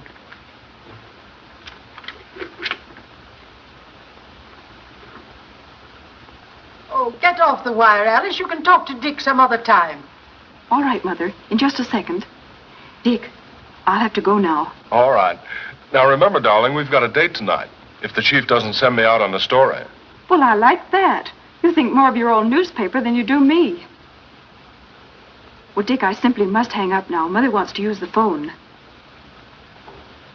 Of course I do. Bye. Call Mr. Phelps' office for me. Yes, ma'am. What is the wire? Another radiogram from Charlie Chan. He's arriving sometime today. The line's busy, ma'am. Try again. And remind me to call Professor Bowen. I want to tell him that we're holding a seance tonight at 8:30. If you've nothing else to do, take some flowers out to Colby House. And tell Ulrich to have everything ready. All right, Mother. Do you want Baxter to help you? No, thanks. I'll Shanghai Dick. Hello, Mr. Phelps. Just one moment, Mrs. Lowe. Hello, Warren. It's your mother. Yes, Mrs. Lowe. He's arriving today? Yes, everything concerning the estate is in order. I've been going over matters with your son-in-law. He and Mrs. Gage are here now. Certainly, I'll tell them to be there. At 8:30. Yes, I'll come too. Goodbye. Was she talking about Alan? No, Charlie Chan. He's arriving this afternoon. He must have definite news about Alan. Otherwise, he wouldn't be coming all the way from Honolulu. I don't see why Mother had to drag him into this. Well, you can hardly blame her for being worried. If Alan is alive, it places a great responsibility on her. But from what you've said, it places a great responsibility on all of us. We'll have to turn the estate over to him and account for every penny we've spent. Yes, well, after all, it was his father's money. But Mother was Uncle Bernard's sister. Regardless of Alan, she should be entitled to something. Unfortunately not, if Alan is alive.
Ulrich! Ulrich! Ulrich!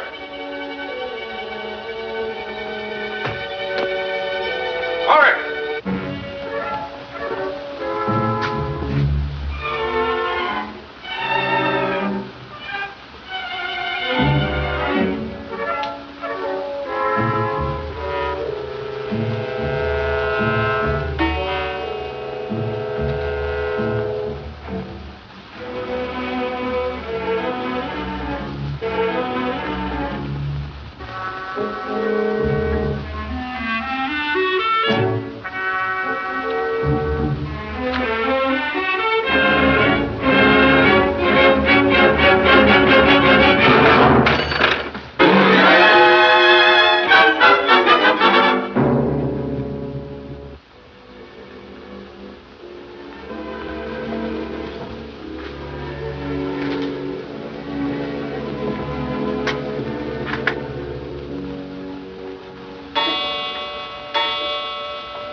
Hello, Alice. Where were you when I called at the office? Now, wait a minute. I had to go out on a story. So I phoned your mother, and she said you were coming here. Well, I wanted you to help me with these flowers. More spook business tonight? Oh, please don't kid about it, Dick. At least not when Mother's around. I'm always nervous when I come to this old house. Oh, don't worry. I won't let the old boogeyman get you. I want you myself. Even if Alan came back and claimed all the money, and I was poor? Say, when I'm married, I don't expect to work for a living. Oh, go away. You're just a fortune hunter. How'd you guess it? Dick, what's that? Well, it's not a ghost.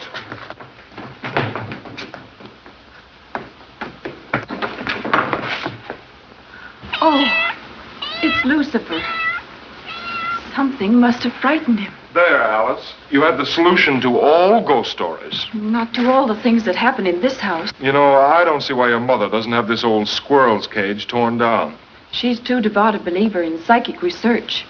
Why, this place means as much to her as it did to Uncle Bernard. Yeah, and he was a little cracked. Oh, don't say that, Dick. He believed in it. That's why he rebuilt this house, with all these funny rooms. So the poor spirits could have a home. Come on, let's get out of here and go somewhere a little more cheerful. Not yet. I have to arrange those flowers for tonight's seance. And you're going to help me.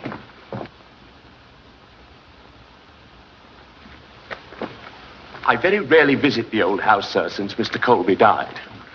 It was only because of your late arrival that Mrs. Lowell told me to bring you here. Thank you. Oh, it's a pleasure, sir. I don't mind admitting to you frankly, sir, that I don't feel at all myself in this atmosphere. No? No, sir. There's a tinge of the graveyard which positively awes me. Yes, mysterious shadows of night cling to old house like moss on tombstone? Quite right. Quite right, sir. That, sir, is the front door. The back door is at the rear. Most interesting. Shall we enter by front door? Yes. Yes.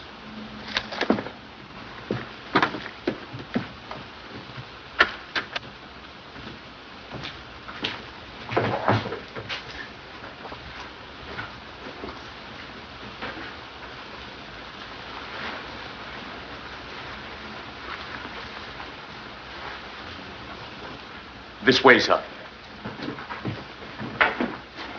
The family will be waiting for you in here, sir.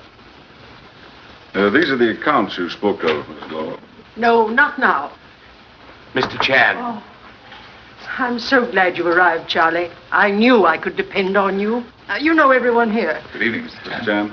Greetings at end of journey, like refreshing rain after long drought. Yes, Mr. Chan, but let's get to your report. Yes, Charlie. What about Alan?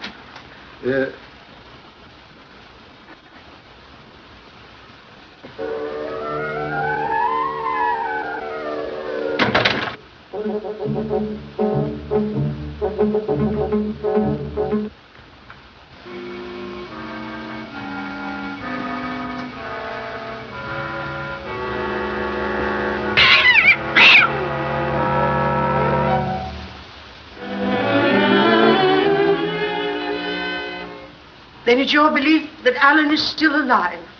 Cannot be certain. But if so, suspect life may be in danger. Now, why do you say that? Observe. More than one attempt made on Alan Colby's life.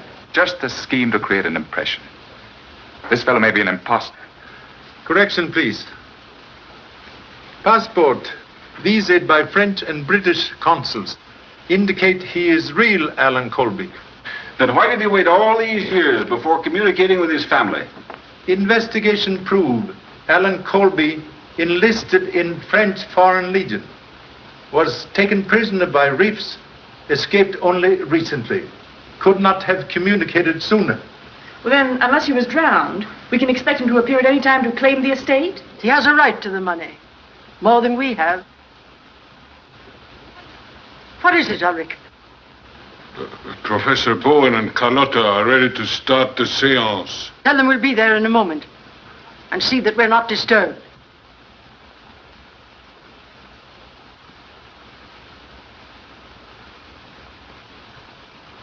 I can't stand that man. He's forever staring at me. Why don't we get rid of him? We've gone over that before, Janice. Shall we go into the other room? Or perhaps Mr. Chan would rather wait here. He may not be interested in a seance. I am sure he will be. Tonight, Professor Bowen has promised us a message concerning Alan. I would like to have you present. Would appreciate very much. Chinese people interested in all things psychic. Yes. Have they started the seance yet, Ulrich? They're just about to begin, Miss. Thanks. You're always causing me grief. If we'd been late, Mother would have been furious.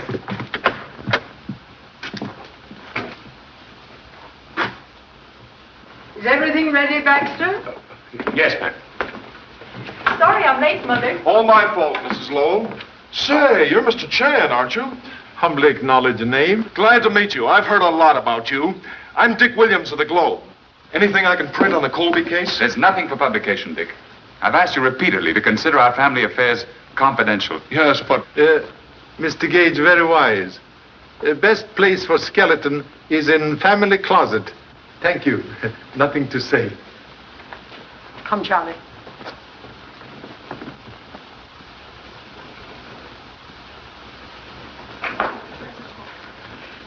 This is Professor Bowen, our advisor in psychic research. And this is our medium, Carlotta. So pleased. Most fortunate gift to be able to cross bridge to dwelling place of honorable ancestors before arriving. Shall we begin? If you'll take your usual seats, we will commence.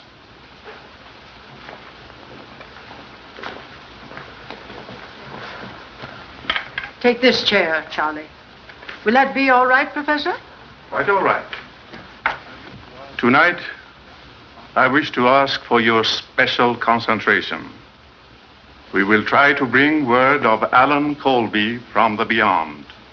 It may be difficult. We shall ask his father, Bernard Colby, who has been our guide before, to assist us. We will pause a moment in meditation.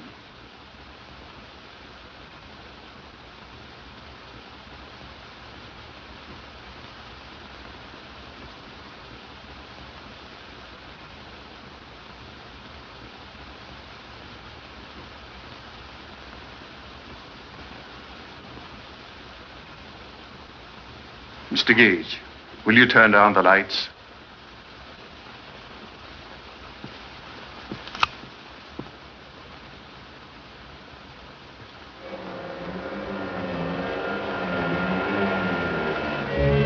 There's a presence here. He has a message for Mrs. Lowell.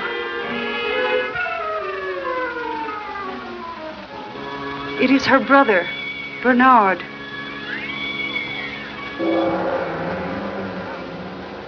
He says that Alan is there with him. He is happy. He wants to come to you. No!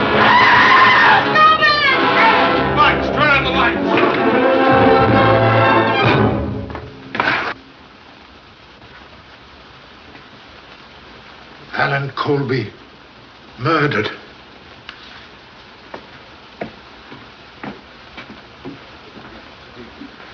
Notify police immediately. Touch nothing until police arrive.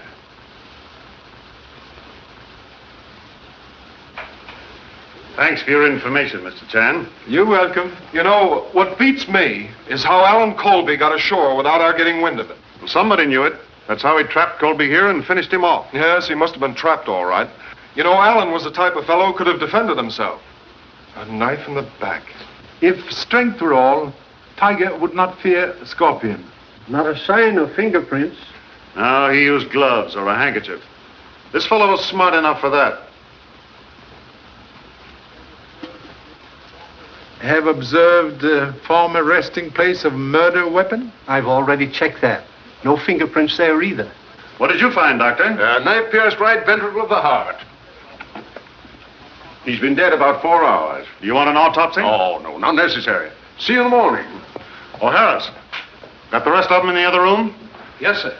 Come along, Mr. Chan. You too, Williams. I want to talk to everyone who was present here tonight.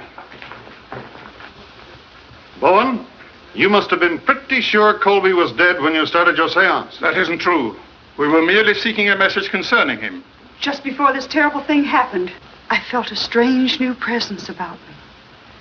I knew we were in contact with Alan Colby's spirit. And with his body hidden behind the panel, it was easy for his spirit to get here, wasn't it? Pardon interruption, please. May I ask cause of Alan Colby's separation from family? Oh, certainly, Charlie. There had been a quarrel, or rather, a misunderstanding between Alan and his father. You see, Alan didn't share our belief in psychic things. Is this digging into family affairs necessary? It is when we're looking for facts. If all I wanted was a motive, I wouldn't have to go any further than the Lowell family. What do you mean by that? Simple enough, isn't it? Alan Colby alive meant the loss of a fortune for all of you. So sorry again to interrupt. Money from Colby estate used for psychic research? As executor of the estate, I can answer that. Only such sums were used as Mrs. Lowell saw fit to donate. And that would have ended, too, if Colby had returned. Yes, I suppose so. Were you here earlier today? Why, yes. I stopped by Ulrich's cottage about 6 o'clock to remind him to have everything in order for the seance. You were here at house? No. I've had a slight cold, and I left almost immediately to take care of it. Is that right? As far as I know, it is. Pardon undue curiosity. You were here all day? That's what I get paid for. Strange you did not know Alan Colby had arrived. I said once, I didn't. Who else, beside Professor Bowen, visit here today? Why, I was here. You also? What for? He came here to meet me when I brought the flowers for the seance. What time was that? I was here first. Alice came in at 5:30. I'm sure of the time because I noticed the clock was fast and I was about to reset it.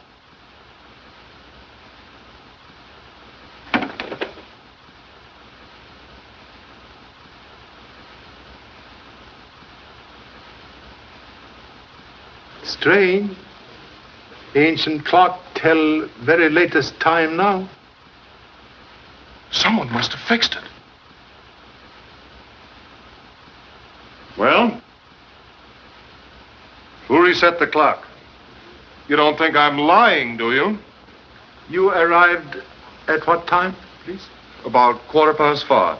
And the murder took place around 5 o'clock. I can tell you, Morton, there was nothing wrong when I was here. You and Miss Lowell were planning to get married shortly, weren't you? Why, yes. What of it? Congratulations.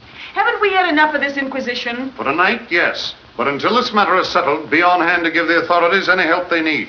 That's all. Excuse, please. Another headache for the police department. Yes. Have you any ideas, Mr. Chan? Solve mystery, cure a headache. Okay, we'll split a box of aspirin. Oh, Harris, see you in the morning? Thank you. We'll bring aspirin. Ambulance here? They've just arrived, sir. The men are coming in now.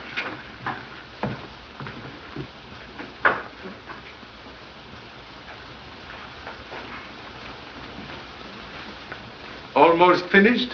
Yes, last plate. I guess I'll have to quit. Pretty hard to catch up with murderers these days, Mr. Chan, especially when they don't leave their signatures. That's what I call fingerprints, signatures. But when they do leave them, it's just like signing their confession. Yes, fingerprints very valuable if detective can catch owner of fingers. That's right. Found anything interesting? As Son Lee would say, play hunch. Charlie. Excuse, please.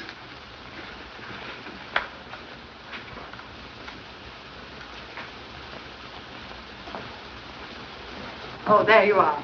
Come along with us. We'll put you up at the house. Thank you so much. But with your permission, may spend night here? Here? Yes. Would like to make more complete investigation. Oh, very well. As you wish. Baxter, prepare one of the bedrooms. And you had better remain here with Mr. Chan tonight. All night, ma'am? Certainly.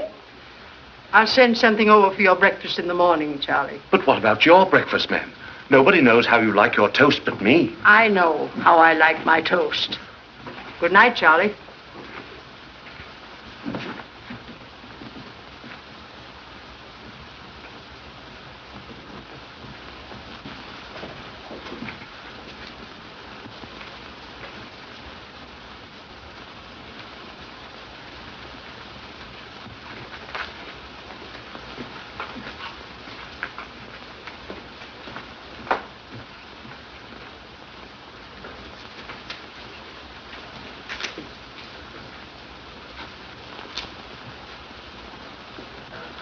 Quiet little place, isn't it, sir? Yes, very restful. Yes, sir. Like silence in graveyard. Oh, yes, sir. Like a graveyard. This way, sir.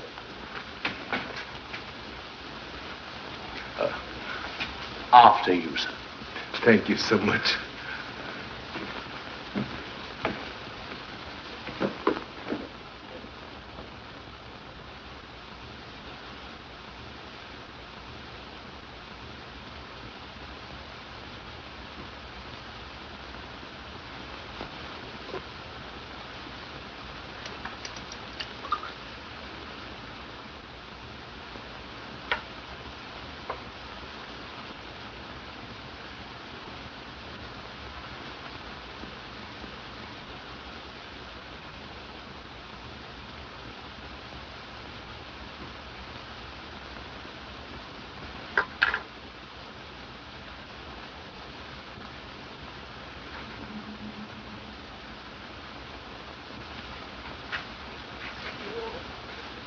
Oh, hello, sir. Observe. Oh, very interesting, sir. Very, very interesting. May I inquire what it is, sir? Corroboration of deductions. Then we can leave here at once, sir. Should I pack your bags? Thank you so much. But must first request able assistance in subduing malevolent spirits in ancient house. What do you mean, sir? We investigate downstairs. No. Now, sir? Yes, sir.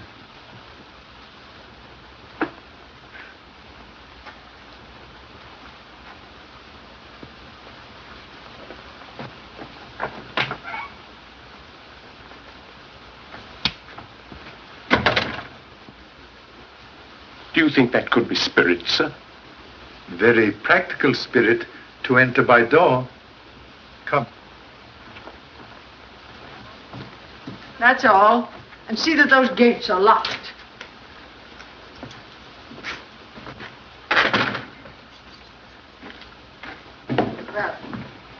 Here I am.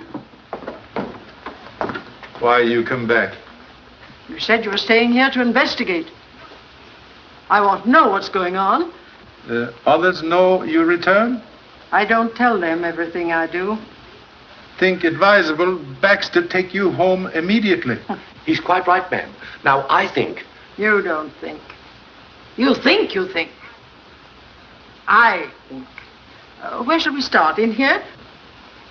Very well. Perhaps woman's intuition, like feather on arrow, may help flight to truth.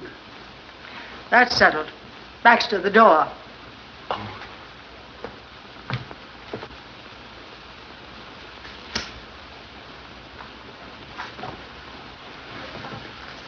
Well, Charlie? May I ask a question, please? Anything you want to. Phenomenon of music always accompany seance? Nothing unusual about that. That was merely a manifestation from the world beyond. Electric fixtures repaired recently? No, they haven't been touched for years. May I step on table, please? Certainly, Charlie.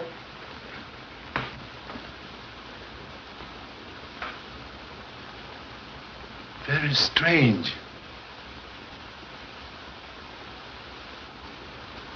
Brass tarnished with age, but screwhead very young.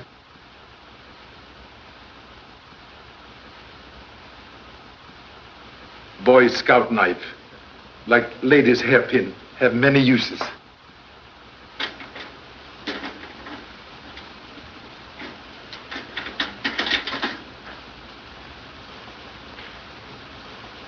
Radio speaker. Very simple solution of music from a world beyond. I can't believe that Professor Bourne and Carlotta would purposely deceive us. Necessity, mother of invention. But sometimes stepmother of deception. Distinguished professor, stand here tonight.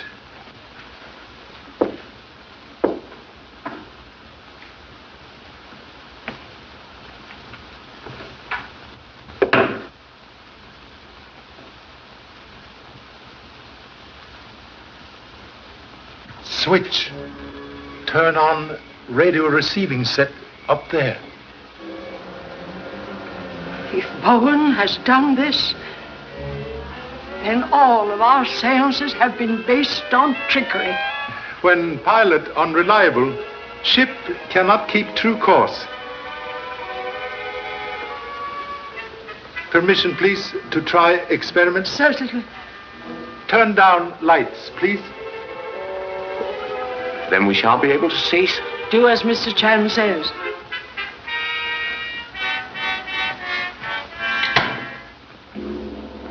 They're off, sir. Thank you so much. Please to turn on dim light, as in seance.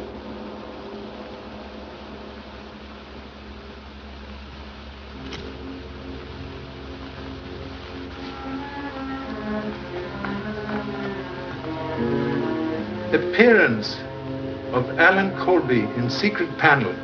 Most convenient. Maybe fine clue. Please. Would be so kind to take position occupied by deceased body.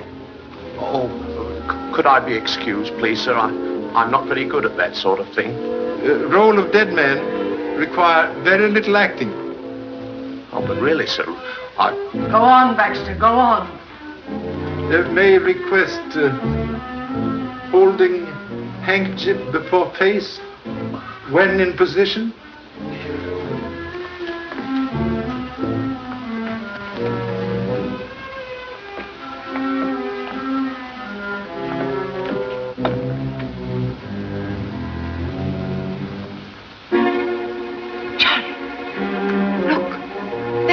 Handkerchief. Earlier in evening, use same handkerchief to wipe face of Alan Colby. Oh, now really, sir, Be quiet, Baxter. What about the handkerchief? chemical analysis of same prove face of murdered man treated with solution of quinine sulfate. For what reason? Quinine sulfate, when exposed to rays of ultraviolet lamp, produce mysterious light which accompany apparition. Well, where could it come from? Answer well hidden, but hope to find same.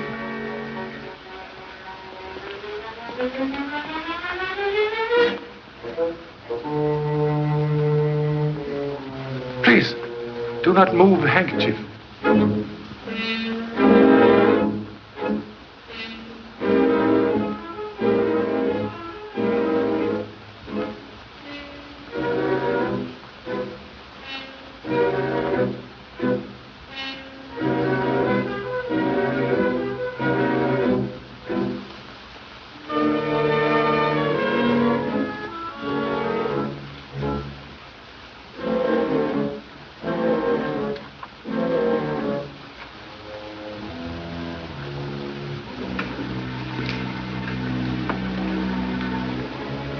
Ultraviolet ray lamp. Filter on back of mirror allow only invisible ultraviolet rays to enter room. Solves mystery of spirit life. It solves more than that. It proves that Bowen knew that Alan was dead. He may even have murdered him. Finding web of spider does not prove which spider spin web. I gave Bowen all the funds he asked for. I even made provision for him and Carlotta after my death. And they knew that if Alan returned, they would never receive another penny. In face of present evidence, may be wise to change plans for future. I'll see to that. Mr. Phelps has an accounting of the estate prepared. I intend to go over it. And at the same time, I'll make a new will. Most excellent precaution.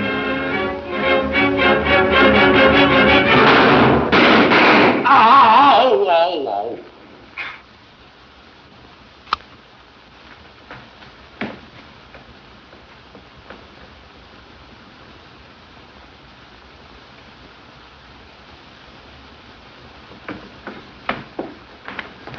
You are all right? Except for the punch in the ribs you gave me. You knocked me down. Most happy. Punch in ribs more desirable than shot in back. There's no argument about that. Where's Baxter? Baxter! Here I am, ma'am. You would be. Well, what do we do next? Suggest leaving here immediately. That's a very good idea, sir.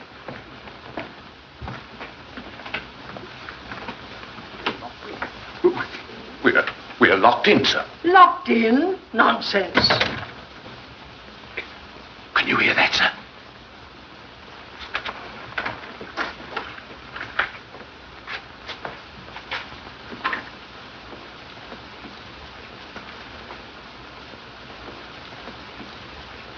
Oh, Fred, it's you. What's happened? Somebody tried to kill Charlie. What? I think you acted very foolishly in coming here at this hour of the night. Fear for Mrs. Laurel's safety? Reason for visit? Exactly. Janice and I went to her bedroom to say goodnight. When I found she wasn't there, I had a hunch she was over here with you. I saw her car outside and came in. Thank you. Suggest you go home now. With Baxter. Have something very important. Would like your able assistance. Of course, if there's anything I can do. Now, look here, Charlie, I want to know. Tomorrow, please. You go home now? Oh, very well. Come on, Baxter. Thank you.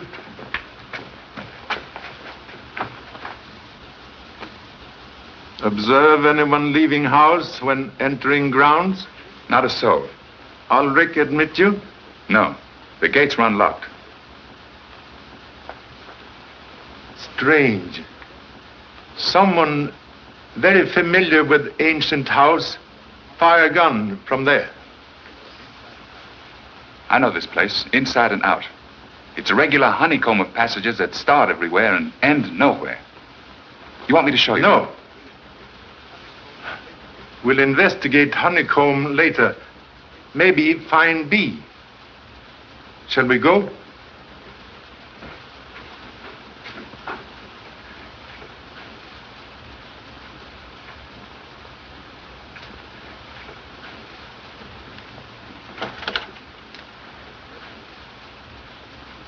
At present, much concerned about Mrs. Lowell. What do you mean? Not so certain gunfire directed at humble self. You think the attempt was made on her life? Maybe. Suggest you go to police at once. Request guard for Mrs. Lowell, day and night. I'll go immediately.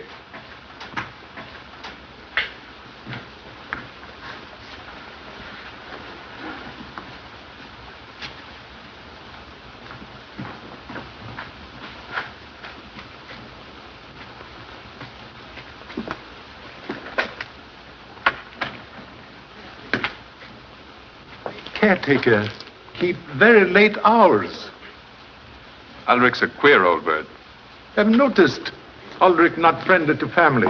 May I ask reason why? Oh, Alan was engaged to Ulrich's daughter. After he left home, he broke with her and she committed suicide. Ulrich held Alan responsible. Strange house have more than one skeleton in closet.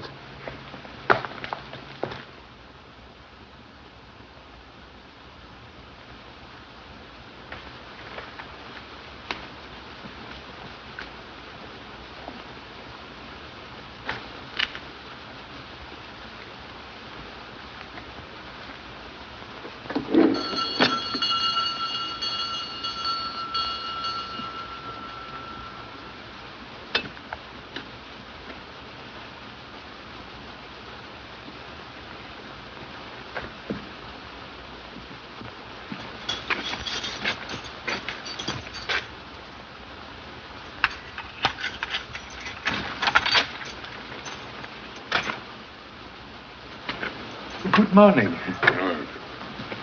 May I ask a question, please? You were here yesterday at cottage about 5 o'clock? Yes. Then if Alan Colby ring bell, would have heard same? Well, I didn't hear it. Strange. Someone should climb over wall without first trying bell. If someone was sneaking in here to commit murder, do you think they'd ring the bell to let me know about it? Correction, please. Murderer would not climb over wall near gate. Would look for more secret place. Thank you so much.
What do you want?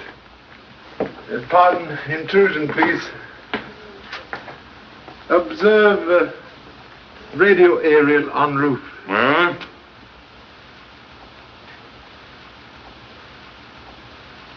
Perhaps earphones. Reason for not hearing bell yesterday when Alan Colby arrived.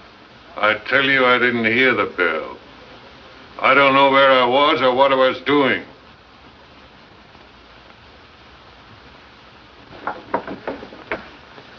Radio transmitter. Used last night to broadcast music for seance? You're barking up the wrong tree. I don't know nothing about radio. This stuff belongs to my son. I'm shipping it to him. You can't catch me on that. Only thing Charlie Chan catches cold in head.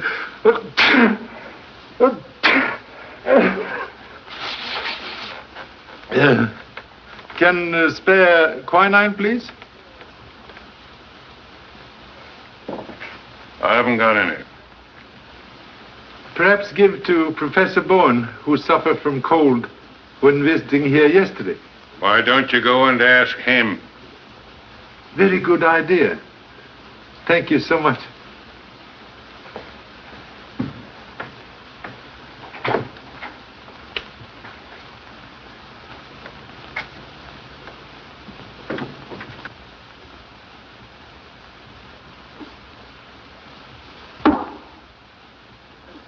So sorry, Professor not at home. Hope to get valuable information about seance last night. Can I help you? Thank you. Small point of information. When in contact with spirit world, find ultraviolet light useful? I don't understand you. Very peculiar circumstance. Alan Colby's face treated with solution of quinine, when exposed to ultraviolet light, produce glow not from spirit world. If what you say is true, Mr. Chan, it has nothing to do with us. There has never been any fraud connected with my work. The power which was given me to communicate with the other world has never been misused. Have utmost respect for true believer in psychic things. But can explain, please, source of music which accompanies seance last night? Yes, I'll show you.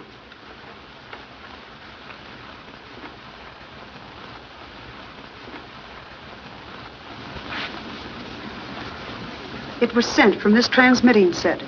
We always use music as a background for our work. Most interesting.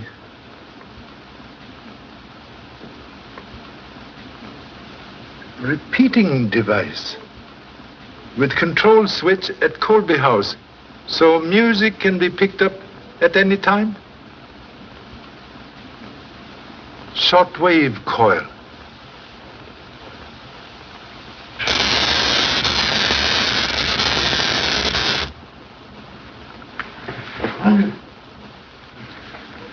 That ought to keep leave him quiet long enough for us to make a getaway. Then it's true. You knew about Alan Colby. There's no time to talk now. If Chan was that close on us, the police won't be far behind. Come on. I'm not going. I was no part of it. But you can't prove that to the police.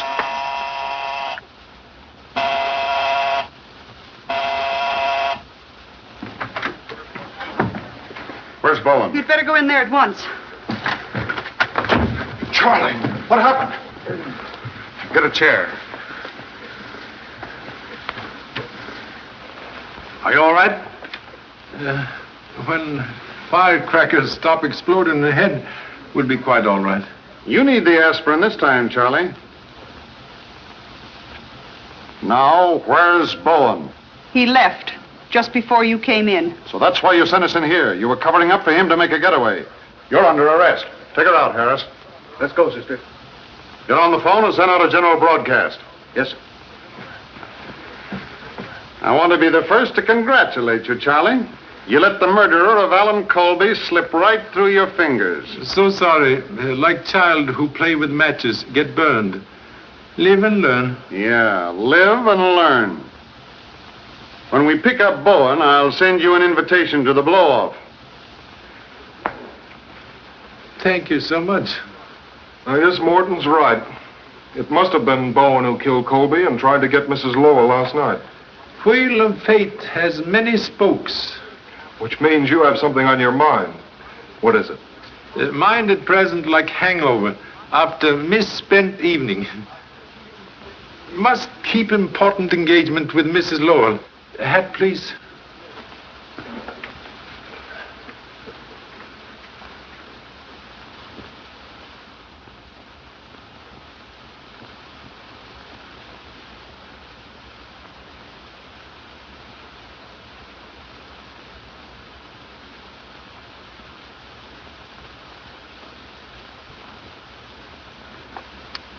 And the sum of $100,000 to endow the Colby Foundation for Psychic Research. Such foundation to be administered by Warren T. Phelps on behalf of my dearly beloved friends Alfred and Carlotta Bowen. That is the clause you want to strike from the will? It certainly is. Well, then I'll draw up a new document. I'll have it ready for your signature tonight. Have you any idea how much these people have cost me so far? I'll have to check over your accounts to get the exact amount. We're going over all the accounts tonight. And Mr. Phelps brings the new will. Ulrich wants to see you, madam. What is it, Ulrich? I've come to quit, That will be a relief. and it'll be a relief to me, too. I don't have to stay here to be spied on by policemen. I don't know anything about Alan Colby. It's his fault that my girl is in her grave, and he got what was coming to him. That's enough! Wait in the hall and I'll pay you off.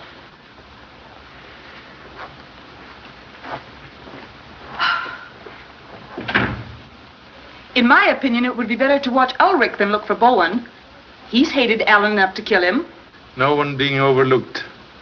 When weaving nets, all threads counted.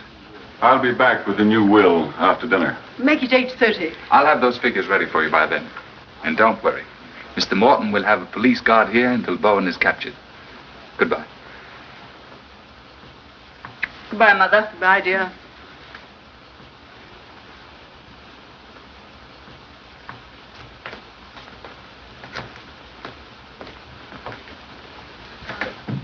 Well, Charlie, what are your plans? What hour is dinner, please? 7:30? And after dinner, what is usual occupation? Generally, I spend an hour here at the Ouija board.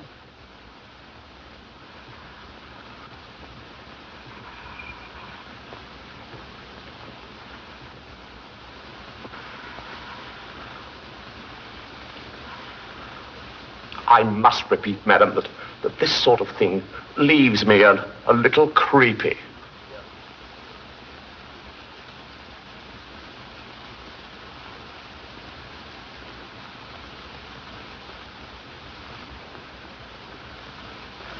$8.25.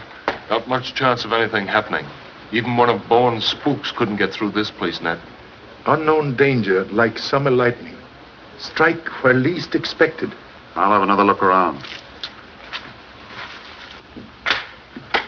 Just a minute. All right, Myers. Mr. Gage is one of the family. Thanks. Picked up Bowen yet? No, but we'll get him. He hasn't a chance of getting out of town.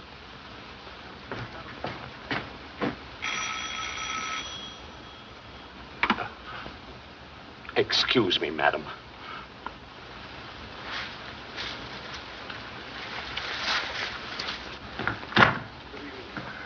Good evening, sir. Has Mr. Phelps arrived yet?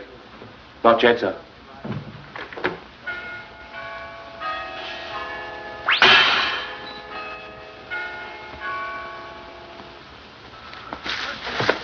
Search the neighborhood.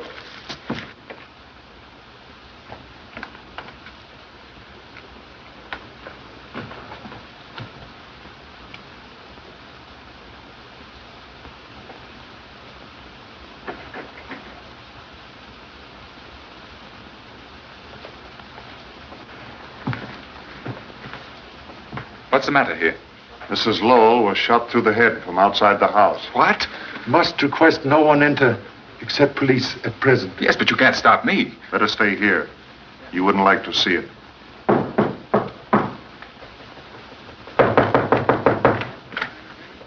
Find anything? Not yet. But this gentleman just drove up. Dick has told me. It seems unbelievable. Whoever it was outguessed us. I don't see how it was done, with the place surrounded by police. Also strange. Murder should occur at exact hour of appointment. Hello. Morton speaking from the Lowell house. Send out the homicide squad and the coroner. You'll want to hold the body till after the inquest, of course. What's happened? Was it Mother? Let me go to her. Can do nothing now. Why did you let it happen? You knew she was in danger. It's all your fault. Alice, please. Better take the young lady away from the house for the night. We'll have a lot to do here. Come along, Harris. Mr. Chan, I can't help but feel that Alice is right in holding you responsible. You proved that Bowen was guilty of the murder of Alan Colby. You knew he made an attempt on Mrs. Lowell's life last night, yet you failed to turn him over to the police. Most humbly regret very fatal error which cost life of dear old friend.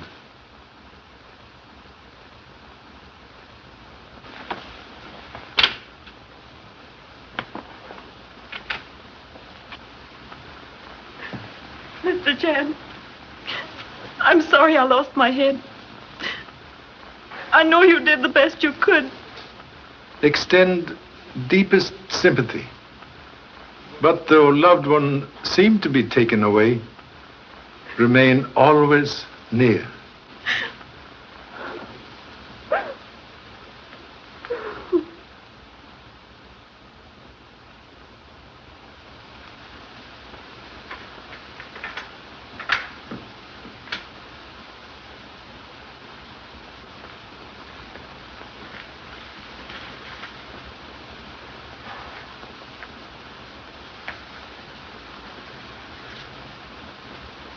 Mr. Baxter. Yes, sir?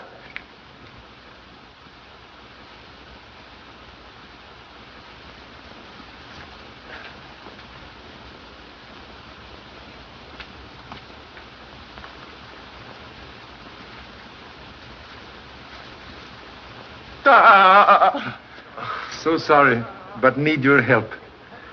What do you make of this? Someone's been smoking, sir. Oh, the villain must have stood right here when he fired that fatal shot. No. Hasty deduction, like ancient egg, look good from outside. Shot come from high-powered rifle, fired from distant place. Really, sir? May I ask, please, to climb tree? Oh, must I, sir? Ample proportions limit athletic ability. Yes, sir. Will you give me a leg up, sir? When I was young, I used to be quite agile, sir. But there's not very much to be seen from up here, sir. Observe a small branch near right hand. Oh, yes, sir. Break is clean cut. Might have been done with a saw, sir. Thank you so much. Please hold finger on branch.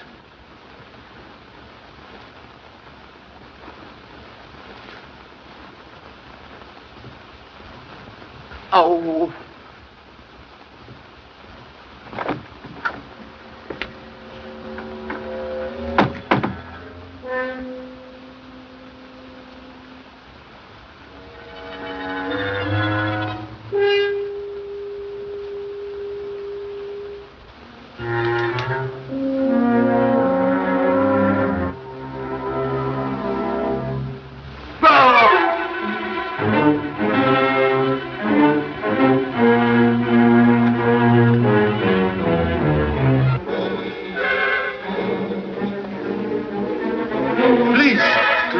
Body from line of vision.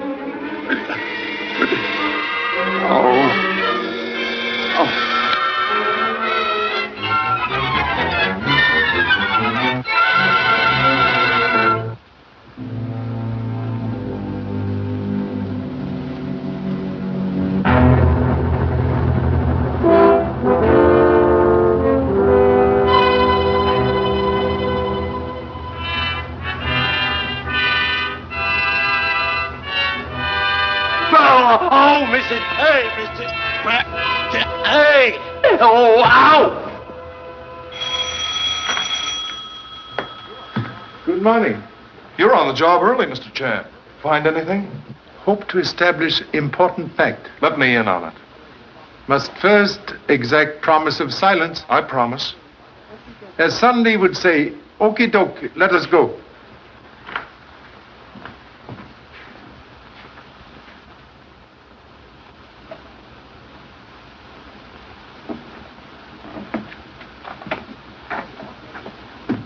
Well, what led you to this, Mr. Chan?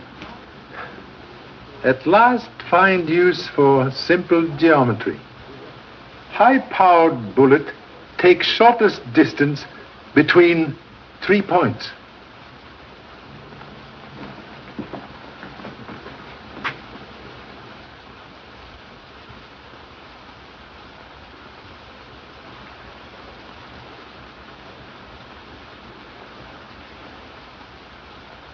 Criminal very clever. A range device, so when electric hammer strike bell, also operate trigger on rifle. And after the first shot was fired, it kept pulling the trigger. Yes. Be careful. You've reloaded the chamber. How you know magazine was full?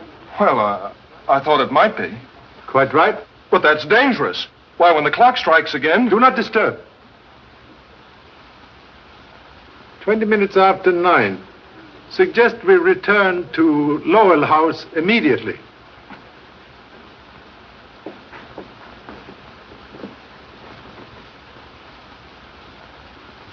She was sitting right there when the shot came through the window. Pardon interruption, please. Oh, come right in. Got into any new trouble? So sorry to disappoint. May I offer a slight demonstration, please? Help yourself.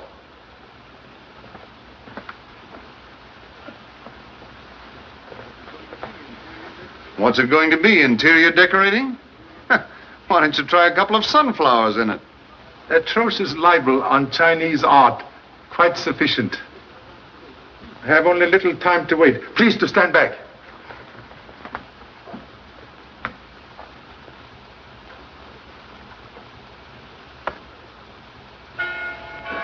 Stand back!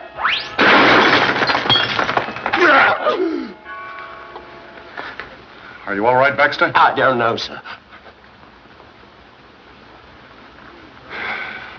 You win, Charlie. What's the answer? If tongue in Tao Bell could speak, would have solution. What does that mean in English? Suggest we take short walk.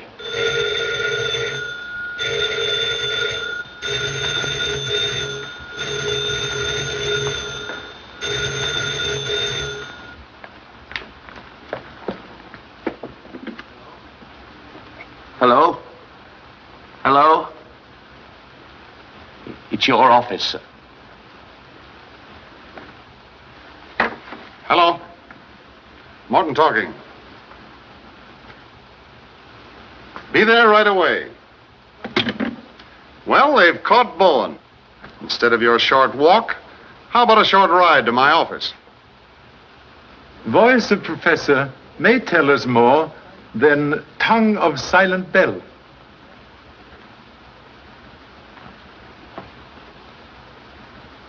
I didn't do it, I tell you.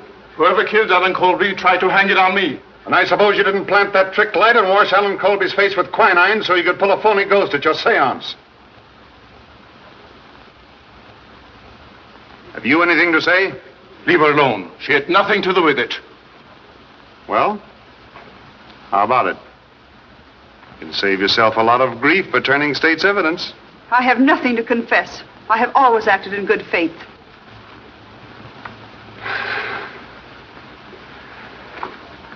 Well, that's all for now.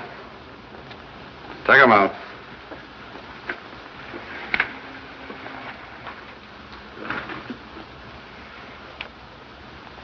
"4 hours wasted.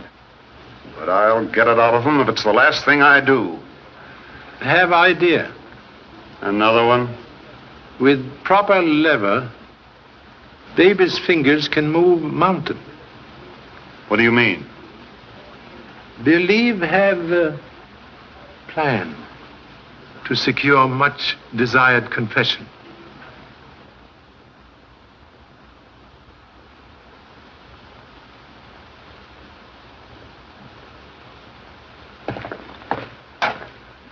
I don't see why we should have been called here for this morbid nonsense. Well, there's no use complaining about it.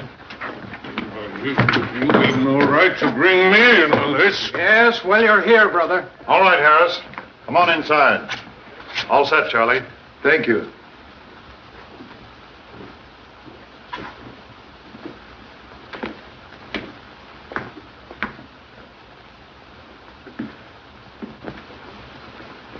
Please. Request everyone take same positions as on night of eventful seance. Oh, Harris. Stand by the door. Have men in the hall and be sure the outside of the house is covered. Yes, sir. Pardon, please, inconvenience of bringing everyone here tonight.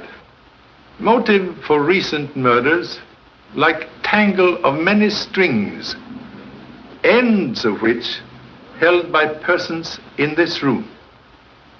First string held by psychic mediums. Professor Bowen and Carlotta had $100,000 endowment to lose by change in will. Same change deprived Mr. Phelps, administrator of estate, from handling large fortune. Have ascertained he had recently big losses in stock market. Caretaker Ulrich have all-time grudge against Alan Colby for tragedy to daughter. Other strings held by loyal family who have everything to lose if Alan Colby return to claim estate. Tonight we'll try very sincere experiment in effort to untangle motives. We'll call upon spirit world for message from great beyond. Proceed, please. Mr. Gage, will you turn down the lights?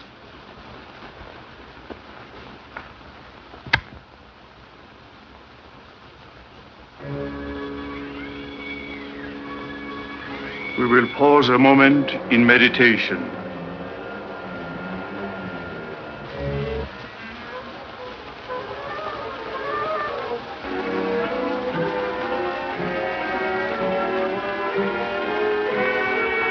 I feel a presence near.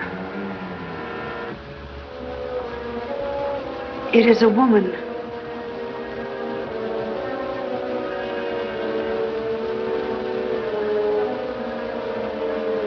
She is trying to come to us. Her image is becoming clearer. Clearer. She is trying to speak. She has a message. A message for... Mother! I have come back to tell you the truth. I know now the one who fears discovery. The one who murdered. Right here. See that no one leaves this room.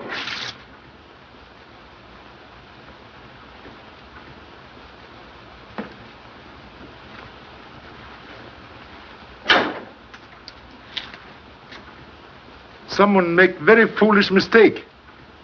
Throw knife at spirit reflection in mirror. May come out now. Mother, darling. Oh, I'm so happy. Yes, dear.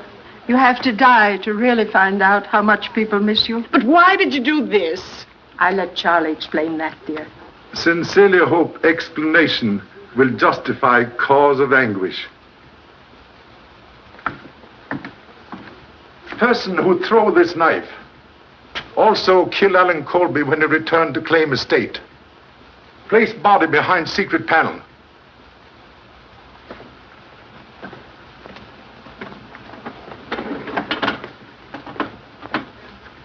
Then use ultraviolet ray device to make body appear as apparition at seance. Same murderer also tried to kill Mrs. Lowell on night of business conference, but make mistake of shooting dummy, which humble self and Mr. Morton place at study window. Same murderer now in this room. Use twin of knife that kill Alan Colby. Observe. Both knives now missing. As I stood up right here, someone passed me in the dark. I heard someone, too. It was you, Ulrich. It wasn't. I was over there near Mr. Morton. You went for that knife. I didn't, I tell you. I didn't. You lie. I didn't. I Woman, please.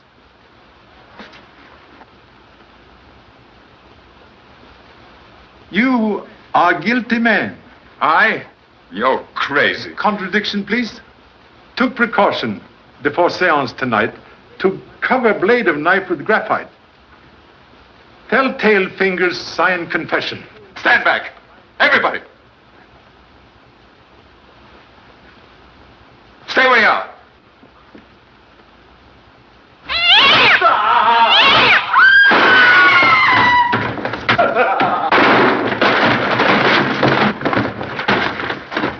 You commit murder in attempt to cover evidence of forgery in Lowell accounts.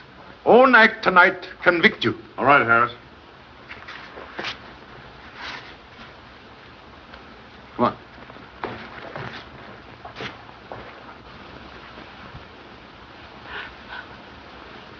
There, dear.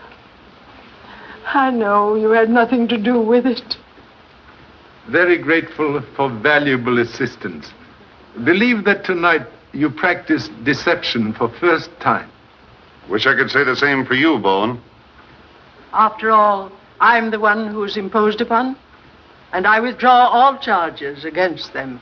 We'll mark it closed, Mrs. Lowell. Thank you. There's a train east at 11:45. Goodbye.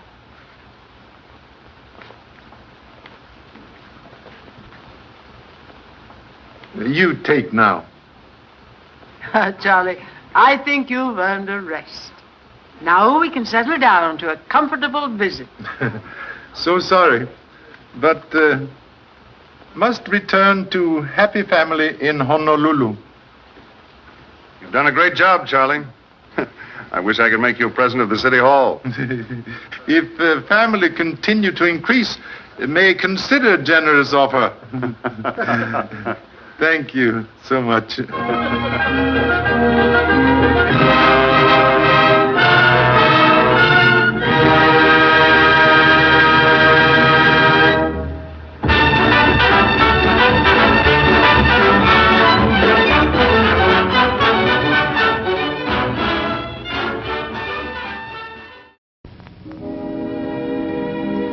And now, folks, it's time to say goodnight. We sincerely appreciate your patronage and hope we've succeeded in bringing you an enjoyable evening of entertainment. Please drive home carefully and come back again soon. Good night.